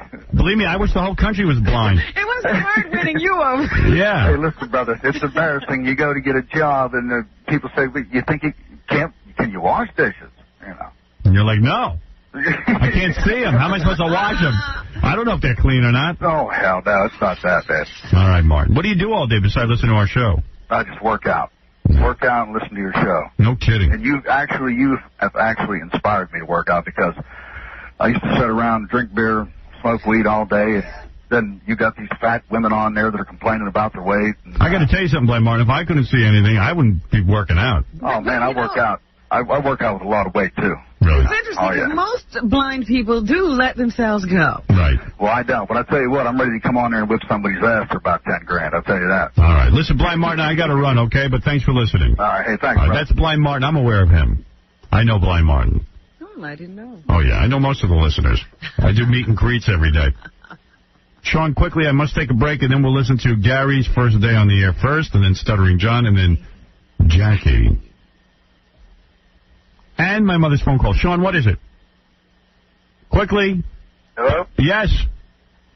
Yeah, Howard, I want to know how you feel about the whole comic book industry going out of business. First of all, who said that's happening? Just about everybody. And the Todd McFarlane, Image Comics, Marvel's quitting. Marvel had money issues, but National DC Comics is still in business. Superman. They got Warner Brothers to back them up. Well, whatever. That's all you need. So Get Superman. What's wrong? Nobody's buying comic books? Not very many of it. No S word, please. Sorry. It's so ridiculous I have to bleep off the S word, and then you miss what the guy says. The S word, like no one's heard this word. Oh, it's so silly. The guy accidentally used the S word, and you got to bleep it off the air. When are we going to grow up? Never. Please. Right. It's so silly with that 7 dirty words. Big deal, the S word. Oh, boy. Gee, the country's morality would go right down the tubes if we heard the S word. Nobody ever says it. Seems to be going down the tubes and nobody's hearing the S word on the radio. Yeah. Every third grader uses it. My kids used it when they were 2. Yeah, but that's heard from you. Yeah, I don't care if that. You know what? I curse all the time in front of my kids. I do. I thought about it. I said, what a hypocrite. I curse all day. I get around the kids. I'm not going to curse. The kids hear it all the time. F this, F that. I encourage using it. Why not? Who cares? Who cares if they hear that? You're too funny. And you know what? My kids hear it all the time. They hate it. They go, don't use it. It's enough. You overuse it. Yeah, we can't use it if you're going to use it. And my kids get mad, they use it too. And what do you think they don't? So they're not going to use it around me? Who cares? Use What it. happens if they do use it? Nothing. They're the same kids. You're going to rob a bank? Yeah. This is the start of the Memorial Day weekend coming up tomorrow. That means every Yahoo. Jew is going to be in his car going out to the Hamptons. Is it a Jewish holiday memorial? I don't know. Seems that way here in New York. Everybody's Jewish in New York. Oh, man, but it's going to be bad that Jew time. York. Woo-hoo. I mean... It's like the Exodus. I was going to go out and see my kids on Friday, but I ain't going into that. I'm not. It's like when they went across the desert with Edward G. Robinson. Yeah, I rearranged the schedule this weekend because you can't get out. You can't move. That's ridiculous. I take care of my kids. I sit in traffic for my kids. Right. So I take care of my kids. Yeah, so I just... You had to rearrange. Rearrange, yeah. Yeah, because I heard today that they said, the Hamptons is gearing up. Great. Onslaught. Right. This weekend. I heard it's going to rain on Sunday. Is that true? That's what they said, that we might get through Saturday with some good weather, but on Sunday and Monday. Good. Good, she says. Ruin it for me. Ruin it. Ruin it. God, listen to me. Ruin it. Rain on all the Jews in the Hamptons. Let them stay home. No, it's, I don't know who goes to the Hamptons. New York is... Everybody. Oh. It's like they tip Manhattan and we all go to the Hamptons. Oh, it's just unbelievable. And I refuse to go. I refuse to go. You don't get out of here early on Friday. Yeah, before your job starts. I had an opportunity to go, too, because Ross got a house out there. Yeah. Does he get a nice house? Who knows? Howard, a beautiful house. Pool, tennis court, the whole deal. Wow. Really? Because he doesn't pay that much, but he's not on the water. It's a nice house for Ross. Maybe for you, you'd want to be on the water, but it's a beautiful house. Oh. Yeah, it's nice, huh? The pool's I think the pool's 2 weeks old. The people just put it in a few months Did you ago. go out there yet? No, but I've seen pictures of it. Yeah, I'm thinking of going. He keeps inviting me. He's seen pictures. I can dress up those pictures. What do I got to do, though? Sleep on the floor? No. It's he's not into those 14 people houses anymore. He shares it with 2 other people, and those 2 other people live in Los Angeles, so they're not going to be there that often this summer. Why would they get the house? Because when they come to New York, they can go to the Hamptons and hang. Wow. And how often do they do that? I don't know if this is their first summer. Dominic called me last night and said I could use his house at Shelter Island. You don't want to go to Shelter. Why? What's wrong with that? That's not where everybody is. I don't know what happens on Shelter. But can I tell you something? All I want is just to, he's got a pool and stuff. I just want to sit by the pool. I don't have a pool anymore. Yeah. I lost that. What about, having a nice dinner and... Well, never forget that. I'll just eat what's in Dominic's house. Oh. That's slop. That slop he eats. I'll come back 900 pounds. I don't know. Can you eat my food? Can you eat my food? I know. You know what? I'm procrastinating. I'm like, well, maybe I should go to Dominic's house. Maybe I should go to Ross's house. And I can't decide. And you know where I'm going to end up? At that stupid Jackie house on that godforsaken beach of his. That awful, dirty beach with that dirty water. But I know. I end up there every time. Aren't you coming to our director's party on Saturday? Does he have a pool? Does he have a pool? No. No, then I'm not going. He's got a hot tub. No. Oh, gee. On a hot day, a hot tub really refreshes. Yeah, it'll only be 100 of us taking turns. Why is he having a party? Does he realize nobody wants to be at his house in Jersey? Scott DePace is having a party. Why do people feel the need? I don't know. He has no pool. What are we going to do there? He's going to barbecue? Who's going to go to that ridiculous? Are you going to that? Yeah, because he came to mine. I feel obligated. Yeah, but, dude, don't you want... that's going to be the first nice day. Don't you want to be out on the water? Yes, me and Jackie both want to be... He's going to leave the water to go to Scott's house. I begged Scott. Go. Just no one show up. We'll never do it again. I begged him, don't have it on the Memorial Day weekend. Please don't. And, of course, he does. Dude, you don't have a pool. Every other weekend there wasn't anything. No, I don't have a pool. I have a hot tub, pool table. Pool table. Pool table. Go sit by the pool. Foosball. It's a night. It's a night party. Oh, it's a night party. Yeah. Oh, okay. Well, cool. not really. It starts at 4. Well, 4 at night. That's Jersey time. 4 at night. Yeah, because everyone's in bed by 9. I invited you to be nice. Thanks. You know? So you really don't care if we come? No, you know what, John? But you, every year, give me this whole thing. You better come to my party. You better come to my party. No, I also get That's John's whole rap. Oh, my God. John is ridiculous. If you don't go to John's party, you might as well have told him, that's not true. But, John, what do you care if anyone comes to your party? This is a fabrication. No, I've heard you do that. No, I don't really... Is your forehead dirty? What is on your forehead? He's covered in black. It's newspaper ink. Oh, it's newspaper ink. Is it? No, Every day, Ash Wednesday. Did he fall asleep on the paper? Look at it. So what do you have, a hot tub? Well, at night that could be fun. Yeah. Yeah. Get some chicks in there. Right. Chicks. Is Is your hair floating in the hot tub? I know it's somewhere. Actually, just change the water. Right. You know, I had a discussion with Scott recently, and I asked him, when he realized he was going bald, and he said the first time he realized it was on this very show. Yeah, when Howard told him. He didn't know. Really? You didn't know? Well, I always had roommates who sort of said, hey, there's a lot of hair in the shower and all that sort of stuff. Right. I was like, it's not for me. Right. Yeah. Because I looked at pictures, and it looks fine. You don't realize it until you see the cameras and the lights, and you put your head down. Man, you got no hair. Yeah, it's going. But Here's that David. Yeah, you're bald, dude. But I call you. You've now stepped into. You're a bald guy. Yeah. I'm getting close, but you know what? I credit you with getting me over being comfortable about it. Uncomfortable. Hey, Howard, you know what's funny is Gary's laughing at that, but when did Gary find out he had weird teeth and dead breath? I still don't think I do have them, so there you go. I'm still in denial. Gone back into the... Hey, Scott, you can find out you weren't funny. It's been a show, Jackie. I got to take a break. So you're having a party, huh? Yeah. How many people? About 50, 60 people. Where are you putting all those people? Like, if I go, is it going to be like, is it people from the show, or is it like all your dumb friends? It's the white trash guys? Yeah. But I think my friends are pretty It's his ex-roommate who has that incredible shot glass collection. Oh. The guy that had, I swear to God, Howard, no joking, this isn't joking, the guy had pictures of the dogs playing pool. He used to hang up to Scott. Right. Is Anne-Marie coming? I believe she is. Yeah. With or without her husband? If she comes, probably. With or without the bikini? With her husband? Yeah. With her husband. So you missed your opportunity. Well, Anne-Marie looks great. I'm very attracted to her. What's going on, Anne-Marie? You bringing your husband? You might as well come in and tell me. Because that'll make... that'll make my decision. As to whether I need to make a decision whether to go to the party or not. Whoops, my car wouldn't start. What do you like to drink, man? Anne-Marie, you bringing your husband, or are you coming solo? If I go, I'm going to go with my husband. Oh. All right, I'm not going. Oh, Howard, you aren't going to go anywhere. Oh, I would have gone if you were going alone. Oh, yeah. Oh, believe me, I would. Believe me, you would have had a nice date. We're going to end up being dressed like a nun at this one. Right. What are you wearing to the party? Have you decided? No, I haven't. Whatever, depending on the weather. But you should bring a bathing suit for the hot tub.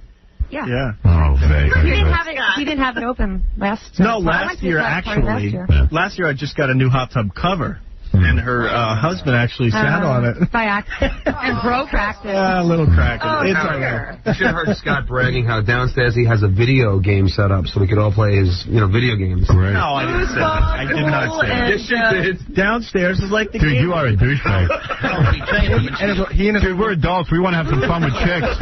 We don't want to sit there and play video games. Some of us are married, man. So what? Let's play with your wife. Scott and his old roommate were a couple they were like Chandler. Ignores her. They were like the guys from Friends. They really, like, when you went into their apartment when they lived in whatever, Jersey City or Hoboken. Fun, like that. You walked in, the only piece of furniture was the foosball table. Right. Yeah, like there's two idiots on Friends. You know what else we're playing? We could get a dining room table or a foosball table. We're playing horseshoes as well. Oh, really? Yeah. And I'll have some lights and stuff. My luck, I'll get hit. What do you mean lights? Oh, lights. So, Anne-Marie, you're going. Possibly. Yeah. See what's going on. But you're bringing your husband. Yeah. I like how no one respects Scott. It's like, yeah, maybe I'll go. I don't know. No. I just, it's not true. Yeah, it's just what's going on. There's just so far out. What's going on? It is not. What else is going on? Well, you mean, that you wouldn't show up at Scott's? Yeah. With a few other people that I might have plans with. More interesting. No, like my girlfriend might have a barbecue. Oh, your girlfriend might have a barbecue. No, I went to Scott's last year. Had a great time. Yeah, had a great time. We've had her out to the house for a dinner party. Yeah. Well, I bet you have. We're practically neighbors. Really? Yeah. All right, good. So she doesn't have a long commute. Well, you look particularly beautiful today, if I may say so. Thank you, Howard. All right. And what, you might go with your girlfriends this weekend? Yeah, to a party. Are they cute, too? They could come. Yeah, a couple of them have been here. Yeah, bring them to Scott's. Yeah, wait. Why don't you bring them over to Scott's and we can get a look at them? Should I bring that rack of bathing suits to Scott's? Bring the bathing suits. Bring our rack. We have a rack of bathing suits right here in the studio. I was showing somebody at the studio the other day who's like not all that familiar with the show. Hey, Marie, what would it take to pay you to model some of these swimsuits? Oh, God. What would it take? We $20. have $1 million. No. For $1,000, would you model 3 bathing suits for us? No. 2,000? No. 3,000? You won't do it for $2 grand? God. Oh, come on. 3,000. Why do you want me to model? I know that. Why? I don't know why. I know that. I have no idea why. It just seems like fun. Emery, I know that you guys are like house hunting, and geez, 3,000 would sure. Oh, Gary, you're gonna get in trouble. I mean, $3 grand is it though? That's as high as I'll go. That's a lot of money. That's it. Do you have $3 grand for my1.com? Sure. Oh, God. For Emery, I might go higher. No, $3 grand. I might get yelled at by. $3 grand for 3 bathing suits. It's not worth it. Grand suit. For $3,000, we should get to watch and put it on. Oh, listen to Gabby over there. Gabby hates me. Emery, once again, I tell you, I will pay you $3,000 to basically view you the way I saw you at Jackie's house for free. Yeah. You didn't see me. Sure, I did. I saw you in a bikini there. It's a pre-Memorial Day bathing suit. Yeah, exactly. Yeah, I don't want to pressure you, but for $3,000, all we have to do is see 3 bathing suits. What we want to do? She was going to get Howard. She said she'd get a bikini at my party. So what's the difference? Yeah, but those are a little skimpy. What we want to do is air this on E! Tonight so we can show women what they should wear this weekend. Right. It's a modeling segment. I need a model. It's just like the Victoria's Secret thing that just happened. Exactly. Yeah, but Anne-Marie, I'm serious right now. $3,000 for 3 bathing suits. You don't want to do it. I'm not comfortable. Am I still on the air? Yeah. Who is that? You got any money? Shut up. This is a very sad room if you don't get into those bathing suits. What a way to start the week. There's a couple other women here. Maybe they're willing to. Where? There's nobody here. We have Robin and Robin. Oh, please. Robin Quivers? She ain't getting no bathing suit. I'll give her $1 million. She's got 2 horses and 14 cats. You're still not. Keep going. I'm sorry, naked for free. Dude, Gary saw her naked. I wouldn't do it for a weekend, but he broke into my room. Right. You didn't lock the door. Emery, I'll ask you one last time because I know 3,000 is a lot of money. It is a lot, but... But you're going to say no to it. Call your husband and ask permission. Call your husband. Ask him. That's a Bermuda vacation. I don't want to, even if he said yes. Is this your final answer? Wow. Yes. Wow. But you wear bikinis all the time. Yeah, but it's different. That's what I'm You going just to asked if it was her final answer, and then you start another argument. Are you on your period? Is that it? I could understand that. That would be that wouldn't be right. Money. All right, so you don't want to do it. Actually, no. No, right. You want a shot of tequila? Why, are you embarrassed? Yes. You are. If I saw you guys at a party and stuff. Right, you're modest about your body. You have a beautiful body, though, right? I don't know of any flaws. You guys saw her. Did you see him? Why do you keep it in such good shape if not to show it? Well, maybe she wants to show it to somebody, just not to you. I just don't want to walk around. You don't want to what? I just don't want to, walk around and... All right, you don't have to walk. You can just stand there. Oh. Just stand in that big circle that we have. I'm not comfortable. I'll leave if you want. Yeah, DePace is probably making you uncomfortable. No, go out there and just look at it on camera. DePace is a perv. He makes it dirty. He makes it dirty. All right, so you're turning down the $3,000. $3,000. Wow. How did I do it for $3,000? John, just strip naked. You know what it looks like? What? It looks like when you go to Times Square, those guys with quarters going into the peep show. Right. Oh, come on. It's not a bikini. It's not naked or anything. Guys.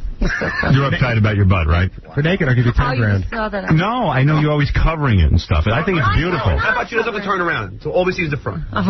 No, I got to see the back. Yeah. I got to see the You're truth. seeing the back. For $3,000, I'm seeing the back. $1,500. Oh, my God. No, you're uncomfortable with your buttocks, right? Is that it? I think so. I just... All right.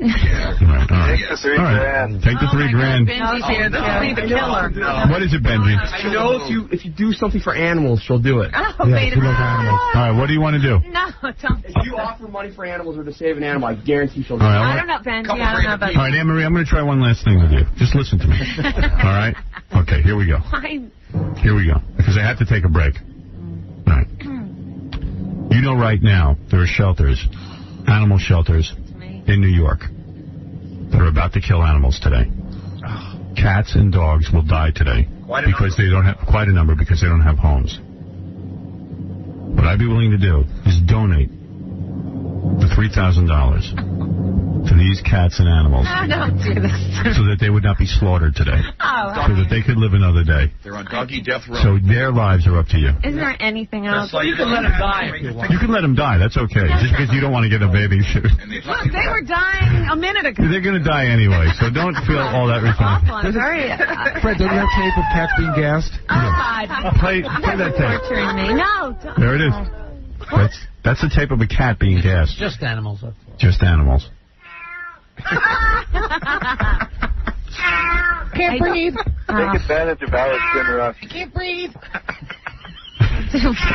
Stop it. Poison's hitting my lungs. All right. Fred, stop. I can't. You don't want to save the animals? I do, but all right. I can't Okay. do that. Understood. Oh, all right. The animals will die today. Man. All right. Thank you. They're going to throw them in a pot. Dogs and cats, you will be dead today. They're throwing the pot and cook them. Right. Dogs and cats will be tortured today. What is it, John? I was saying $3,000 to save at least 100 of these animals. Right. But only 100. They'll still have to kill them. Yeah, those 100 will be dead anyway. So hey, don't feel too bad, Anne-Marie. Just because you let 100 animals die. 100 little kittens. Little kitties. Kitty Auschwitz. You still donate to the animals? No. Meow, take it off. That's terrible. I shouldn't be. I work with you guys. I shouldn't be, parading around. Yes, you should. Why? Yeah, Casey works with us. Casey works with us, and you have the chicks in this place staring at him when he walks down the hall. He hasn't taken off his clothes this Sure he has. You see that photo he sent us? Come on. David says he's gonna kill his cat right now if you don't take a bathing suit. David, are you gonna kill yourself? Are you gonna kill your cat? Right now. Oh. You better take it out, get that suit on. I'll kill it right now. Oh. How many cats do you own, David? I have 3, but there'll be 2 after this. Right. Wow. Anne-Marie, rest on your shoulders. Better kill it. All right, David, thank you. All right. Did I tell you the other day I ran over a cat? Oh. Did you? I've never done that. I didn't know what to do after I did it. I was driving. It's so true. I know. What do you do? I had a squirrel once, and I didn't know what to do. Right. No, you leave it. Yeah. I just felt this god-awful noise. It was like and I went up and down. And then I kept going. I'm like, oh, man, should I stop? Was it front and back wheels? Did you get out? No, I didn't know. I was like, God, if there's a family around here, what am I going to do? Go up to the door and kill your cat? So did you look in the rearview mirror and see it was a cat? I saw in the rearview mirror, I saw the brown fur. And you know why you saw the brown fur. Yeah. You know what? I've never done that. I would feel really bad. But I remember when I was a kid, this kid who lived around the block from me had this puppy that he loved. And the puppy got out of the house, and this guy, one of the school teachers at the school, was driving home from school and ran over the kid's puppy. And the guy got out of the car, he picked the puppy up in his hands and was crying. The teacher was crying and handed the puppy to the kid's family.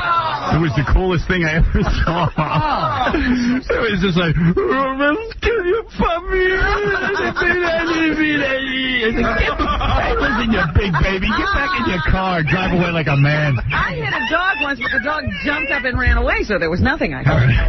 Here's my I had a carload full of women. Anne-Marie's getting all upset. She loves animals. That's so cute. Well, I wish you were in a bathing suit. I had a carload full of women. Right. Driving up to, I think it was a wedding or something, and I'm upstate New York, and I hit a squirrel, and we all hear it. And I stopped the car. Squirrel's no big deal. That's a rat. Yeah, you want it. That's a good thing. Here's the dilemma. We look in the rearview mirror, and we see that the squirrel is clearly injured, but not dead. He's struggling. And now they're, oh, my God, you can't leave it. I go, what am I supposed to do, run it over, go back and get it? I know. You don't take it to a vet. You don't it's probably got rabies. We couldn't decide what to do, so we just left. Well, my mom, when we used to pull up to my driveway, if my mom saw a squirrel, she wouldn't get out of the car because she thought they were rats. And I would just taunt her. I would taunt her. I had a raccoon at my window yesterday, like in broad daylight, just eating everything on my back, My kids were out there, they dropped a couple of crackers, so the raccoons came out. Oh, they are. They're full of rabies. Yeah. They're not missing any meals, those raccoons. Dude, when I had a house, the raccoons at night used to invade the garbage pails. Yeah. We had to sink our garbage pails in cement and put a metal canister top on it and also bolt it down. Now the little bastards can't get in there. That's how much you got to do. They were probably living with us, these raccoons. You know what you're supposed to do? I was just reading about this last night on the internet. You can take your garbage pail tops and those little rubber bands you put on your bungee cords, and you're supposed to soak them in a Tabasco sauce solution. Right. Yeah. That'll fix them. Yeah, I'm going to go prepare the garbage for it. Then you put out the garbage and rub your eye. Right. You're running into the house. I have to take a break. It's been a long time. The show's almost over. We haven't taken a commercial break. When we come back, apologize to those people that I might have killed their cat. Sorry. Yeah. Oh, God. You know what? You're right, though. What would you do? If I ran over a cat, I'd just keep going. I went faster. Yeah, I mean, what are you going to do? How about apologize to us for having a party on Memorial Day? That's what I thought. Yeah, right. Run you over. Yeah, I mean, if you had a pool, that's a whole other story. Next year, maybe. All right. I need a raise. Above ground. Is that why you're not going, Anne-Marie? Because he doesn't have a pool? No, not at all. Then why are you not going? Like I said, there's a few things going on, so I'm... Isn't that rude, though? I mean, like, either you say you're going or you don't? When he don't have to do our MVP. Like, I told... You're saying, well, maybe there's some better things going on? Keeping her up. Yeah. I told him, no. You should probably say yes or no. I said I most likely will be there. Oh, Anne Marie's awfully cute. You better get out of here. I'm getting all distracted. Really. You're a married woman. You better leave. Okay. Jackie has a great excuse, though, Howard. Yeah. Jackie's saying his tooth might keep him away from her. Hurting. Yeah, it's gonna especially hurt if it's a beautiful day. Right.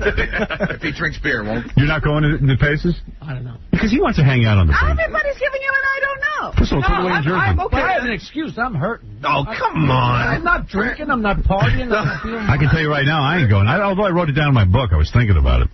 But I thought you had a pool. 40 minutes away. Yeah, 45 from the city, Howard. Oh. 30 minutes further from the water is what it is. I'll come out to your house. Let's have a party. Yeah. Why? So you can stand on pebbles? Yeah, you get the water. Pebbles on the beach. Pebbles. What are we going to do when we get to your house? Play foosball? Play anything you want. You just don't know how much you love the game. Yeah. I'll tell you what, Howard, go to the Paces because then you'll miss Jokeland. Right. Right. We got to take a break. And then we'll come back, and we're going to play the first day of the year. I want to play my mom's phone call and all that other stuff, too. We'll be back right after this. Here's Grandpa Al Munster, setting the tone for a Howard Stern Freedom of Speech rally. First of all, I am so happy that we are all here together. I mean, that is beautiful. That's beautiful. It's beautiful, man. And we all know why we're here. Why is that, Grandpa? So you can get young boys? No.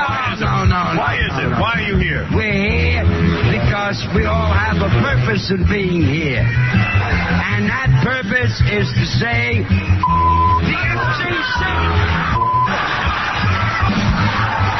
All right, Grandpa, get out of here. Oh, man. Oh, man. And they call us outrageous. I don't know. We're going to go sedate Grandpa. And he's a lively old coot. Now you're listening to a young coot, Howard Stern. We're back with the Howard Stern Show. And Jackie Howard. Thank you. Jackie, Way Too Many, Heineken Martling is 4 filthy, dirty joke CDs and cassettes available at the Jokeland Web Mall. Or call 1-800-333-KING. Saturday night, August 19th, the Cape Cod Melody Tent in Hyannis, Massachusetts. For MP3 audio and 3D animated jokes, visit Jokeland.com. I'm seconds away from playing my mother's phone call and also playing you the tapes of Gary's first day on the air, Stuttering John's first day on the air, and Jackie the Jokeman's first day on the air. But there's a couple of things I want to comment on real quick. Number one, this OJ is back in the news this morning, and I got to tell you something. I think this is the sequel. I have never seen a guy who is involved with the police more than OJ. I mean, here is a guy who, through a miracle, let's say, got off, who's still on the street and not in prison for life, or really getting the death sentence. He committed a double homicide.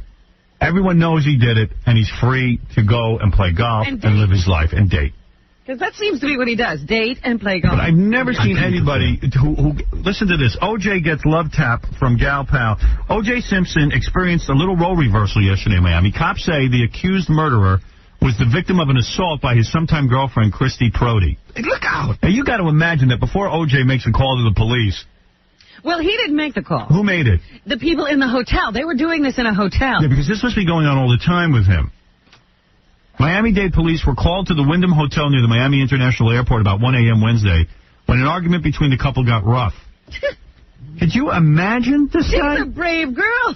Prody, I mean, she really is. She should be in the boxing ring. I wouldn't hit OJ. Prody, a 24-year-old ringer for Simpson's murdered ex-wife, Nicole, stop it, became so enraged during a quarrel in the hallway outside his room that she slapped and kicked him, according to a police report. Don't you see, officers? This is what happened with Nicole. She slapped and kicked me. He always said she used to fight me. Why are so many people fighting with OJ? That's what you got to ask yourself. Why do women fight with OJ? The security, and he's a big guy. The security guards from the hotel saw her strike Simpson a few times and called police. Miami-Dade police spokesman Ed Munn told the Daily News. Simpson did not press charges. Miami-Dade Sergeant Jim Burns said it didn't fit the criteria for domestic violence. OJ was not an offender. He was not arrested, detained, or brought to the station. He was not assaulting anyone. You might say he was being assaulted. Really, man? Bryn added, from what I hear now, when anything happens to him, someone in his party calls to make sure it's on record so that he wasn't responsible. They're constantly calling the police. That's the greatest thing. The hotel manager asked Prody to leave and told her she's no longer welcome. So the girlfriend had to leave. Yeah, she was They said one of the guards described it as she was kicking O.J.'s butt. Yeah. She's a beautician. He's been dating her since 1996. This isn't the first time cops have been called to mediate a Proddy-Simpson dust-up. Last October, Simpson made a bizarre 911 call from Proddy's West Kendall, Florida townhouse saying he wanted help for a woman who had gone on a 2-day cocaine binge. We got a problem. Even more I mean, this guy, it's shocking. I mean, even that, he claimed that not only has she gone on a cocaine binge, that she'd run off with a baseball player. Right. And that he wanted her back. All right. What is even more shocking to me is this other story in the Russia Malloy column. The Daily News has it all today. This is unbelievable. Oh, wait a minute. There's something else about the O.J. story. Do you know how he explained it afterwards? He said that she was upset because her car broke down and she had to walk 1.5 miles to the hotel. And that's why she beat him up. Oh, so she had a reason. You see, officer, this is what went wrong in my last marriage. Right, this is amazing to me. I read this and I said, this is unbelievable. More health trouble for Matthew Perry, the guy from Friends. Yes, what's wrong with him? A source tells us the Friends star is back in the hospital. The actor was released Saturday from Cedars-Sinai in Los Angeles, where his publicist said he was being treated for flu and stomach pains. Now, in the tabloids, they said that first hospitalization was because he was overzealous with his dieting. Well, listen to this. Next week, Star magazine will report that his problems are more serious. The tabloid claims he may need a liver transplant as a result of cumulative damage from prescription drugs. Jeez. The actor is said to be in excruciating pain because he has built up an immunity to painkillers. The magazine claims early tests show his liver is badly damaged, but doctors won't know exactly what's wrong until all the results are in. Now, is he going to live to make the money they just... I don't know. This guy's on top of the world. What's he with the painkillers? And where's the pain coming from? In his head. That's unbelievable if that's true. Perry's representative could not confirm the report within hours of his release from the hospital Saturday. The 30-year-old sitcom star lost control of his Porsche. That's not true. He's got to be older than 30. Oh, I think his liver's about 90. He's 30 years old. The sitcom star lost control of his Porsche and plowed into the porch of a Hollywood Hills home, not even his own. All right. So that to me blew my mind that this kid is such a mess. What's wrong with him? Life is too good. What's wrong with you? What's wrong? Obviously, he's got a problem. How much better could life be? Right. If you can't handle it, what are the rest of us? Who's crazier, O.J. or the guy from Friends? Oh, nobody's crazier than O.J. O.J.'s always the king. O.J. always wins that contest. That he could still be in relationships like this is wacky. All right, here's a great piece of tape that you'll love. This is from, well, you'll recognize the voice, I think. I'll play it for you. It's an old recording. We got this, one of our listeners bought it for 49 cents at a flea market. Really? It's a cassette of someone famous early on in their career, and I think you'll recognize it right away. Just let it cue up. Here we go. All right, here it is.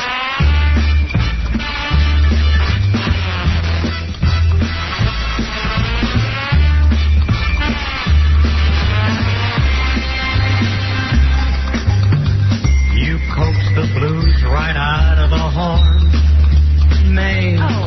It's Regis. Yeah, that's what Yeah, it's Regis Felden. He sings and talks exactly the same. Yeah. May. And what's so great about it is You've got the band. This is all the crap this guy had to do before he got big. He's had a terrible life. He's had a horrible career. Yeah. And now he's like 70, and he's having tremendous success. But it's bittersweet because he's an old guy. He can't really enjoy He it. can't. And in fact, he looks miserable. I mean, they got him working, when you're 70, you can't be working that many hours. I mean, yeah, I was going to say, all he gets to do is work and sleep at this point. Yeah, he must be really driven to finally succeed. He's probably just burned and pissed mad that didn't happen early on. So early on in his career, here was a young man, he's singing Mame. Do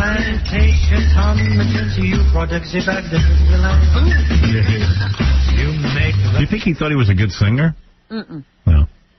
I think he was doing anything to put food on the table. It's time for Regis. I'd be embarrassed. It's so funny. It's time for Regis. I wonder what record label this was on. I was going to say, who put that out? Mercury Records. I don't even think there is a Mercury Records anymore, is it? That took it under. But now it's known as Polygram, I think. It's part of the Polygram. Is that right? It just morphed and morphed. Right. We sent our reporter back to the Knicks locker room to find out what was going on there. They're getting ready for their game, and they're really psyching themselves up. Here's a piece of tape. Yeah, rise up. It's real. It's real, niggas. We here, nigga. How I sound, you bitch-ass nigga? Huh? You're running around yoing right now. You're jacking off, nigga. You think we couldn't do it, huh? Look at you now. Huh? It's real, nigga. We put the together. Rise the up, you bitches. That's Jeff Van Gundy. Oh, stop. That's right. Please. Also, this is a piece of tape. Somebody sent it to me. It's so funny. Leanne Rimes was on ABC Morning Show the other day. Was she talking about her dad? She's talking about her dad. She starts crying. Oh no. Yeah. Well, if your dad took $7 million from you, you'd cry. Well, he brings it up, and then, she starts crying and saying her dad's her best friend, so who knows what this is about. Well, she doesn't want to sue her best friend, but she has to. Yeah, I mean, who sues their best friend? Listen to this. It's really hard to separate family and business, and that's why I've learned my lesson to never really mix it anymore. And I really, it's a lesson to be learned. And I love my father. My father has been my best friend all of my life, and it's really hard for me to talk about, actually. But all right. You took some. That's okay. Thank you. You took some time off for a minute, for a while, a few months off, to be, as you said, a typical teenager. You take it. To be a typical teenager. So what'd you do? She's obviously. My father was stealing my money. She's obviously in a great deal of pain over this. Well, wouldn't you be? I'm going to sue my father now. She's a child. You don't want to think of your father ripping you off. Yeah, but meanwhile she's suing him. Well, the mom filed the suit because she's not even old enough. Here's a great piece of tape of Shaq being interviewed after one of the games, and it's just, it's such a basketball player sounding thing. It's like that monotone. He is Mr. Platitude. It's almost like he hardly moves his mouth when he talks. We've been stepping up to challenges all year. Now we just have to go up there and get 1 or 2. We didn't play our best game yesterday, and when we don't play stepping up to challenges, going down, and play our best game yesterday. It's like he has to save all his energy for the court. Yeah, he's burnt. That's right. I can't wait to keep talking. We're going to go up there, we're going to fly, we're going to play or something. All right, also, before I play my mom's phone call, let me read this to you. This is great. As you know, I had this on the air yesterday. I also want to report on Dr. Laura's latest troubles, but because I love it, and she deserves it because she's a homophobe. But here's a nasty individual. Yeah, she's just so mean. Anyway, here is this is the greatest. A kid called me the other day, just to recap, and he said to me he was running for his school presidency, the president of the student council, whatever that is. That's that governing body. He asked if I'd endorse him, if I would endorse him. I interviewed him for a long time. The kid seemed like a good kid. I endorsed him. And what that meant was I went over the school's loudspeaker system and endorsed the kid. Yeah, they got to give 30-second speeches, and Howard gave his speech. And the kid won in a landslide. And the kid got a lot of attention. It was a really bright thing to do. The principal was very cool about it. He was like, hey, I don't want to squelch or squash any of the kids' creativity. It was a very creative idea to call a radio station and get a radio personality to endorse him, and it was wonderful, and the kid won, and it showed that he used his initiative and used some brains and got this all together. Must have really wanted the job. So, in true, I've got 3 daughters, and I see even with school plays and stuff, parents are such jack-offs that they even come down when their kid gets too small a part and they complain and stuff. So here's a bitter woman. According to a guy who told me about this, some woman stood up at the school board meeting and said, I have a petition from 100 parents who are really upset, and the audience booed her and made her sit down. The petition was being pissed that Howard Stern was allowed on the school's loudspeaker system. That was wrong. Even though I was not obscene or dirty, which I never am. So, anyway, to make a long story short, the real story is she got booed. But it doesn't say. Here it is from the Courier Times. The story does not go away. It seems that anything Shock Howard Stern does turns controversial. I'm reading now. Even weighing in on a local high school election. At a school board meeting Tuesday night, parent Nancy Deacon confronted the Shimmy High School district officials, saying she was upset that the controversial Stern's live endorsement of a student council candidate was broadcast throughout the school. Others are angry too, she said, presenting a petition reportedly signed by 100 concerned parents and taxpayers. At this point, she got booed. They don't tell you that in the paper. As parents and responsible citizens, we are insulted by Mr. Stern's reprehensible rhetoric and find it in our schools as unacceptable, said Deacon, reading from the petition. The complaint came hours... Could you imagine... I mean, why ruin something that probably... Who knows? Maybe her kid was one of the candidates. You never know, yeah. The complaint came hours after Neshimi High School officials announced that Jay Rosnick, the student whom Stern backed for school president over the school's public address system, had won the election. The 17-year-old Stern fan from Langan Borough was one of 4 students vying for the presidency, blah, blah, blah, blah, blah, blah, blah. Rosnick called Stern's radio show. They go into the whole history of it. Yeah. All right? In past elections, candidates have used a variety of unique approaches for their final 30-second school-wide speech, including playing music and celebrity impressions, said Bruce Wyatt, director of secondary education. These aren't election gimmicks kids are using. Oh, these are election gimmicks kids are using. Thought of something, Rosnick thought of something and worked through to see if he could get the celebrity to do it. Mm-hmm. I applaud the principal. I think anybody would. I know Mr. Collins was looking at working with the student to help the student work through a project that the student took the initiative to start. Collins, the principal, called our show and made sure that the message would be appropriate. We assured him that we would be, which we were. But the publicity stunt didn't impress everyone, not all adults at least. Actually, it did impress them because look at what they're doing. They're writing petitions about it. Now listen to this. Tuesday night, Deacon told Bowman and the school board that letting Stern speak to students and plug a student council candidate defeats district programs designed to help students get along and gain tolerance of others. Why? Look at her. She's so intolerant. She's intolerant. It's ironic that the Neshimini School District is attempting to reduce social problems through a myriad of programs, yet it allowed our children to be the captive audience of a celebrity known for his offensive remarks regarding racism, sexism, violence, and drug use. How dare she? Yeah. She doesn't know us. This is exactly the opposite of what Neshimi stands for, Deacon added. Let's see what the petition requests. The petition, which seems to request that such controversial celebrity endorsements be prohibited, now nobody else will ever be able to do anything fun. Has been forwarded to the school board for its review. I just think it was a tremendously innovative idea. And even the principal said that the campaign stunt doesn't endorse Stern. No. He was on talking about Jay. Or his media empire. Thank you for saying that. You didn't know you had to do it. Neither did I.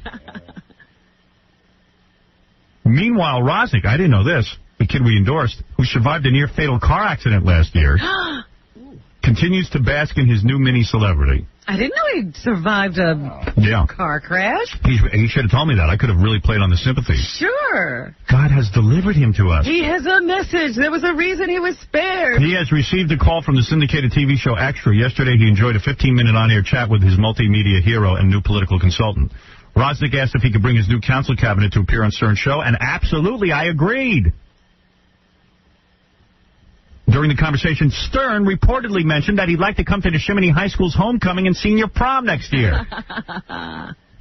Our school administrator's up for a visit from the king of controversy. At this point in time, we'd have to take that under advisement and discuss the whole idea of why it's said. Oh, boy. Yeah, if they got a year to think about it, the answer will be no. Well, it seems like this one mom is going to ruin it for everybody because we were going to have some fun.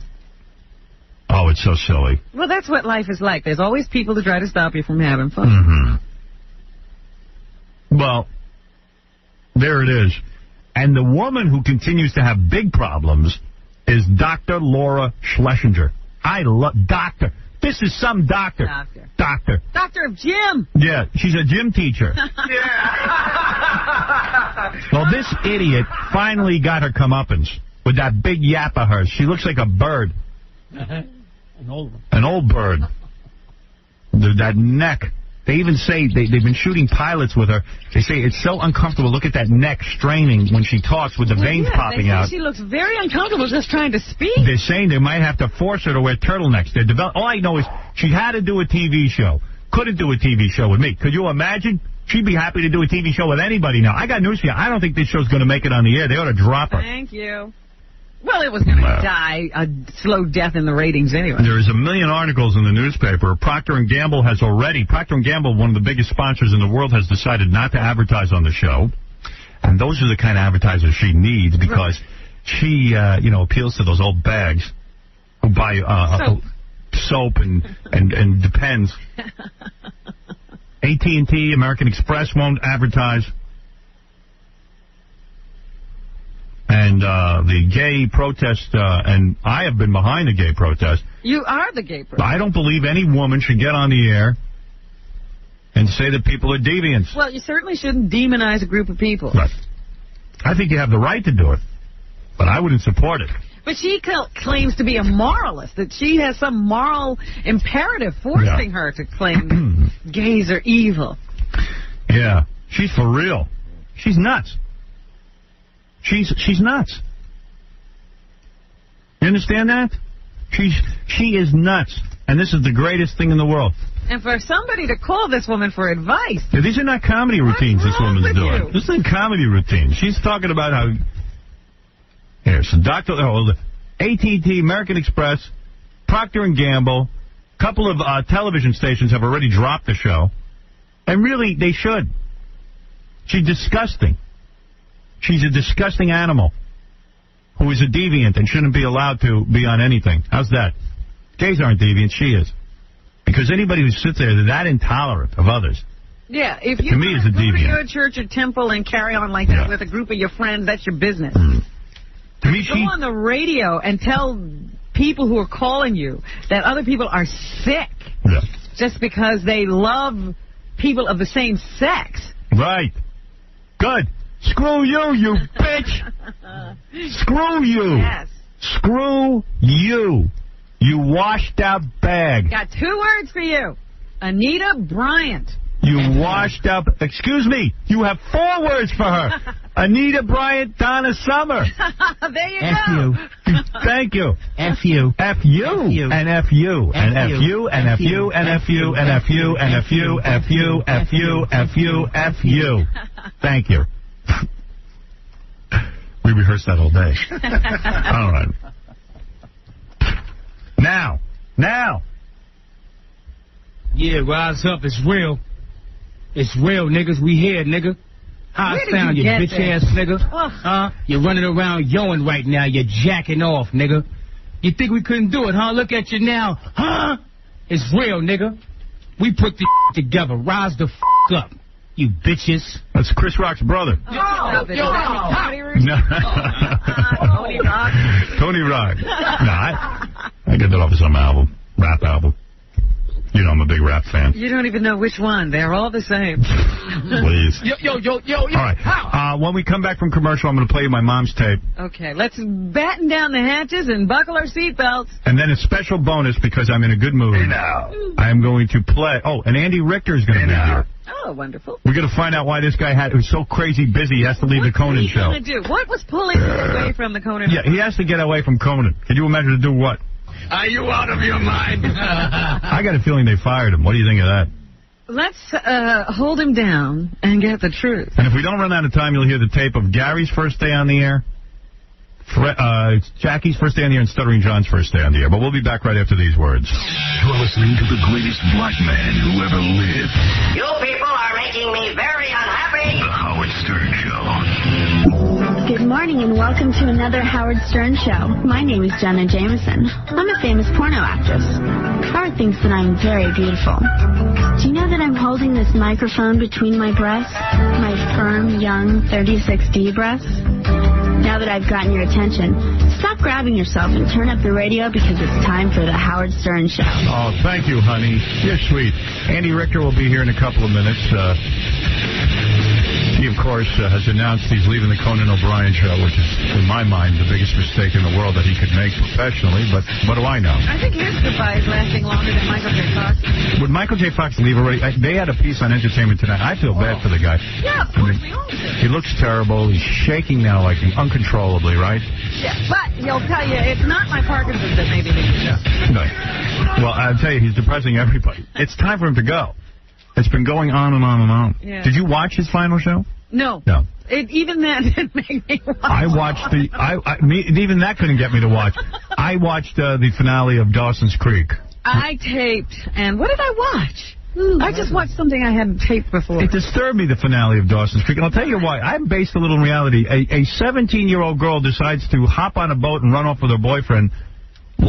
Doesn't she have to tell her Hey, you're telling me how it ended. Oh, you saw it? No, I didn't see it. No, but you don't know who her boyfriend is. I do, too. You don't know if it's Dawson or... Casey. Well, too bad. Oh, you bastard. I didn't know you didn't see it. No, but it bothers me. Now it bothers you. Now I don't have any reason to what. Hey, does Andy Richter have Parkinson's? Maybe that's why he's leaving. Maybe he should fake it. No, he doesn't have any reason for leaving. But, I don't know. I was watching TV, and I was really moved on Entertainment Tonight watching Michael J. Fox, because he really didn't look well. Don't they play, like, the sad music? Yeah, they got to me. They work you. And I'm sitting there feeling really sad, and Ralph calls me, and he goes, would he get off? Would he leave already? And I just said... It is an awful long goodbye. It is a long goodbye. It's very depressing. My mother, I had a caller the other day on the air, because I was curious. I started thinking, does my mother... There's so many sex acts that I want to ask my mother about. I forgot specifically which sex act I was asking her about. I think it was...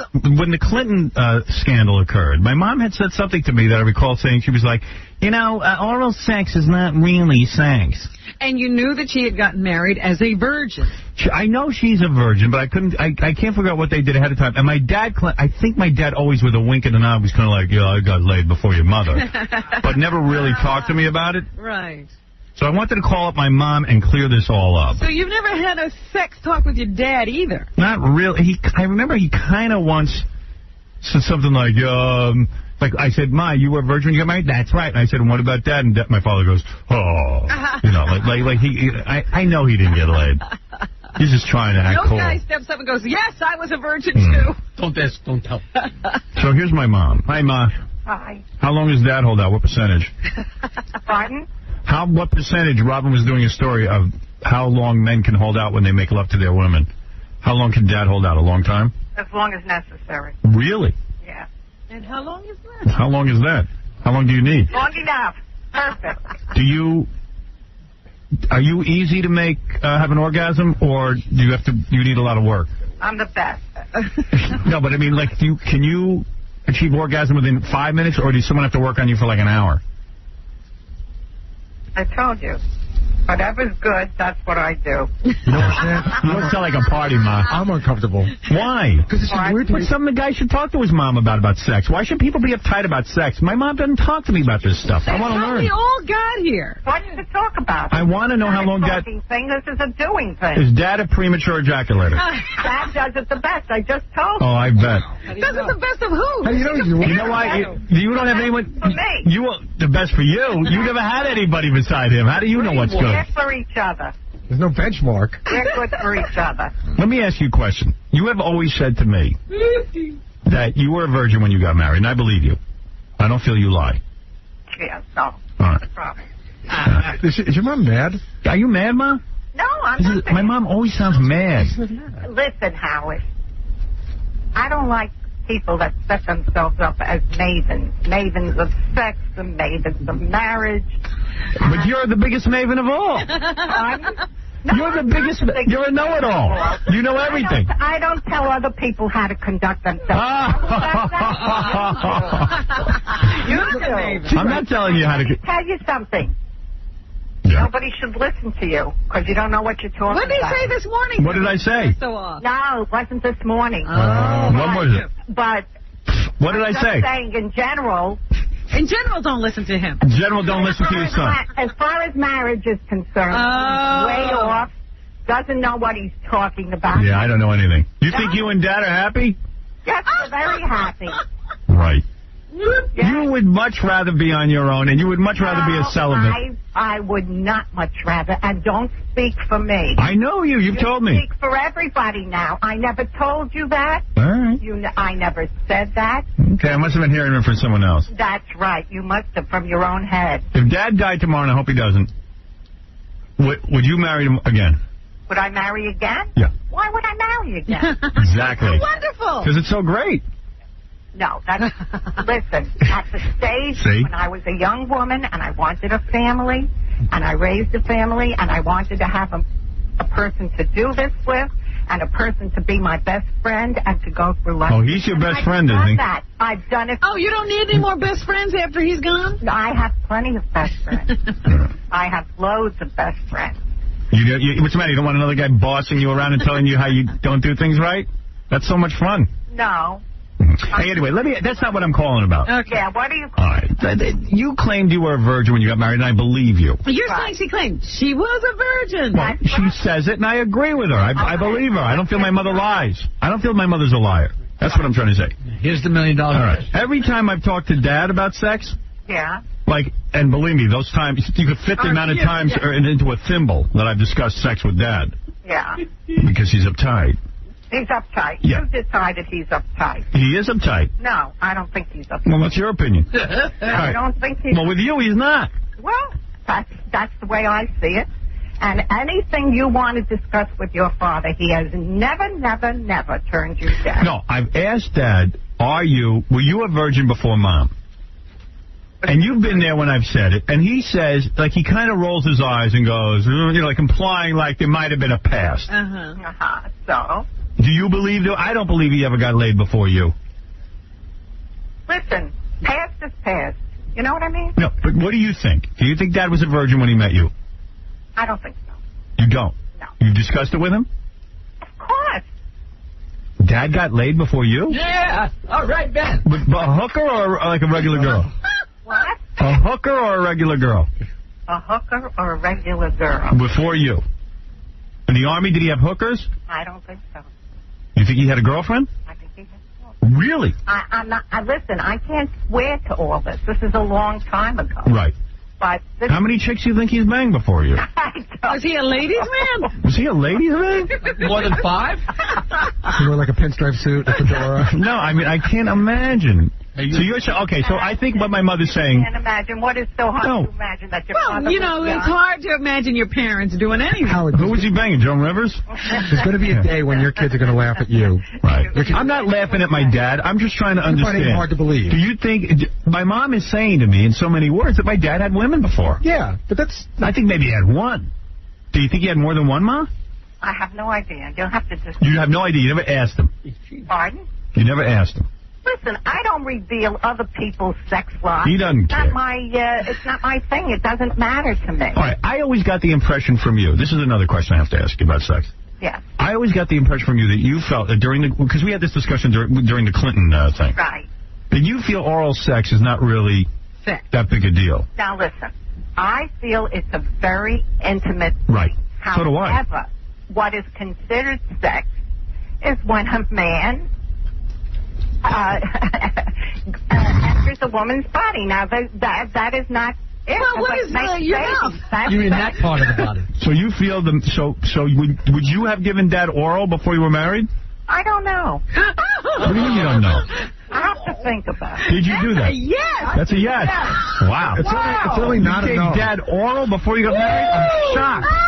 Wow. Oh, my God. What? Where did you do it? In a car? I can't believe what I'm hearing.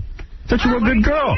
I thought you were a good girl. I'm not hearing anything. I thought you were a good girl. You want to hear? I thought you were a good girl. I'm shocked. I am a good girl. You're not a good girl. You're dirty. You're a dirty girl. Oh, no. That's dirty. What's dirty? You gave Dad fellatio before you were married? I never said yes. Oh, in so many words you did. What? Where was this? Where did this happen? Now tell me immediately. I tell you immediately. Yeah. What are you going to do with this information? No, I want to know where you gave because we have a family tree and I got to pass this information along. Oh, you're going to pass this on to the kids. Grandma gave Grandpa oral before they were married. You give your information to yours. Ray, I need you to do that again tonight. But let me tell you something. What? You're raising 3 daughters, right? And you're very devoted to them. I am. And I take care of my kids.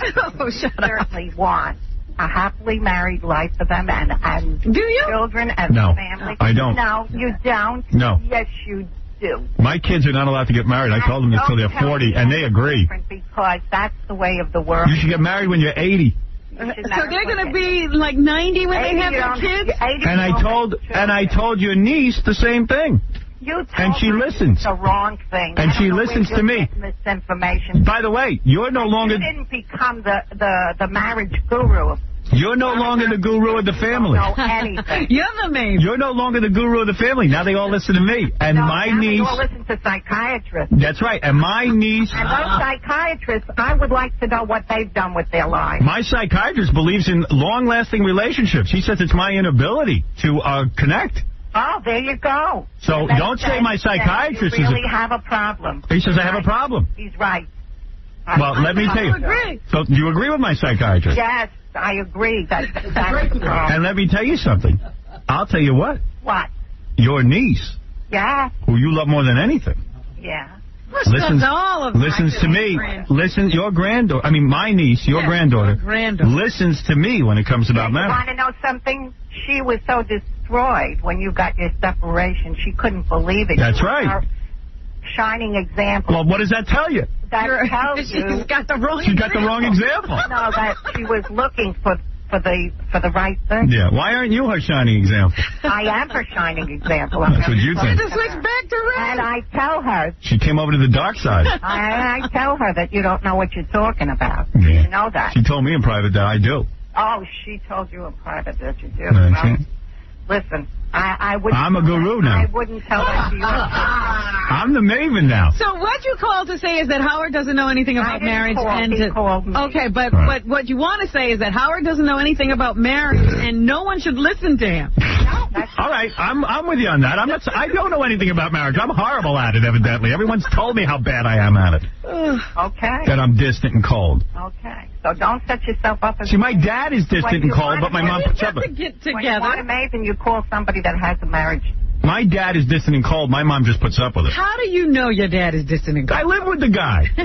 He's so distant. Do you find him distant, Ray? No. Of course. My mother confides in me. Warmest people. No. She is not warm. No. Okay. You know that's not true. You know what you're saying is so untrue. You just put up with a lot. Was every step of the way in your life. Oh, yes, he was. Oh, boy. He was so involved, so into you. Yeah. How could you say Oh, yeah, he was into me, all right. Distant? He was into me. He was.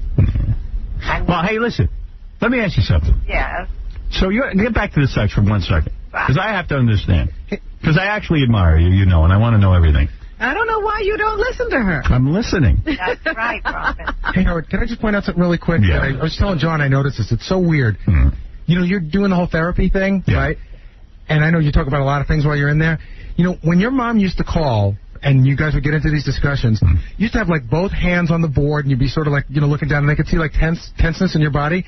And now, like, you're you know, volleying the ball with your mom and I see you picking your teeth with a toothpick and smiling, and you're just so relaxed. Oh, I have a whole different attitude toward my mother now. You can see it, though. You can see it in your body language. I realize that she doesn't, you know, I used to think she knew everything. Now I realize she knows as much as any of us.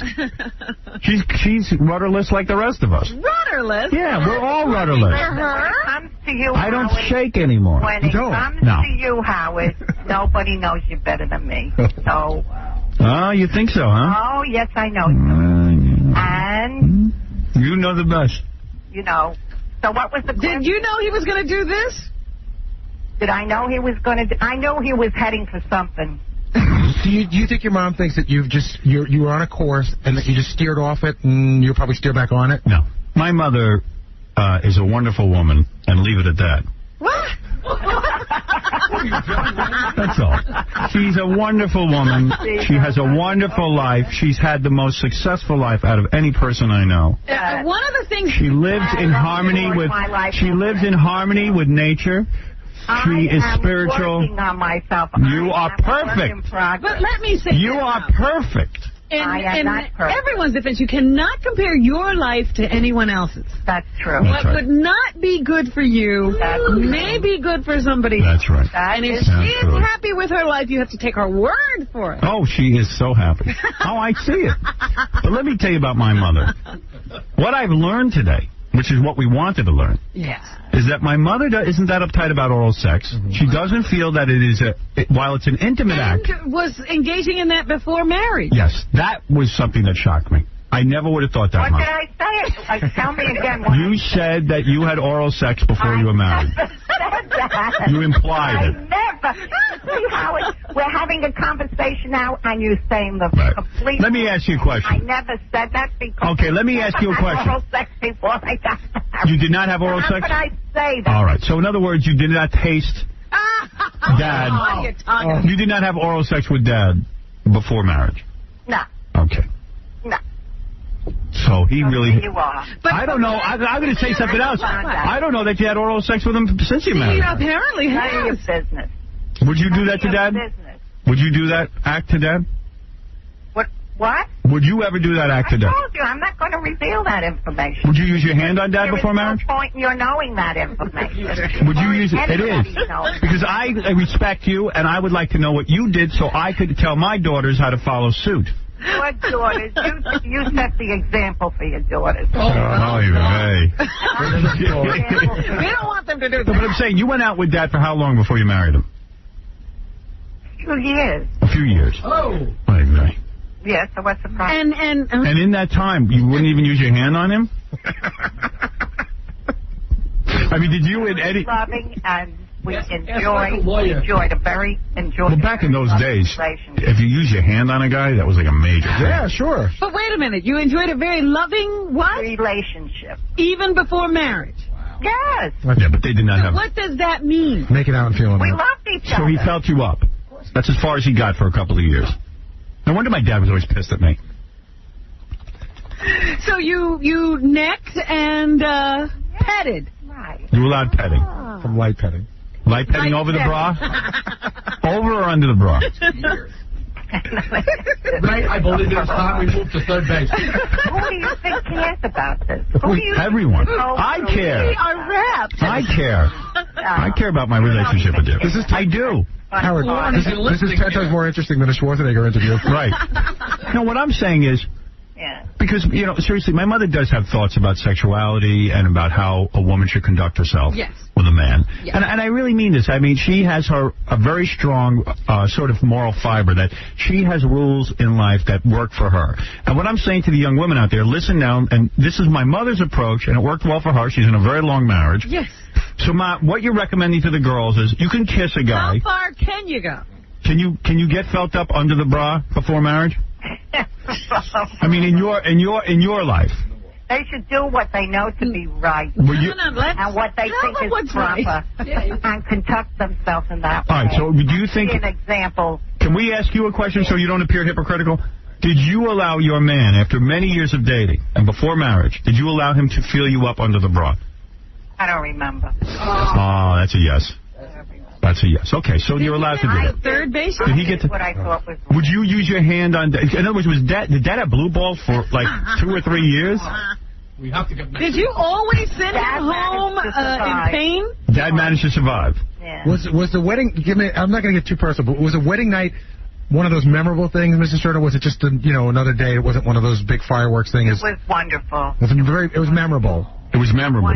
Did it hurt? Take us back. Did it hurt? I'm going to tell you about my personal sex. Why? I'm your son. I need to know. When am I going to learn? No, well, I'm 46. You haven't learned. Stop arguing for a second. Don't you love those scenes in movies when the two people you've been watching try to get together, finally get together, yes, right? I do like it. All right, so please tell us. We got together. I'm telling you, we got together. So tell me what... That night. And we... Did it hurt? Wonderful... The daughter, and then we had a one. Oh, no, that's jumping too far That's jumping ahead. Did it hurt the wedding night? Did you think it was wonderful. Did you cry? Here I am now to tell the story. Did you, was it painful? I liked every minute of it. You did? Yeah. Really? Was it all you expected it to be? And Dad held out a long time? The earth moved, Howard. Really? Dad always delivers an orgasm. And Dad was big enough. I know he's big enough because I've seen it. There you go. I bet you she hasn't. Can you describe that? Could you describe even what a penis looks like? I don't think so. Except for mine. My mom was definitely involved with mine. You're not. See, this is so untasteful and it's so unnecessary. And oh no, it's beautiful when you tell Sex is beautiful. It's a love story. Sex is beautiful, nature, especially between you and your husband. So.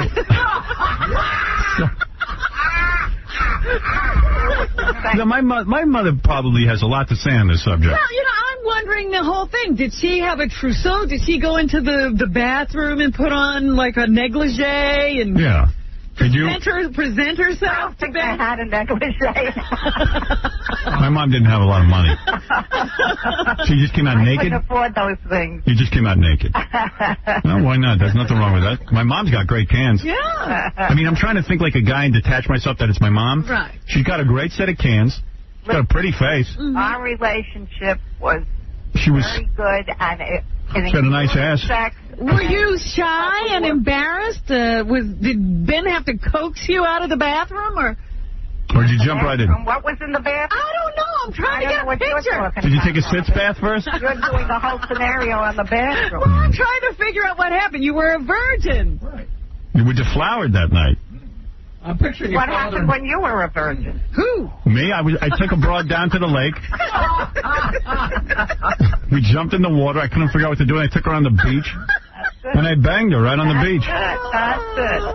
And that was it. You're turning it into something that it's not a circus. It's a very private. But see, that's the whole thing. We've heard about his sordid nightmare. But Ma, you're like hear a beautiful important story. things in marriage, but it is not the whole picture. But Ma, you're like 70 years old now. Let's hear what happened. No one's going to hold it against you. I'm picturing your father in boxer shorts. Where are they? You know. I can imagine my mom coming out nude. Honeymoon, or did they just go back to whatever? Yeah, did you have a honeymoon, Ma? Did I? Oh, yes. We had a wonderful honeymoon. Where did you go? We drove to Florida. Ah. So would you stop at a motel on the way? A lot of motels. Oh. All up and down the eastern seaboard. Did Dad do all the driving, or did you help? I didn't drive in those days. Oh. So you had to service Dad while he was driving. Keep him mellow. Did you ever? Hey, let me ask you this. Yeah. Did you ever have sex in the car with Dad? Howard, I told you, I'm not going to discuss my personal life with you. That's a yes. I'm going to tell you that you should take notes and do what I do. Well, how can I do what you do? You won't tell me anything. I don't mean... Do what I do. Conduct your life the way I do. But we don't know how that is. How do you know? Well, how can I know what you do? You won't even tell me. You know what I do. I don't know what you do. You sit home and you stare at a wall all day. You want me to do that? I don't stare at and then she goes out to eat lunch for 4 hours. And Yenters it up. That's what I do. I got to work for a living. You got to work, right. All right. Well, keep up the good work. Still, this beautiful love story is under wraps. We know what? Get a thing out of it. I tried to have a frank and honest discussion with my mother to learn, and she blew me off and didn't give me one answer. Yeah. About what? Sex. I need to talk to you. I want to learn about your sex. About my sex won't help you one? Sure it will. If you painted the beautiful picture, don't you think other people would want to follow suit? Don't you think that if a marriage lasts for 50-something years, no, that the sex life was good? No. Why do you think it's still a mystery? It's not a mystery. It is a mystery. Most people can't do it. Everybody knows how to do it. All the people who know how to do it keep it in a secret. Since you know how to do it. I am telling you, I had sex. You had it, but no one knows the details. The details? What is there in the details? Everything. Everything we would learn the secrets. You know all the secrets. You know all the answers. Trying to be cute. No, I'm not. Yes, you think I am. And there's nothing about me that's cute. All right. Listen, Ray Stern, thank you for being my guest. You're welcome. You're my mother. And like I said, my message is that you should stop being such a maven on marriage. And my message is that you should reveal your favorite sexual position. All right? Okay. All right. Listen, I love you very much. All right. And I hope that you have a pleasant day. You too, Hal. And I wish you a good sex life. I have a good sex life. Yeah, all right. When was the last time you did it? None of your business. Oh, you can't get a word. You can't get a question answered. Well, you're a wonderful woman. Just so happened you interrupted us. Really? All right, good luck avoiding Dad. I'll see you later. Okay, all right, that's my mother. I called you yesterday, Mother, but I got into a long discussion with Dad. Oh, good. And you never talked to your mother? And those discussions should be private, Howard. Oh, they are, believe me. The real stuff we said to each other is private. Oh, good. They're private. But you never talked to your mother after talking to you? No, my mother was resting. She was deep in rest. I was meditating. She was meditating. I was trying to keep your life secret. You don't have to. All right, thank you. Then tell us about your sex life. All right, thank you. All right. My mother will think about it and get back to us with all the details. Well, I'm going to write a book like you did. That's good. What are you doing today? Tell everyone, because my mom has to rest up to do nothing. No, really, what are you doing today? I'm living. What are you going to do? I'm alive. Tell everybody your schedule. And I'm doing what I want to do. All right, I love you very much. I love you, too. All right, tell Dad I said hi. Bye-bye. And give him some oral. I will. All right, bye-bye. That's my mom, Ray Stern. She's the angriest sounding woman in the world, isn't she? But life is, hard. It's hard to be good. What is it, Andre? Hello. Yeah. Hey, I was calling to say that I think your mother would make a great politician. I think she could definitely beat Hillary out in the race. She's angry. You hear the anger in her voice? She's always angry. There's a fire under her. It really is when it comes to me. Well, she's got great political answers. She'd be great at a debate. I like how she thinks she knows me better than anyone else, but yet she never really... She did. She gave birth to you. How could she not? But she's never had a real conversation with me, ever. You don't have to when you give birth to somebody. Oh, she just knows. That's right. I think she projects what she thinks she knows. Well, that's what every parent, they have this baby, and then they decide who it's going to be. That's why you see find guys who are serial murderers, and the mother will go, oh, no, you don't see, he couldn't have done it. I know he's a good boy. Not my son. Would never do anything like that. All right. Tom, go ahead real quick, and then I got to take a break, and then Andy Richter will be here. Yeah, go ahead. Hey, you're a dirty, dirty, dirty man. You should be ashamed of yourself. Why is that? Talking to your mom like that. What, about sex? Why is that dirty? Why is sex always dirty? I always hear people saying that it's dirty. It's not dirty. It's just, wouldn't you rather have your parents in the denial part of your brain, The denial part of your brain? Yeah, like... What does that mean? What do you mean? You just made a statement that doesn't make any sense. Wouldn't you rather have your parents in the denial part of your brain? What part of the brain is known as the denial part of the brain? Where is that located? I don't know a thing what you mean. Yeah, you do. Explain yourself. Wouldn't you rather just have that part in denial about your parents having sex?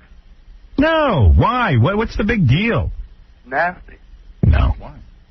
Well, you're all hung up. Dude, mellow out. Big deal. So your parents don't have sex? My mom's all uptight about it. I don't want to hear about it. I want to hear about it. I believe me, so do you. You want to hear about my mom's sex life? You don't. You're the only one. Right. I take care of my kids. Good. Well. Dave, what is it? Yeah, you were talking about O.J. earlier. You think that at the end of this guy's life, he's going to finally fess up and say, hey, listen, I did it. I can't take it anymore. Everybody's been bugging me my whole life. Well, I think he has the denial part of his brain going. All right? He really does. Back in the denial part. The denial part of the brain. Yes, Mary. Hello? Yeah. Hello? Yeah. Oh. Can I actually ask him, how he learned about sex? Because... You're talking to Howard. Susanna, you're on the air. Hi, Howard. Yeah. I've been waiting to talk to you for 2 weeks for my birthday. All right. Thank you for the call. Bye. All right, listen, we're going to come back with Andy Richter. Andy Richter just left the Conan O'Brien show. Is he gone already? I believe so. Wow. Now he doesn't know what to do with himself. He's here. Now he's standing out in my lobby. All right, we're going to go find out. Yeah, we're going to find out what happened right after this. This is a Howard Stern Show. Howard Stern. When he dresses in drag, he even looks a little like Scarlett O'Hara. If Scarlett was old and hairy and had a big nose. Big nose. The Howard Stern Show. Ladies and gentlemen, this is the last stop on the Q train, 57th Street, home of the Howard Stern building.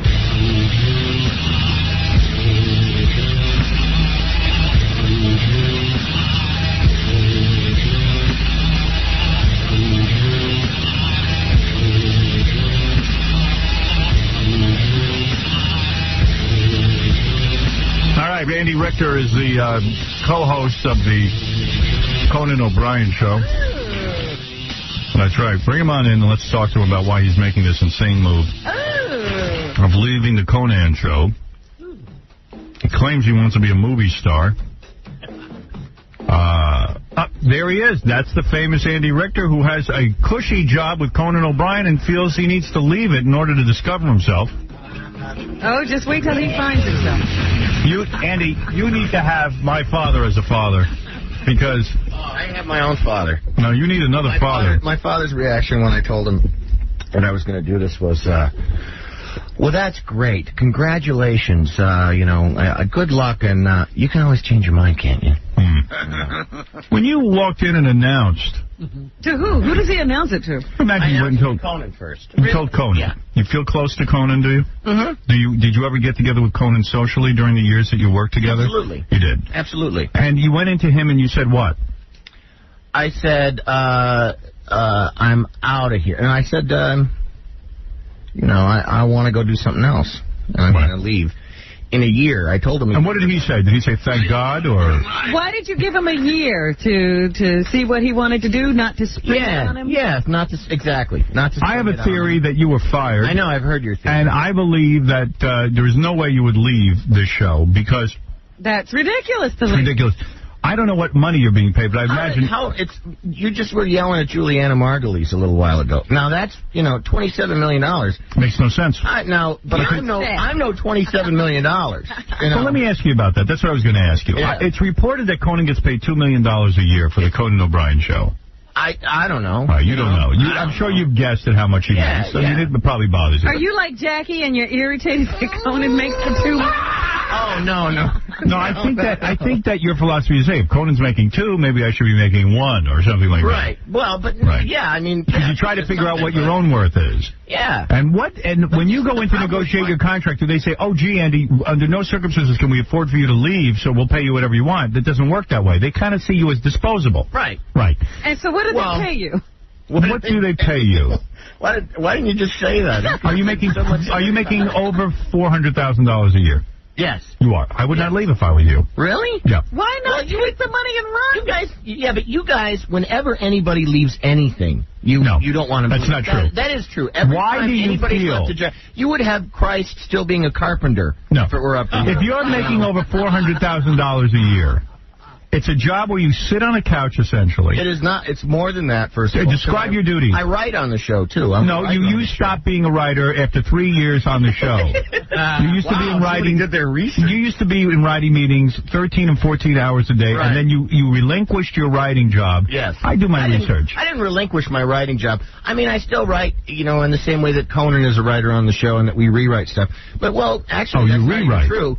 That's not even true because just Tuesday of this week, the middle act of the show, I wrote that. I wrote the whole act. Yes, but if you hadn't written it, the show would have gone on. In other words, if you choose to write, that's one thing. What are you saying? That takes up too much of your time? How long did it take to write the middle act of the Conan O'Brien show that nobody sees? I mean, seriously. There's no pressure there. And you didn't even do it all the time. Yeah, I mean, God. I mean, this is not like it's... You're not there to read the script. You changed an N and a butt. Now, you say that, $400,000 a year is a lot of money. Yeah. And I bet you're making closer to $500,000 a year. I make more than that. Right. I make more than that. Oh, my God. What do you think? You're going to leave and do what? What movie are you going to be in? What does your wife do? Does she have some kind of, an inheritance? Or? Oh, God, no. No. So, in other words... We're both white trash. Brother, let me say something to you. And I say this to you because I like you. Yeah? I'm not saying because I dislike you. I like you. I think you're a nice part of the show. So, you ever hear of the name Ed McMahon? The guy built an $80 million empire off of being a sidekick. Yeah, I don't want to do what he did. Let me ask you something. But he got to do other things. He did movies, Ed McMahon. He did. Name an Ed McMahon movie. He was in a big Ann Margaret movie, as a matter of fact. Which the name of was? Which was Simon. It was Bob Carol Ted and Alice or something like that. Yeah, he was one of those guys. He was one of those guys. He was Alice, I think. I don't know. I just want to be. I'm looking at your film credits. Here's how you started out. Never mind how you started out. All right, never mind. You'll tell me. Here is how you started out. I'm going to give you the list of Andy Richter film credits. Dr. T and the Women was your movie. Coming out. That's coming out. Oh, we haven't seen that one yet. They're Naked in America. You play Andy Richter. Oh, I don't even know what that is. And in Cabin Boy, you played Kenny. Yeah. In 1994. There it is. That's it? And then I was in the Positively True Adventures of the Texas Cheerleader Murdering Mom. Okay, that great. Was Holly Hunter. TV, and you played a police officer. We're talking about your filmography. That was a film. That was an HBO movie. You're leaving out a very important credit. Yeah. He played John Wayne Gacy in a reenactment on my hard copy. I was a victim. Oh. You played Victor Drummond Gates. That was my first national Let me tell you something. appearance, was being strangled by John. Acting is no guaranteed luck. I mean, it is a tough job. Tell me about it. To get acting jobs, I mean, you've got to have superior talent. I'm not saying you don't. I've never seen you act. What is calling to him, though? I mean, have people been banging on your door? Have you had to turn down things? No. Things. I mean, Like I'm not what? saying What did you turn down? Gladiator. What did you turn down? Tell the truth. No one is talking sense to you. MI2. Lisa. No, I never.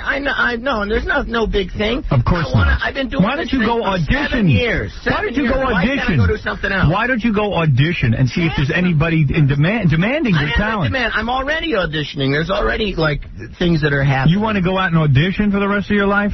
You had a cush gig. No? Lisa. Lisa, you're on the air. Howard, I am angry. Oh, my God. Is this guy for real? Yes. No, you know what? $400,000 isn't a small amount of change. That's a huge amount of money.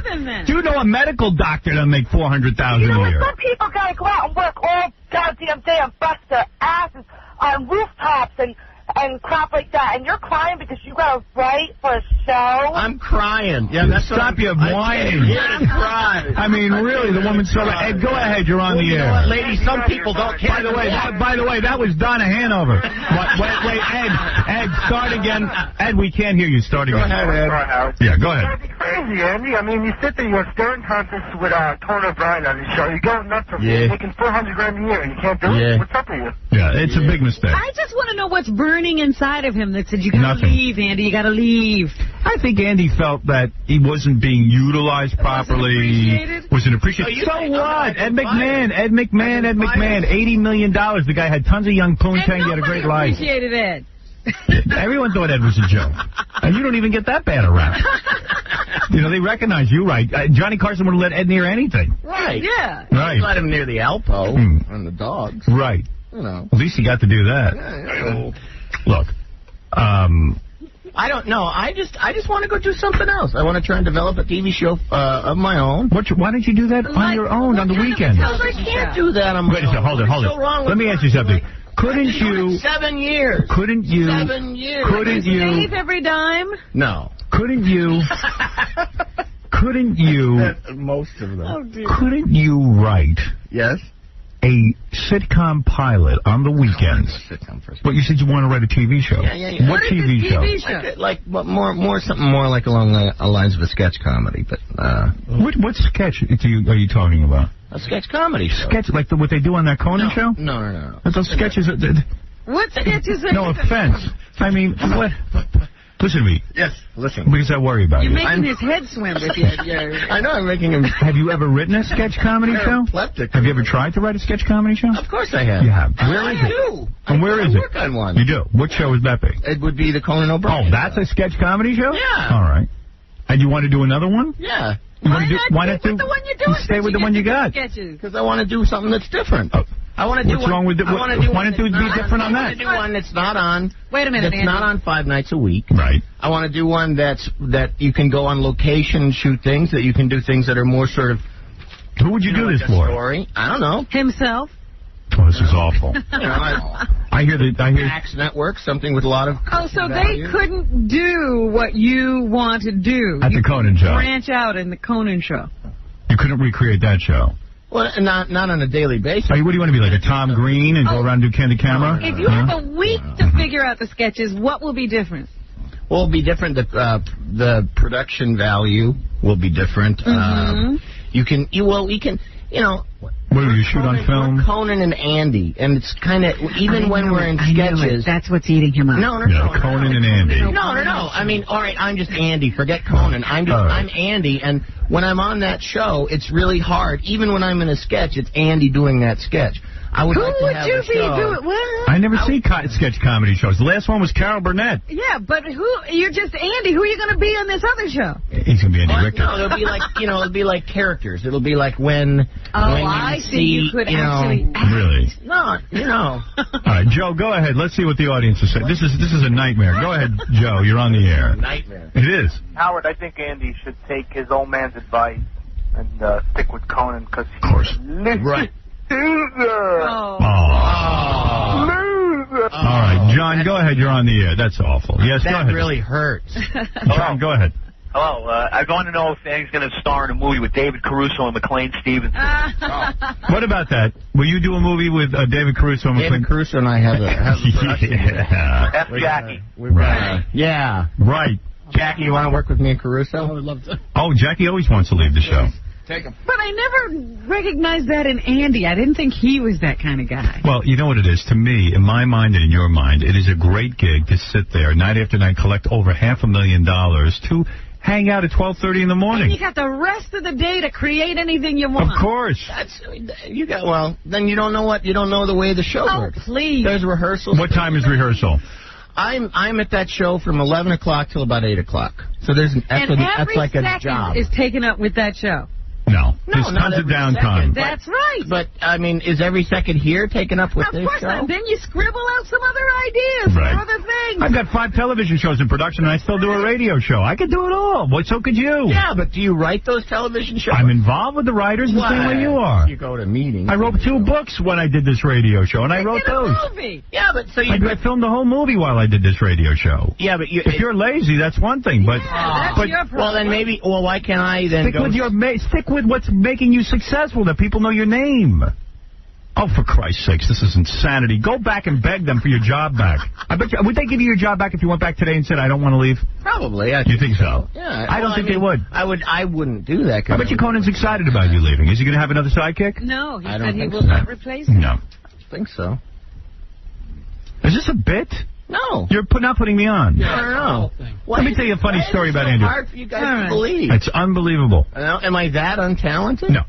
No one knows. Nothing about your Well, then precisely. So why? So who cares? What do you have to prove to the world? You're talented enough to be making $500,000 a year, sitting on a couch, and that's all I get. You're what? That's all I get. What's wrong with that? Huh? That's beautiful. Give me $500,000 to sit on a couch. But why? Well, you get a hell of a lot more to sit in a chair. Listen, you're not going to be a leading man.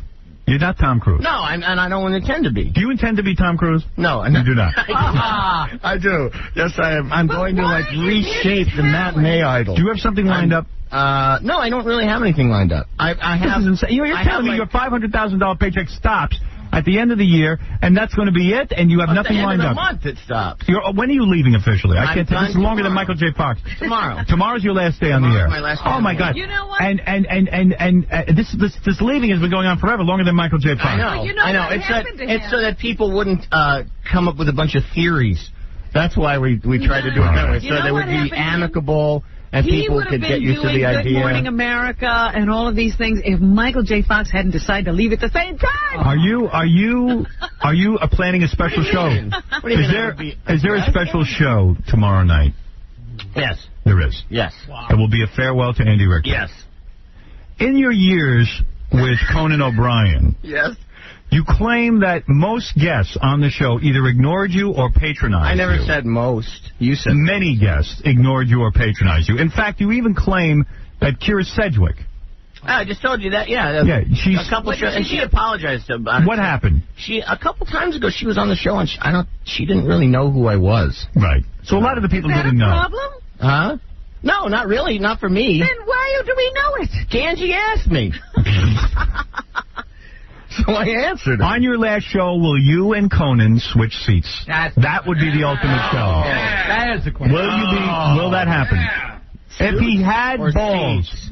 Do you think Conan would have you back as a guest? First of all, I see the wheels turning in your head. You love that idea of you taking Conan's seat. Yeah, there's nothing I love better than being the host, interviewing the third star of the latest mid-season replacement. He hates the show. Wow. Joe, you're on the air. The show. Go ahead.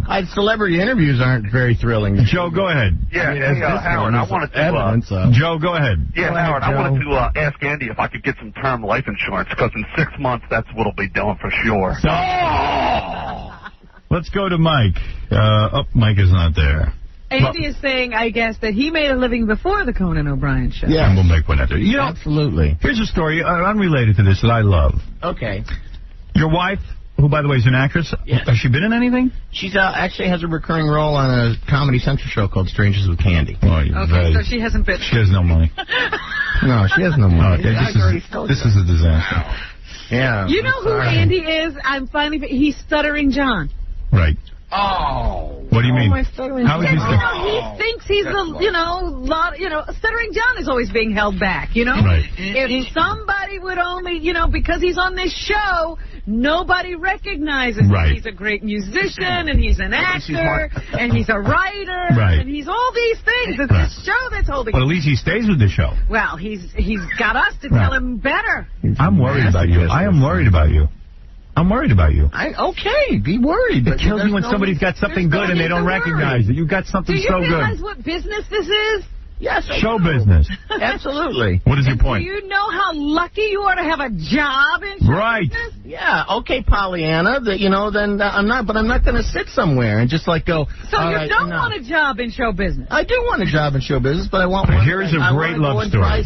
Try and do something else. I should do the Ed McMahon thing. Crazy to you guys. No. I don't see why this is because so you can do because what you don't realize is, you're going to realize this in a month, you could keep your job with Conan and still do all these other things. That's not true. It's the truth. That's not true. I did a movie. I'm telling you, I did a feature film where I was in every scene while I did my radio show. That's because you're the star of this show. So what? And you can do this stuff. I can. I have more responsibility. Would you put up with Jackie going away and doing a movie for 2 months? If he showed up here every day, fine. I have no problem with that. He has done it. He couldn't do anything as long as he does his job. I didn't go away for 2 months. How about Fred? No. Fred has done lots of film work while he's working here. He doesn't tell anybody about it. Right. But you understand what I'm saying? In other words, I didn't go off for 2 months. I did the radio show and filmed at the same time. Right. But so what? That's what you did. Why can't I? He does. Why? Yeah, but no, you're not allowed to do what I don't. I know. Pete, you're on the air. Go ahead. Hey, Howard, I have 2 words for Andy. Here we go. Pete. Ed McMahon. He was on the air for 30 years. Right. Sure. Kept his mouth shut and retired a wealthy man. Exactly. He didn't retire. He's still working. Yeah, have you ever spoken to Ed McMahon? Numerous times. You have spoken to Ed McMahon, really? Absolutely. And what was the discussion like? Did he say, "Hey, do the sidekick thing, stick with it"? You've got to get a catchphrase. Is that what he said? Yeah, stuff like that. No, he didn't. Honest to God. Did he really? Oh, that's a great story. Now I understand why you're leaving. Yeah, you couldn't be a sidekick after. You got to get a catchphrase. You should talk to Hank. Hi-oh. Hi-oh. What did he suggest? Did he recommend the catchphrase? Well, no. Hey, now. You got to do that. And he said, the second banana, he always is. Actually, somebody pointed out once that the first sentence in Ed McMahon's biography is, "I first met a young man named Johnny Carson on such and such a date." Right. Like the first sentence of his book. That bothers you. Is about Johnny Carson. Doesn't that bother you? Yes. Okay. Not really. To be honest with you, it doesn't. You don't care one way or the other. But in other words, what I'm saying is, where did this conversation with Ed McMahon take place that he said to you, have to develop it? And people ask him. People ask him, and they've asked him whenever they've done an art, or sometimes when they do an article about me, they'll contact him and say, or he's been on the show, and it's like he wants to give me advice and stuff. And he's been a guest on the show. And but you weathered an incredible storm. At the beginning of the show, they blamed every wrong thing on the show with you. They should fire you. I wouldn't say every wrong thing, but a lot of things. There was a lot of people. And you weathered the storm, and it was tough in the beginning of the Conan show. I remember they were going to cancel it every week, and now you've reaped the rewards. Now you're successful. The show is on a roll. It's becoming comfortable. Why not enjoy it and wear it like an old shoe? Past the tough part. You're past the tough part. Why bail? Because I want to. Okay. There's no good reason. No, there's other than I want to. There's no good reason. Other than I want to. I have a catchphrase for you. Here it is. Why do you stay here? He missed it. Okay. I gave him a catchphrase. I heard it. Now, why do you stay here? I have a good job. I make a good living. I recognize that I get a lot of different offers as a result of this job. I'm good at it. My audience appreciates me. People still listen. I can think of a billion reasons to be here. The money's good. I mean, if Pete's having to go out and make a living, or look for work. It's fantastic. There's a lot of positives. I'd like to find something like that of my own. You didn't enjoy it? It is your own. It's just as much your show as Conan's. That's what you fail to see here. That's what I tell Jackie. I go, Jackie, it's your show too. Write something. But okay, now say in your career there was a station that went country, right? And you changed because you didn't want to do. Well, country. I knew I was horrible at it. Now with the talk show, I'm more than good for my career. It's like now it's not like a the exact same thing. No, but like, you were I'm getting... tired of doing a talk show. You are. I'm tired of being on a talk show. I wish you had some other offer. I tell you something, I didn't leave the country station until I had another offer from Washington and Toronto. Quit. He had another job. I got offered a job in Canada. Well, and I got offered a job in Washington. Well, but if you had the financial freedom to sort of like go out and just see. So you have financial freedom? Somewhat enough that I can like go and have like a nice kind of lazy summer. Maybe. I don't know. You better know. But, right, what is it, Gary? All I'm doing is going to work freelance. Why is that so crazy? Gary, go ahead. We were talking in the office, and did you ever like have freelance? Did you have any discussions with anyone at NBC in terms of like, hey, I'd like to do more of this, or I'd like to leave, or did you just decide one day that it was enough? Or did you ever say to someone at NBC, hey, can I have X amount of weeks because I want to go do other projects, or can I have more creative input? Did you ever try anything to stay? Yeah. Well, I knew when I did the Altman movie, the Dr. T and the Women, when I did that I had already announced leaving. To answer your question, no, I knew that was the way things. Let me tell you something. Do you know what a character? What did you get paid? What did you get paid for the Altman movie? Nothing. Oh, almost nothing. That's what you're going to be. You're going to be a character actor. And that sounds great to me. Okay, so you'll make a couple $100 a film. I'd like to make some more money than that, and because some movies will pay more than that. But being a character actor, that sounds great to me. It does. That really sounds like a good thing. So barely making a living sounds great to you. That's not. They don't. Those things don't go hand in hand. All right. Okay. Let's go to Tom. I think that Robert Duvall makes a living. I think Tom, you're going to be in a big gladiator scene. Tom, go ahead. Hey, Howard, how you doing? Right. This boggles my mind because I just started a freight expediting company here in Cleveland, and can you use Andy at all for a commercial maybe? No, I'm busting my butt, not even paying myself, driving across God's country, and here's this guy who's I like Andy. Yes, he's I like funny, him too. But I mean, geez, he doesn't know what it's like to be doing what I'm doing, and you're wrong about that, friend. Hey, my friends and I are just about as funny as he is. We're working. Well, there you go. That's a good point. Every Friday night. Hey, when you started your freight expediting company, did you have to leave another job to start your own company? Yes, I did. I was making about $80,000 a year. Well, there you go. That's what I'm doing. So shut up. Hey, Howard, how about a plug? Get out of here. All right, what's your plug? Go quick. JMT 2000 330 764-4333. We're expedited freight expert. I knew that was a mistake. All right, here's a great story, babe. Let's get off the Conan thing for a second, and then I'll wrap up. When you met your wife, in fact, your wife tells this story. She says she knew when she fell in love with you, and I love this story. Oh, I know the exact moment? Yes. Yeah. Here's what happened, and I'll describe it. Andy Richter's wife was on the telephone, and she was squatting naked on the floor. Oh. Talking to her sister on the phone. Okay. Sometimes you do weird stuff when you're on the phone. She was nude? I've never done this. Right. I don't know why she was nude. I lived in a studio apartment in L.A., and I didn't have any furniture. I mean, apparently no clothes. A plastic folding chair. Well, soon you'll be back to that. So, as she was talking to her sister, Mrs. Richter started to laugh very hard. And she lost control of her bowels, and she evacuated onto the floor. She ran into the ran into the bathroom, and while she was gone, Andy cleaned the garbage off the floor for her. Garbage? That wasn't garbage. Oh. Is that a true story? Why did you clean your wife's bowel movement off the floor? It's my floor. Right, and she saw that as very loving. Yeah. Wouldn't you do Were you appalled that your wife? For somebody that you loved? No. You wouldn't? No. What would you do? I'd let them clean it. He moved. I would. Would you rub their nose? I don't know what I'd do. I would be so mad. And change his name? Your wife? First of all, I don't even know that I could go out with her anymore. You know who Andy is? He's Jessica Hahn. Yeah, because Jessica Hahn cleaned Sam Kinnison in the hotel. That's right. Did you hide the sheets at someone else's door? And when your wife moved her bowels, did you see it? Of course. Did you see her? No, I was laying in bed, and I heard just this, oh, and I looked over, and I at first thought, I saw like this puddle, and I thought, oh my God, is like, is she melting out? Is there Ebola going on here? Oh my God. I realized that, no, it was... What did she say to you? I'm so embarrassed, or I apologize, or... Well, what does a woman say after she moves her bowels on the floor? She said We she got was a sorry. problem. What? And she said she was sorry. Right. And how did you clean it? With paper toweling? I think so. Did you wear gloves, or...? No. You just picked it up? Oh. Jesus, you know what? Did you use cloth? Or paper No, I think I towel? used paper towel and a sponge that I threw out. You threw out the sponge. Yeah. You worked as a nurse. You know what this is. You know. I didn't marry any of those people. I don't know that I could look at a woman the same way after she does that. I'll be honest with you. Well, I never have. Right, I've always found her a little bit distasteful. You are a bright guy, and I'll tell you why I think you're a bright guy. You won on Celebrity Jeopardy, and you won big. Who did you play? I played Brian Dennehy and Esapatha Merkerson. Esapatha Merkerson, she's on Law and Order. Black woman? Yeah. Mm-hmm. And you beat the two of them soundly? Yes.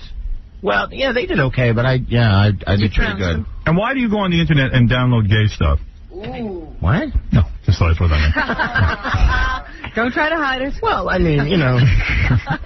No, it said here in my notes that you love... No, it says here that you love to go on the internet and look at porn. Wow. And download gay stuff and show it to everyone in the late night office. Is that right? Oh, no. What I do, what I do, and I have different people. I've chosen different things for different people. Right. Like one of the monologue writers, he's kind of Catholic, right? You know? And so I've chosen for him.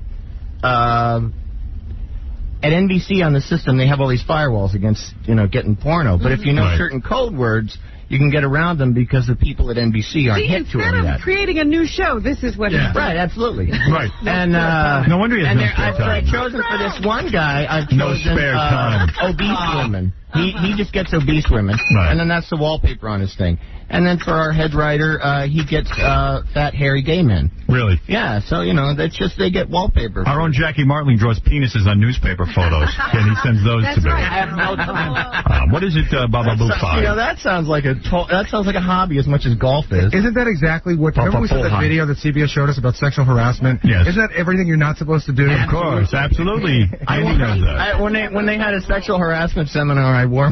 Rollo, you're on the air. T-shirt Hey, what's happening? Yo, I want to give... You got to cut some slack. He's a funny man. I didn't say he wasn't funny. I'm just saying it's a suicidal move. We can take you to a room where there's nothing. Thank you. Is it Rollo? Yeah. It's Rollo. You're the greatest. There's a lot of funny people out of work. But he's a funny man. He can do lots. He's the sidekick. He wants to step up. All right. Thank you. Well, there you go. There we go. So here's the next big My star. lawyer. Thanks, Howard. All right, thank you. Go ahead, Dan. One final phone call. Hey, Andy? Yeah? I think what you're doing is great, and I think the Howard Stern Show is proof of why you should do what you're doing. Just take Robin, for instance. If she wasn't working for Howard, she might be the world's greatest news person. She might be bigger than Oprah. And then take Jackie. If he wasn't stuck at Howard's show, who knows where he could be? And then take Fred. He could probably have his own band somewhere. He'd probably be a lot happier instead of being stuck behind those monitors all day. That's gotta suck. Yes. So I think what you're doing is great, and I wish you all the luck. Take Gary Delabate. Now Andy's a Pied Piper. Yeah, let's take Gary Delabate. Yeah, Gary could be producing the Millionaire Show, right? And getting lots of respect instead of having people yelling at him on the street. Exactly. By the way, that's very funny. Thank you. By the way, Howard. Yes.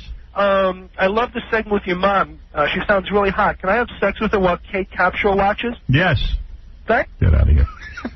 Andy, I do wish you luck. I know you think I'm saying this to you because I really do believe it. But, next time I'm here, I'll be doing something, and I'll be okay, and I'll... No, you won't. Be making a living, and it'll be fine. It'll never be close to the living you're making. I'm not leaving to become some sort of multi-millionaire huge star. I'm leaving to go do something different. I understand that. To free up my schedule. It's an entrepreneurial kind of move. And what the hell? I contend. That's my second appearance. Thank you very much. And you're welcome back here. You're welcome back here again. I'll tell you that. But here's the thing, and I say this with all sincerity. Freight expediting company. In a month from now, you're going to wake up one day and say, you know what? I could have done it all. I could have been on the Conan show. I had a nice show. I could write my bits. I could be seen there. I had a visibility. It was a high-paying job. And I could have, if I applied myself, written on the weekends, perhaps done a movie here and there. There's ways that I could have worked it into my schedule, and I know you will regret this. you may be right, but I really, as I hope smart I'm as wrong. you are, I hope I'm wrong. You're going to be wrong. 33. Same age as Jesus when he died. He is 33.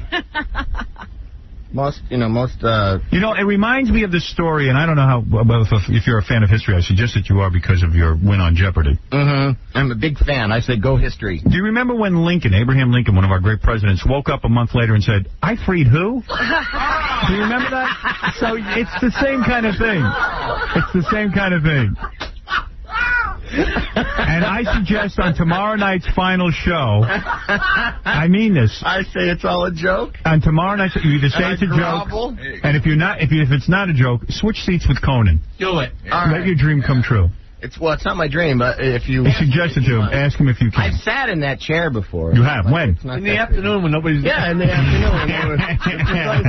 All right, listen, Andy, the great Andy Richter, tune in tomorrow night. I wish you luck. I do too. Oh, you do? I do. After all this, you do. I like you.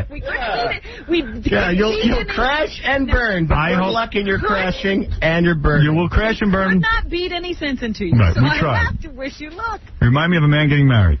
All right. I tried to tell them it ain't going to work, but they won't listen. You know that. I'm getting a hot poon every night. That's why I'm leaving. Good for you. Listen, my friend. Andy Richter, tune in tomorrow night for the final episode of Andy Richter and Conan O'Brien together. I can't believe they haven't given this the same build-up as the Michael J. Fox.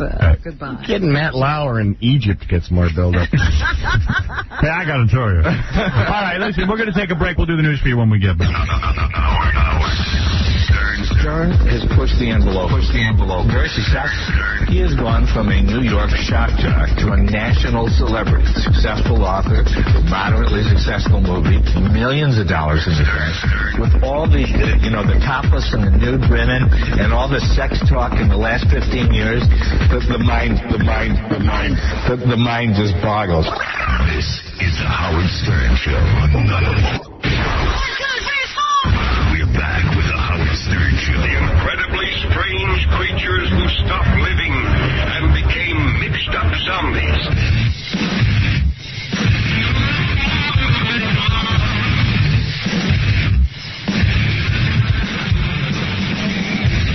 Oh, yeah. Do we have the JonBenet Ramsey? Am I on the air? Yes, you are. Oh, I mean, I don't need to do a commercial? Nope. Okay.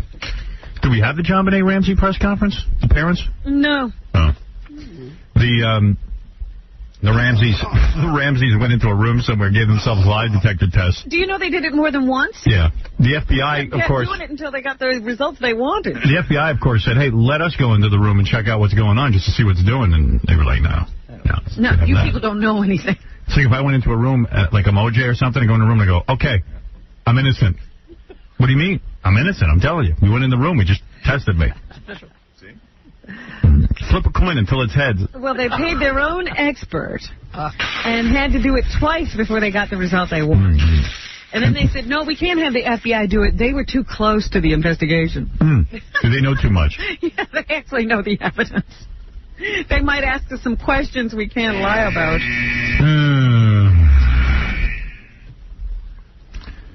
Well, I don't know why these people won't just let it go away.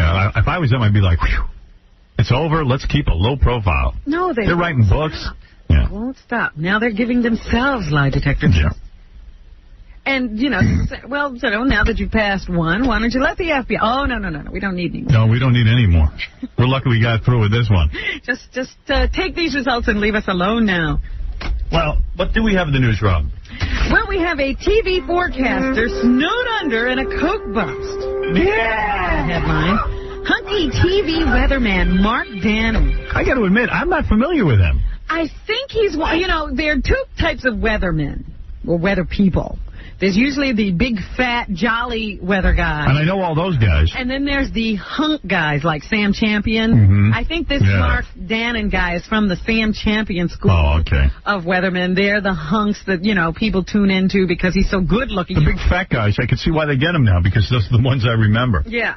But the good-looking ones, they tell you it's raining and you don't feel so bad about it. Right. They're so good to look at. Mm-hmm. So anyway. Yeah. Because this guy's only 29 years old, and here he is being the weatherman in a major, market. Yeah, the pressure caused him to do it. He was busted last night after buying 2 bags of cocaine at the corner of 59th Street and Lexington Avenue. It wasn't Park, it was Lexington. But I still didn't think that was an area where you could score coke. Dannon, star meteorologist of WCBS TV Channel 2, was arrested after narcotics officers spotted him making the purchase from a street dealer at around 8:25 p.m. What other dealer would you get it from? And I think he had been on the 5 o'clock, you know, like the early edition of the news, because I was watching yesterday and I said, oh, look at there's that good-looking guy. That must be that guy they were talking about who's in love with one of the TV anchors. And very attractive. Can't believe, like, I'm so bad with drugs. I do drugs. I couldn't do even a radio show. I get so high. Yeah, he was doing them between broadcasts. Or at least he was, I guess he was planning to. Police said he will remain in custody until a court hearing today, so he's still in jail. No one at Channel 2 could be reached for comment. I hope they don't fire him. Well, his contract was ending. Were they renewing? And the last time I heard, he didn't want to renew. Why? I don't know. I don't think Channel 2 is doing very well at the present time. And it's like a sinking ship, and they've got new management, and so maybe it's just one of those things, not a good fit. Besides appearing on local CBS newscasts, Dannon has also appeared on the national CBS News, so he's one of those guys whose star was rising. He's being replaced by Darryl Strawberry. So he's even been on CBS News Saturday morning. In January. What? No, that's Darryl. Just checking in with the weather. Cold front coming through. I'll be back. I got to make a purchase. In January, he became engaged to Dana Adams, an anchor at the station. Oh, she's hot. Dana Adams is hot. Yes, the blonde? Uh-huh. She's cute. Yeah, and they've had this little thing going for a while. And now they're engaged. Does that automatically make you think, well, she's doing cocaine? Kind of does, but that doesn't mean anything. Doesn't mean anything, but isn't that what it makes? Usually, you know, but you know what? I know a lot of girls who, like, were engaged to guys and then found out they were coke freaks. Well, Cher married Greg Allman. She was the only one who didn't know he was on heroin. Dana Adams is this cute little blonde. That's a sweet piece of chicken. And he's doing cocaine. Come on. I bet you she calls off the wedding. That's what I was going to ask you. What do? You're both in the same profession. You know how important image is. She will call it off because she never knew he was a coke addict. What do you think her first reaction will be? Will it be, I'm waiting, I'm standing by, blah, blah, blah, blah, blah. And by the way, just because a guy buys coke, does that mean he's an addict? Well, what else do you buy coke for? Yeah, maybe just recreational use. 2 bags? Memorial Day weekend. In January, he became engaged to her, and Dannon, a resident of Greenwich, Connecticut, is expected to leave Channel 2 when his contract expires in the coming months. What? By the way, the couple asked for no wedding gifts. Just send money to his bail fund. He's got a legal defense fund. I had one, too, at my wedding. It's just that I always think of anchormen and weathermen as kind of square. You know, to think that they're going out and scoring cocaine. Yeah, nothing was a bigger rush to me than when Jim Jensen got busted. Or whatever, he was drinking or something, taking aspirin. Mother's Helper. Mother's Helper. Valium. I was into Mother's Helper. I do the news and then I go out and hug a parking meter. There was a guy in D.C. I think got a coke problem. That anchor, he got sent off to rehab. And then again, there was that gadget guy from NBC down in Florida. Yeah, what did he do? Double homicide? What did he do? He was drugs too. He was. They said he was buying a large amount, like he was a procurer to sell. You're gonna get money in gadgets. But it's always interesting when those straight-laced, kind of uptight guys get nabbed for something bad, because they always expect that'll happen to you. Meanwhile, you're on the street now. And how do you get caught? How many times has Jackie bought drugs, and he has never been caught? I don't buy drugs. You don't buy? He mooches. I glom my own. I glom them. I don't grow anymore because they almost robbed my pot plants. Just don't look at my closets. Donate me. But you know tons of people who buy drugs and they never get into trouble. Jackie's funny. Like listeners will send them a joint in the mail, and Jackie will smoke it. He'll smoke it. Doesn't care. In fact, I'd encourage it. Jackie thinks like everyone's. It's impossible somebody could lace that with something dangerous. THC. I'm hoping. He's hoping it's laced with something even stronger than the THC. Right. Give me some angel dust. President Clinton is in the paper today. Remember yesterday there was a big article in the newspaper about this 28-year-old woman who's dating Ted Turner? Yes. Well, today they say she also turned Clinton's head in 1998, and they have a picture of her. During the Monica Lewinsky scandal, she turned his head. In the paper. And it says that here she was at some kind of a fundraiser or something, and this is so typically Clinton. She's, standing in a crowd, and she says, I don't know what possessed me. There he was standing there, and I walked over and extended my hand, and the Secret Service jumped in and said, get away, get back, and Clinton stopped them. She's really good looking. Bring her to me. Yeah. Well, here's the whole story. Clinton's there. She says to him, after she shakes his hand, which he doesn't, no one else was allowed near him. Right. She's a really hot chick. This is the one Ted Turner's dating. So evidently she's, sort of into, like, these powerful guys, older guys. So, she goes up to Clinton and she says, just want you to know that everything that you're doing with the Monica Lewinsky thing is good because I teach a sexuality class, and the sexuality class, now we're able to talk about oral sex thanks to... Now, if a guy was saying this, he would have said, get out of my face. He would have ever heard him. The Secret Service would have tackled the guy to the ground and pummeled him. He listened to her like she was a rocket scientist. That's right. So she said he was very nice and listened to everything I said. It was very approachable. Then they became separate somehow in the crowd, and Clinton said to the Secret Service and anyone else, hey, where's that school teacher? Bring her back to me. That's what he said. That is amazing. He can't be stopped. He loves poontang. He's like a weather vane. He turns to the women. Yeah. You want to get to the president, bait that trap at poontang. It'll trap him every time. I need a tutor, and she's just the teacher to do it. Well, last night Mr. Clinton was at a fundraiser. He still brings in an awful lot of money to the Democratic Party. They raised $26 million at a party for the president last night. The president said he was happy to be there, and he also made references to his casual clothes, his gray hair, and his regional background as he spoke to fundraisers last night. Number one. Yeah, rise up. It's real. It's real, niggas. We here, nigga. How I sound, you bitch-ass nigga? Huh? You're running around yoing right now. You're jacking off, nigga. You think we couldn't do it, huh? Look at you now. Huh? It's real, nigga. We put this together. Rise the up. Right on. Bitches. That is not the president. Yes, it was. Say what you want. That was Jesse Helms. All right, here's Bill Clinton. Before I got into my second term here, I was always the youngest person who did everything. Now I'm up here in my old boots and my old jeans, and I'm just kind of an old gray-haired redneck trying to put in some good months here. Right on. Hey, Sabrina, who claims to be the wife of the cop who busted the weatherman. Sabrina, is that true? Your husband was the police officer that found the Channel 2 weatherman buying coke? Not only that, I mean, he fought with him. Really? He fought with him in the street. People thought that the weatherman was the one that was getting, robbed because he's, more undercover. I mean, he looks like a thug. So he's in street clothes. You sound like a black woman. I am. So your husband's black? No. He's a white man. Yes. Why are you such stereotypes? Hello? No, I'm saying it must have looked weird, like a black guy beating up a white guy. That's not what happened. Well, thank you, Sabrina. Hello? Yes, is your husband happy that he made the bust?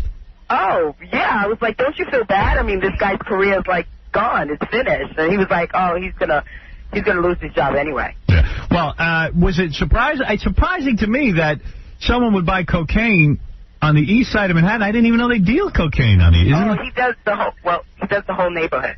Oh. Like most of Manhattan. The dealer. You can buy it anywhere, huh? Did he buy it from your husband? No, he was the one that, came in after the bus. Oh, I see. He was undercover. Yeah. Oh. He used to be that. Well, I don't know if I'm giving out because, you got What the hell is that? All right, Sabrina, thank you. You're welcome. There it is, an exclusive. Did you give your husband sex last night for the bust? Hello? Did you give your husband sex last night for the bust? Maybe tomorrow. I see. Well, I'm tired. I had to put the kids to bed and take care of, the household thing. You take care of your kids? Of course. All right. Well, you should give him some anal. Oh, my God. Did your husband bring home the coke so that you guys could enjoy?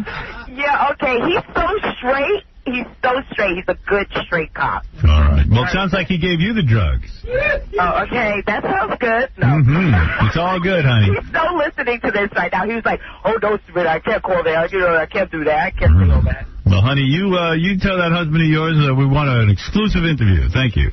Okay, but wait a second. I want to know how can I get, like, a free implant enlargement here. Bust an implant, doctor, and frame him. No. Get out of here.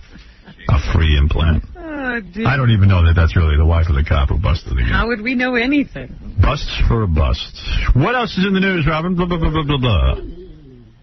The New Jersey Devils are in the playoffs. Did you know that? Yes, I did. I don't know anything about hockey, but apparently they're doing very well all of a sudden. They were down by 3 games or something. I don't know. And, they've come all the way back and evened up the series, and they have to play a final and deciding Game 7. So I guess everybody's excited in this area about it. Here is the New Jersey Devils coach, Larry Robinson.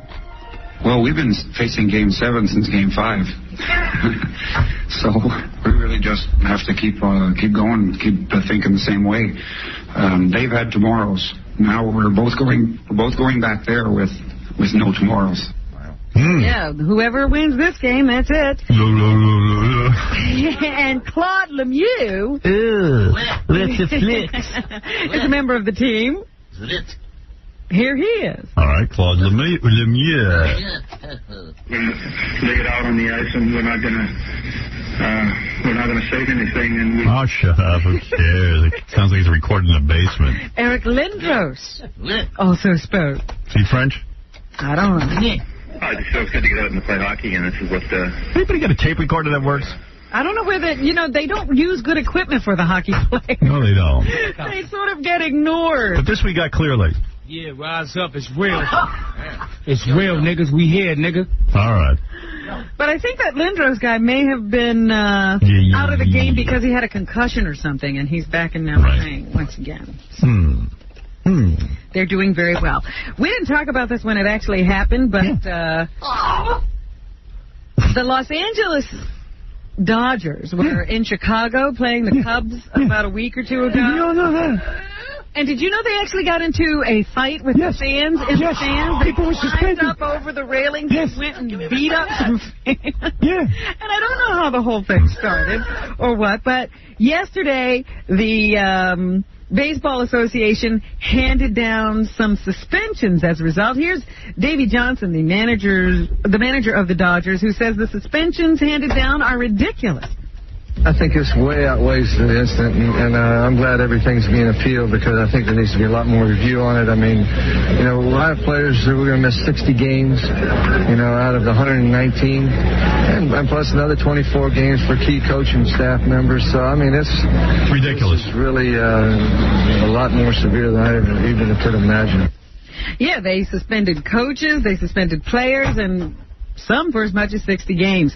So here is one of the guys who was suspended, a coach, Rick Dempsey. He must be very upset, Robin. Number 4. 99.999% of everybody was in there in a peacemaker role. And I think it's got to be reviewed again, and an investigation's got to be done into the actual participation of everybody who got fined. There were some guys that didn't even go into the grandstands at all. They got fined and suspended, and that's not fair. That punches a big hole in our season. Yeah, it was. If you saw the tape, it was really funny to watch these ball players climbing up and going after fans. I don't know what the fans did. But it was pretty funny. Now they're all... Those fans will shut up now. Now they're all crying. Meanwhile, Mark McGwire... A lot of fans think they can sit there and yell at a grown man into his face and insult him, and that the players can't do anything. Like there's a wall. Like there's an invisible wall. Hey, of course you're going to get your ass kicked, and you deserve it. What is this? Suspend the people in the stand. You can't do anything to the fans. That's what I said. I said nothing's happening to those people who were sitting in the stands, but the people who actually play the game. Now, in hockey, meanwhile, you can go beat up almost anybody and nobody says anything. But in all these other sports, you're not supposed to fight. I've been to games in Chicago, and they are animals. Really? They are animals. Unbelievable. The players or the fans? The fans. Wow. What else is in the news, Rob? This whole Napster thing. Lots of people are talking about it. Metallica very upset that people can go on the internet and download songs without paying them. My daughter got thrown off Napster. Wow. She can't get back on. Because she downloaded a Metallica song. You're kidding. Yeah, now she's like kicked off. She's not allowed on. She's one of the people? Yeah. She's not being sued. She's like one of the people who, after the lawsuit, went on and she went, I'm going to get a Metallica song. That encouraged her to go get Yeah, she doesn't even know about Metallica. And now there's, every time she clicks on it, you are not allowed back on Napster. Really? Because you tried to download a Metallica song. Oh, that's funny. Yeah. Well, some people are Freaking not out. opposed to Napster. Chuck D of Public Enemy. The guy from the Foo Fighters, the lead singer. Dave Grohl. Dave Grohl. He thinks that, he said to me, Metallica makes enough money, they make tons of dough, why can't the fans download music? Yeah, but suppose this had started at the beginning of Metallica's career. I agree with you. I think Metallica's got a point, but this is what I was shocked when Dave Grohl told me. He says, well, they're not stealing my music, so it's okay. No, Dave was like, you know what, man? He goes, we don't make money from the records anyway. The record companies do. We get money from touring, so the more people that get exposed to our music, I'm fine with it. I said, come on. You got to be kidding me. I don't know. It's a great debate. Chuck D says he's all for both fans and musicians using the internet to get music out of people, or out to people. Well, that's because he can't sell any records. He was on Capitol Hill yesterday to take part in a hearing on the use of the internet to swap music. Fellow rapper Dr. Dre has taken the opposite side of the argument. He has joined heavy metal group Metallica in suing Napster, saying that people who use the site to exchange music are really stealing his material. Right. Well, he's right. So, you got to be honest and say he's right. Even in the music industry, there is a debate about this. Here is Kid Rock on Napster, number 14. Kidding me? He's going to speak out? Yep. Listen. To be honest with you, I'm really not that smart of a guy to even open my mouth up on that subject, because I say something really dumb. I just don't even care about the whole thing, you know. Maybe you ought to look into it. You know, your business. You know, I'm like, go Lars. These are my friends. I'm like, go get him, man. Knock him out of the box. But I don't know what's going on, you know. I get like Canadian porno, you know. That's cop out. Of like satellite service and internet in my house. Cop out. Kid Rock's upset about it. Kid Rock's starting to sell records. He wants to make some money. Right, yeah. But he's not going to find out about it. What is that all about? Because it looks bad if you're an artist and you say you're against Napster, because then all the fans yell at you and stuff. I think Metallica is taking a brave stand. I don't think it's a popular stand. The fans don't want to hear that someone's going to close down Napster. Napster's free records for everybody. You could make the argument, too, that Napster is strictly the same thing as people trading discs among themselves. But you know it's not. Trade in an infinite way the way you can on the internet. That's right. Come on. Everybody knows what's going on. Kid Rock knows more about Napster than anybody. He's a very bright guy. He's not telling us what he doesn't want to. He wants to let Metallica take the heat. He's actually behind the whole thing. Because Metallica has experienced backlash from their fans. I'm sure they have. Yep. You know, that's the one thing about rock and roll. It's supposed to be anti-establishment. The moment you step on the other side, you're doomed. What else is in the news, Robin? O.J. Simpson, of course. I guess he got tired of not reading about himself in the newspaper, so he had a very public brawl with his Nicole Simpson lookalike girlfriend. Why can't we lock him up already? Just on general principle. The man he's just not supposed to be on the street. This guy is immortal. I never saw a guy who has the police involved with his life, but he should be He's being mugged. He's got a girlfriend who's run off on cocaine. What are the odds of us opening the paper one day and seeing that O.J. is killed again? I said this is the sequel. He's setting us up for the next offense. This is the exact same thing he said about Nicole. She used to fight me. That's a brave woman who's fighting with O.J. Lisa, you're on the air. Hey, Howard. Yes. Are you guys going to be here tomorrow? We will be here tomorrow. Hey, you will? You're not taking off next? We are not taking. Well, we're taking off Monday. Oh, yeah. Yeah, everybody's taking off Monday. I'm so glad. I have no day unless you start it for me. Well, thank you. That's nice of you to say, Lisa. We will be on the air tomorrow with a big show. In fact, you will meet Dynamite tomorrow. Cool. She's having sex with 21 men for her 21st birthday, and she wants the 21st guy to be one of our listeners. We've never met Dynamite, have we? No. 21 and she wants to do that? Yeah, she does, Lisa. Wow, that's bad. Lou Pearlman will be here tomorrow, too. He's the guy who created the Backstreet Boys and NSYNC. Ooh. We're going to ask him about him. He's always being sued by these guys, Backstreet And he's Boys. got a new boy band that has a TV show. Yeah. All right, Lisa. Tune in. All right, Rob, what else is Anyway, O.J. got into a fight with a girlfriend. The police were called because they were making so much noise. When the police got there, they said it was not a typical domestic dispute kind of a thing. No arrests were made, and the girlfriend was kicked out of the hotel. She came there to visit O.J. O.J. says she was upset because she had to walk 1.5 miles to see him. I plead the fifth. She was yelling. Tom Cruise has a new movie out. It's called Mission Impossible 2. Right. Here he is to talk about Limp Bizkit's version of the Mission Impossible theme, number 13. The movie's getting great reviews, and we're hoping to see it, too. You know, I really wanted that bass, you know, boom, boom, boom, boom. And he just, and that's, I'd always had that in my mind when I was making a picture, when I was thinking of the Mission Impossible. And he just, I didn't say anything to him. All of a sudden it just showed up, and I heard it, and I just, that's just rocks. Say what you will about Tom Cruise, and he's a horrible interview, and when he talks about rock and roll, it's not even believable. Yeah, I don't even think he's heard it. I don't either, and I don't think he had anything to do with... I wanted that bass. Yeah, I don't believe him. But I'll tell you one thing, man. He made one of the best movies ever, and you know what that movie is? Interview with a Vampire. That's right. That's the greatest. You know, and I said to myself the other day, the reason he has so much trouble convincing people that he's straight is because he did such an incredible job of seducing Louis, played by Brad Pitt. Do you think that's the reason? That's one of the reasons. The other reason... I don't think that's it. Wait a minute, let me say this. I got a theory. Yeah, what's the other reason? His first major scene, the thing you remembered Tom for the most, was that dance in the underpants in Risky Business. Oh, that gay dance? Which is a very gay dance. Thank you. And he's been suffering from that ever since. And his most memorable love scene is a love scene with a guy. What do you think the reason is, Fred? Because he looks like a sissy. Oh. See, I have to agree with Fred. I'm thinking way too much. Yeah. But anyway, he is straight. Go ahead, Robin. That's right. Jackie Chan has a movie. Oh, so. How did this man get into our lives? I can't stand this guy. Here he is on the fighting sequences in Shanghai Noon, number 7. It's like a dancing. It's not like... It's like a dancing. So you know what? Go dance somewhere else. Just beat somebody up. Dance off the screen. The violent fighting is easy. Quack, quack, quack. That's easy. Fighting is like a dancing. That's a difficult. My goodness. I don't even want to comment. Go ahead. So anyway, Jackie Chan has a new movie coming out. That is opening up. Don't we have any more railroads that need to be built? Why is it that all of the Chinese who immigrated here during that time couldn't fight? And they wound up working in the railroad. They're getting their ass kicked every day.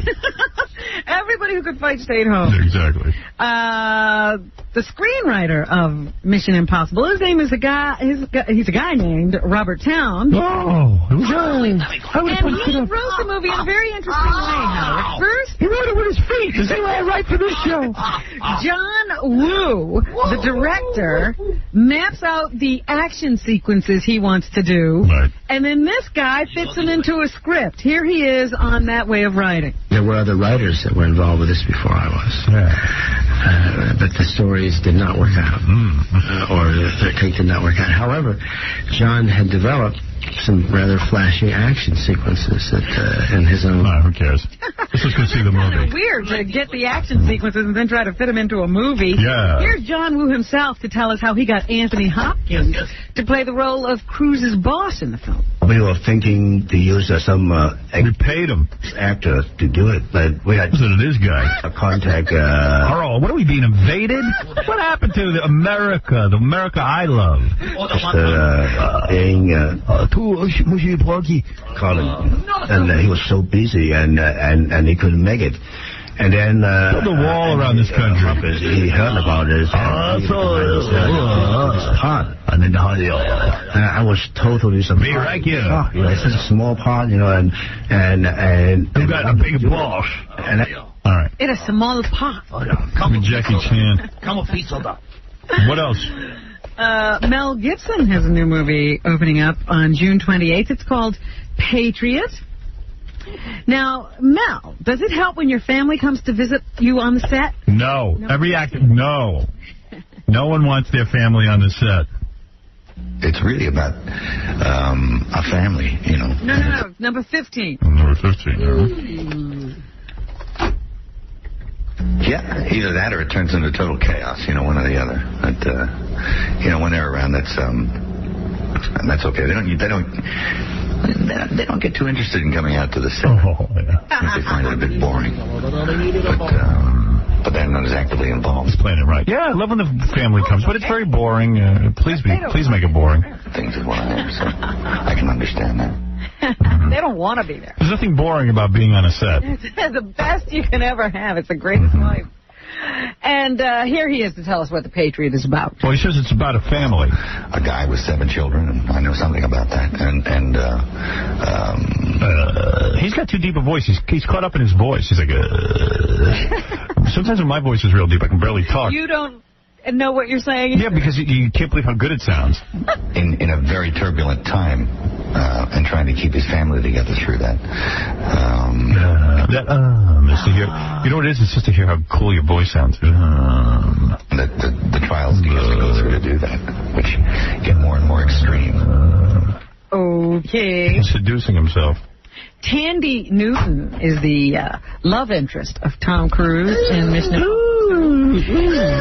What was it like to shoot that bathroom scene? What bathroom scene? There's a bathroom scene, obviously, in the movie. Number 17. Oh, it looks like a sissy. There's just tiny touches that made it more erotic. Humorous. Erotic. Tom was actually the one that would come. It makes it seem more erotic when someone touches you lightly. All men are rough. There's some really great ideas for that. I think I was slightly embarrassed at first. You know, lifting up my dress and having to... Then he wiped me. He wiped me. And he washed the floor. I had an accident. He evacuated. So anyway, they, I guess, have love scenes together. Tom sprayed me toilet paper with oil. Everybody's saying that they look believable, those love scenes. Right. Anything else, Robin? Della Reese provides one of the voices in Dinosaur, the movie that was number one at the box office. Again, here, Della describes the look of Emma, the character she plays, why she's not the usual dinosaur. She's rotund. What does she play, a male dinosaur?